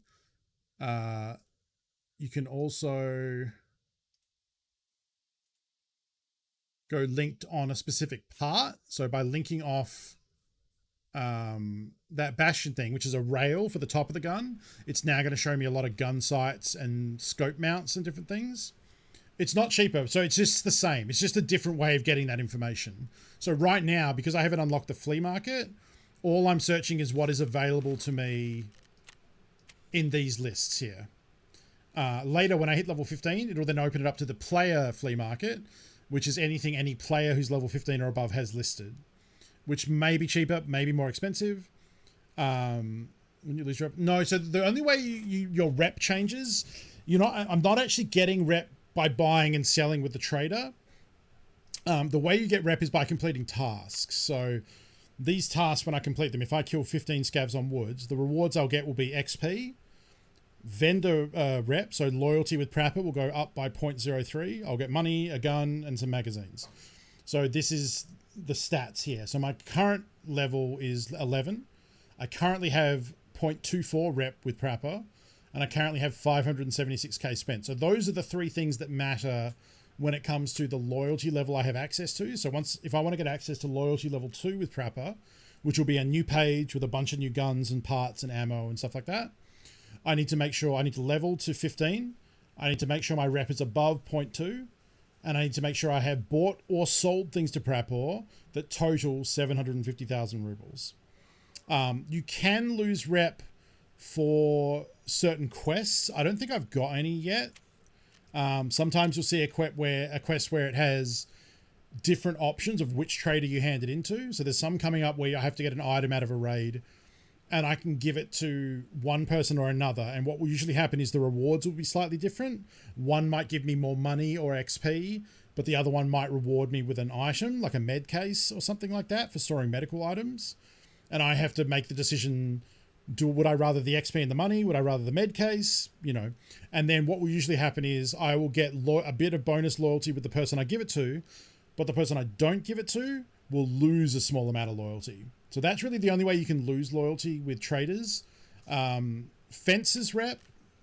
So my fence rep here is a little different because fence doesn't give you tasks until the very end of the game. The only task that fence have is called collector. And you have to basically finish all other tasks in the game. Not all tasks. There's a list of what counts towards the prerequisites for collector, but collector is meant to be the last task you do. So when you get through the main bulk of the quests that are in the game currently, collector will unlock, and collector is a quest where you need to gather all the streamer items that Battlestate have added to the game. So there are a lot of prominent Twitch streamers like Pestily, Sequisha, Veritas, Landmark, Markstrom, etc., etc. They all have different streamer items. Shroud has a mask in the game. Pestily has a plague mask. Deadly Slob has beard oil. Sacriel has some tea. The collector quest requires you to collect each one of those and then hand them over. And that's like one of the final things you do in the game, basically. So that's what Fence's task is. So with Fence, you're not doing tasks to gain rep. What you do is Fence's rep is tied to your player scav action. So when I'm going in as a player scav, if I kill other scavs, if they haven't shot at me first, if I just openly start murdering scavs, murdering player scavs, what have you, I lose reputation with Fence. And you can see here, his things is, the level doesn't matter. It's just from level 1. The money doesn't matter. You don't have to spend money with him. But once you get 6.0 loyalty, currently at 0.45, so I need to get 5.55 loyalty with Fence. He only has one other tier, which is his final tier. And you do that by killing PMCs as a player scav. You get a little bit of rep for that. Killing player scavs who have killed other scavs. So if a scav, you know, it's basically a bounty at that point. If a player scav starts shooting other player scavs and killing them, or killing AI scavs, then another player scav can kill that scav who's been being naughty, and they'll get bonus rep. So that's why you see when I'm in, I'm trying to pay attention to what player scavs have shot other scavs. I don't want to shoot everyone on sight when I'm a player scav because I might lose rep, right? You can also get rep for Fence by every successful extract you do as a player scav. You get 0.01 rep, which isn't a lot, but it adds up over time. You'll also get bonus Fence rep for using the car extract. Certain maps will have an extract, which is a car where you pay the driver 3 or 5 or 7,000 rubles, and then he extracts you from the map. It's handy because it's usually in the middle of the map, so you don't have to walk too far. If you successfully do that, you'll get some rep for using the car extract, but there is diminishing returns on that. So after you've done it like 3 times, you usually don't get much rep anymore until it resets the next day. And it only resets a little bit, but yeah, you do get some rep for that. And then the other big one is there are some extracts, like I think Finn mentioned earlier, some extracts on the map when you go there, it's actually a combo extract. So there are some extracts on the map that require one PMC, one or more PMCs, and one or more scavs to be at the extract to activate, and then they extract together, which a lot of people call the streamer extract, because now that we have VoIP, that actually might happen a little bit more. But previous to having VoIP, there wasn't any way to coordinate this. So a lot of the time, you know, a PMC might kill any scav that he sees, or a scav might not know the PMC, you know, wants to do the extract and kill him. People might avoid them because they don't want to get shot, you know. So a lot of the time, the only people who successfully used them were streamers who went into the map and said, okay, I want to do a PMC scav extract. Everyone try and scav into this map right now. And if it works, come meet me and we'll extract. The good thing about that is you do get bonus Fence rep, which is nice. And Fence will send you a package in the game. So if you do the PMC scav extract and get out of the map, you get a little reward of a package being mailed to you which has random items in it. It can be trash, can be barter items, can be ammo, could be a gun, could be really expensive keys. Like some people have gotten like crazy expensive keys by doing that because it's just a real random roll what you get, which is pretty cool. So that's also something like I should probably keep an eye out on maps that do have that type of extract. Can be, you know, so when it's the car extract, yes. What happens is you pay the driver and then the car will extract in a minute from then and it starts ticking down. And so usually what happens is people will pay the car and then go hide in a bush nearby while the timer ticks down and then go back to the car just as it's about to leave. So they go, because you can be ambushed and killed while that happens. You need to be around the car to extract. If you're not in the right zone, the car will leave without you and then the extract's gone. There's also a weird thing, like there's a key, the O key by default will show you the time left in the raid when you press it. And if you double press it, it will show you the extracts you have available. So that's how I bring that list up to see the extracts, right? If an extract is red, it means it's not available. Like the car has been taken, for example, because once the car leaves, it's gone for the map. You can't use it again. But if someone pays the car and they push double and someone else pushes 00, what they'll see for that minute while it's counting down is the car extract will be lit up green. They don't even have to be near it to see this. They could be on the other side of the map. If they happen to check their extract list while you're waiting for the car to drive off with you, they will see it's green and they, if they're smart, will know what that means. That means there's someone at the car extracting right now. And on some of the maps, the car is right near something that players can go loot. So on customs, the car extract is behind the dorms within like spitting distance, basically. And on interchange, it's at the power station. And so if someone's looting power station, happens to check their extract and see it's lit up green, they know that someone is out the back 10 meters away waiting for that car. So they're going to run out and try and kill you. Or on dorms, if they check the list and they see it's green, if they're in dorms, they can run to a window or run to the door that over the balcony that looks over the car and try and throw a nade down there and kill you. So yeah, it can get pretty spicy. So it's always tense when you pay for that car extract because you're vulnerable. Like people have information on where you might be and sometimes it's just bad luck. Like I've had car extracts where I paid for it, went into a bush to hide. Someone else just happened to come by to try and take the car. And when you walk up to it, if it's already been started, instead of the prompt coming up saying pay the car to extract, it'll just have an icon for how many people are standing within the range of the extract. And if they see that, that means they know someone has paid for it and is probably nearby. So I remember specifically on Woods one time I paid for the car, went down a little slope to hide in a bush, waited the full minute. Then when I stood back up to turn around to go back to the car, someone was right there that I didn't hear and just shot me in the face and killed me. Because they'd obviously gone to check the car and realized that it was being used. So yeah, extracting in Tarkov it's a big part of the game. And it's like, there's not really a tutorial that teaches you how it works. Like every new map, you need to learn where the extracts are. And the only way you find that out is either looking up a wiki and a map and someone telling you, or you run around the map and try and explore it. No, totally fine. I love answering questions about Tarkov. Yeah, go for it. So yeah, we had a raid yesterday where I was on Lighthouse and I was trying to find the scav extract. I didn't know where I was going and I ended up dying on the map. I ended up getting sniped because I went to the wrong spot, but I would have also died because I didn't find the extract in time. So we've got this AK. I don't really know. Go to customs, I guess. Yeah. Customs at this time of day is going to be fucked up though.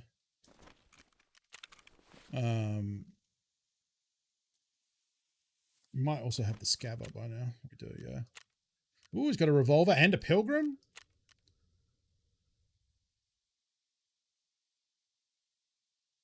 When I one day play Tarkov, I'm going to wiki the shit out of this game. I'm going to try and do gunsmith quests on my own though. Yeah, gunsmiths are a fun challenge by yourself, yeah. Have you changed the chance to the new expansion on Shoreline? Do you mean the extract to Lighthouse? Reason why I was saying the challenge, your passion for this game and your patience to teach. No, you're very welcome. Legged myself on a landmine earlier today because I forgot where the heck you were going on Woods. That's pretty funny. Let's go to factory.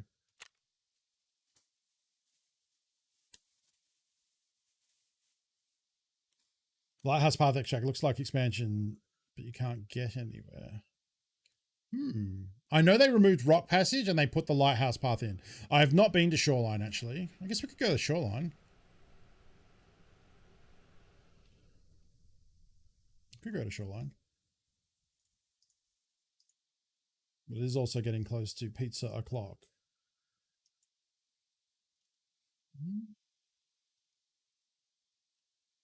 Should go.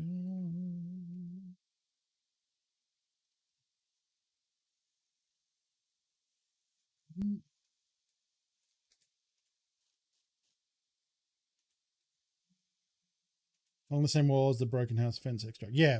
Someone said it was behind swamp, so I had... Oh.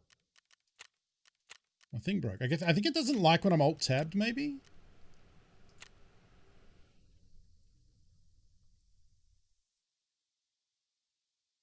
God, I wish the shotgun was better. It looks so fucking goofy and cool.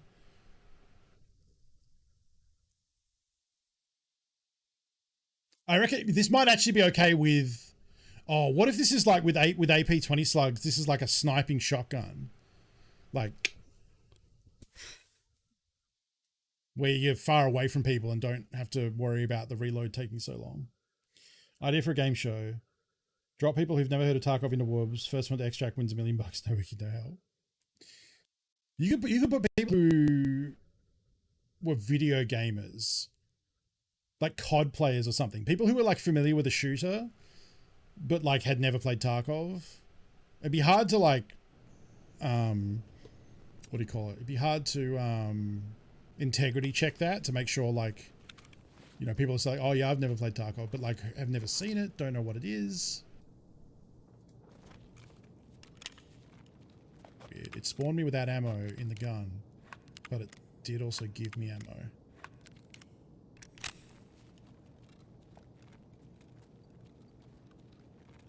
Hey buddy. It's all good. I'm not here to kill you, man. We're all good.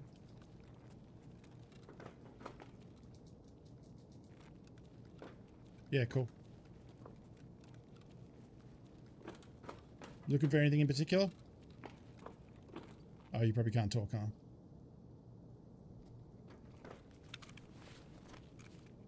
Yeah, I ain't got nothing yet. Alright, good hunting.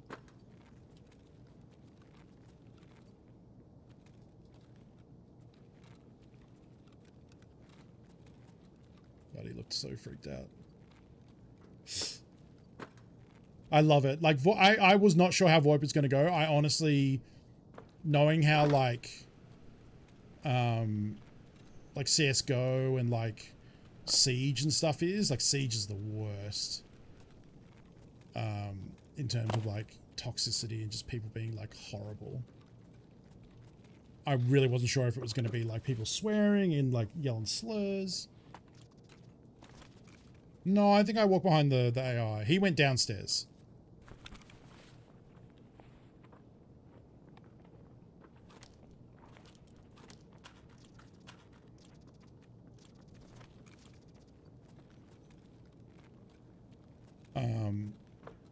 And I've been like pleasantly surprised. I've not heard a single person swear. I don't think.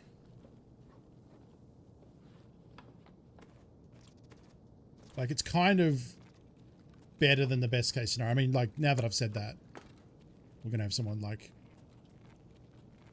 saying something fucking horrible. But I have the mute button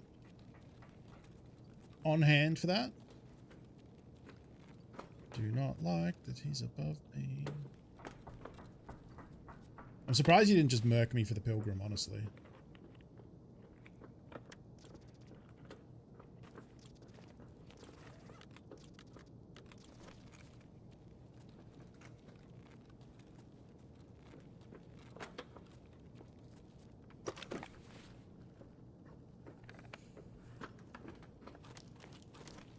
Get out of it.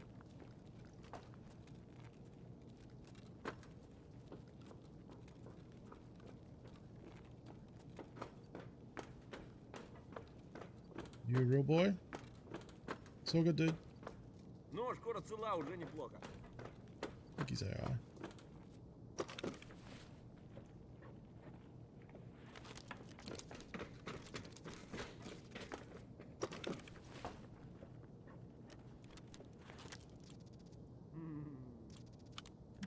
That's great.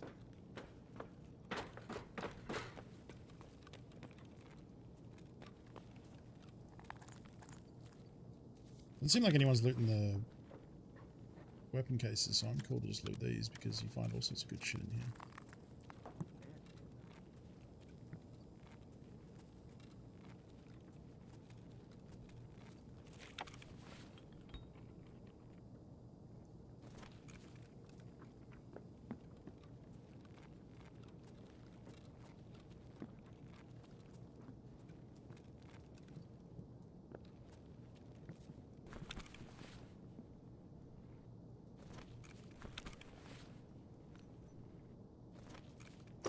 Did loot this.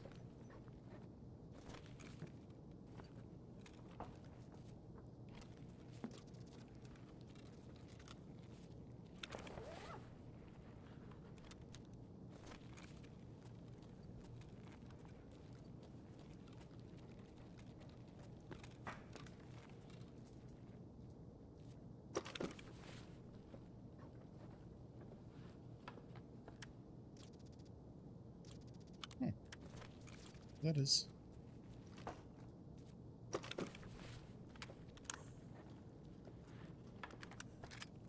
Ooh. 103? Lovely. That's actually really fucking good. It's a 7.62 AK, which with full durability because it came out of a weapon crate. Yeah, that's nice. I will definitely use that.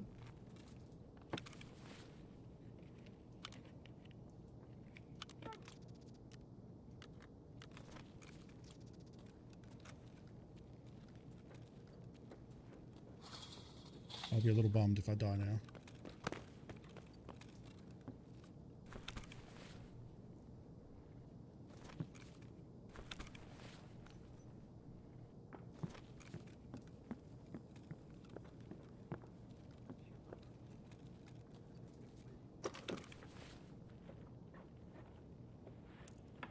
So people aren't... Please. There's a key that spawns there, I'm pretty sure. And there's loot that spawns on top of there, which is easy for people to miss. I'm gonna check.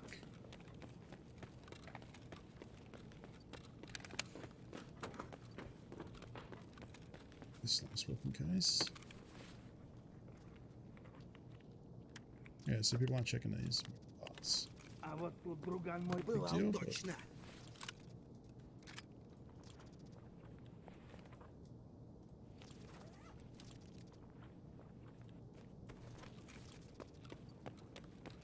The Vapor Hunter will be half durability, so it's not like an amazing pickup, but...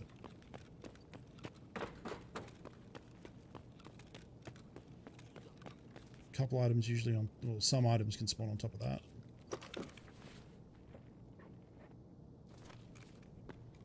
Pretty sure someone would have looted this one up here. This is very peaceful, yeah.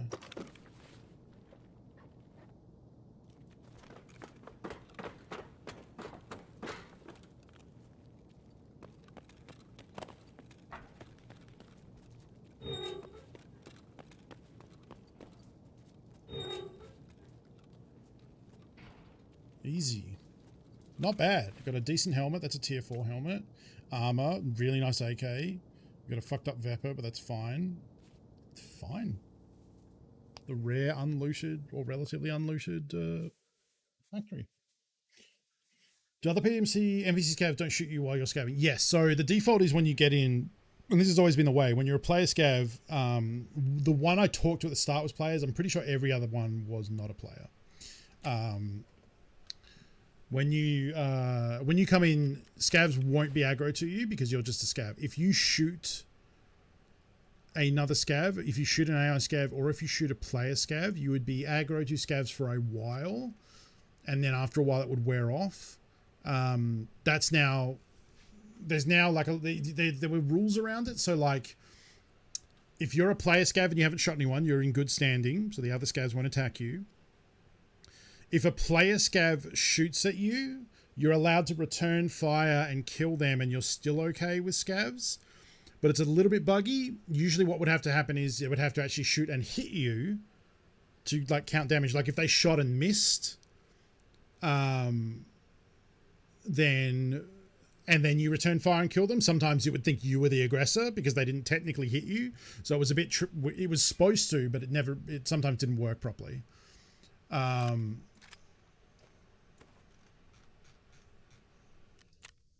So what am I thinking? And now with the scav rep, which came in last wipe, if a scav shoots an AI scav or a player scav and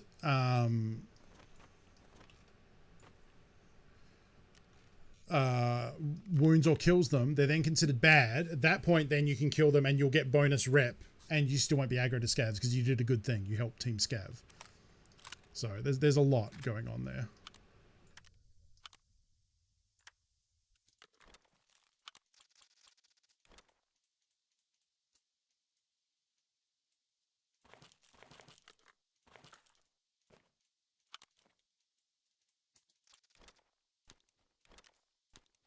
Move these back for some reason. I'm just going to throw all this shit in and I'll figure it out later.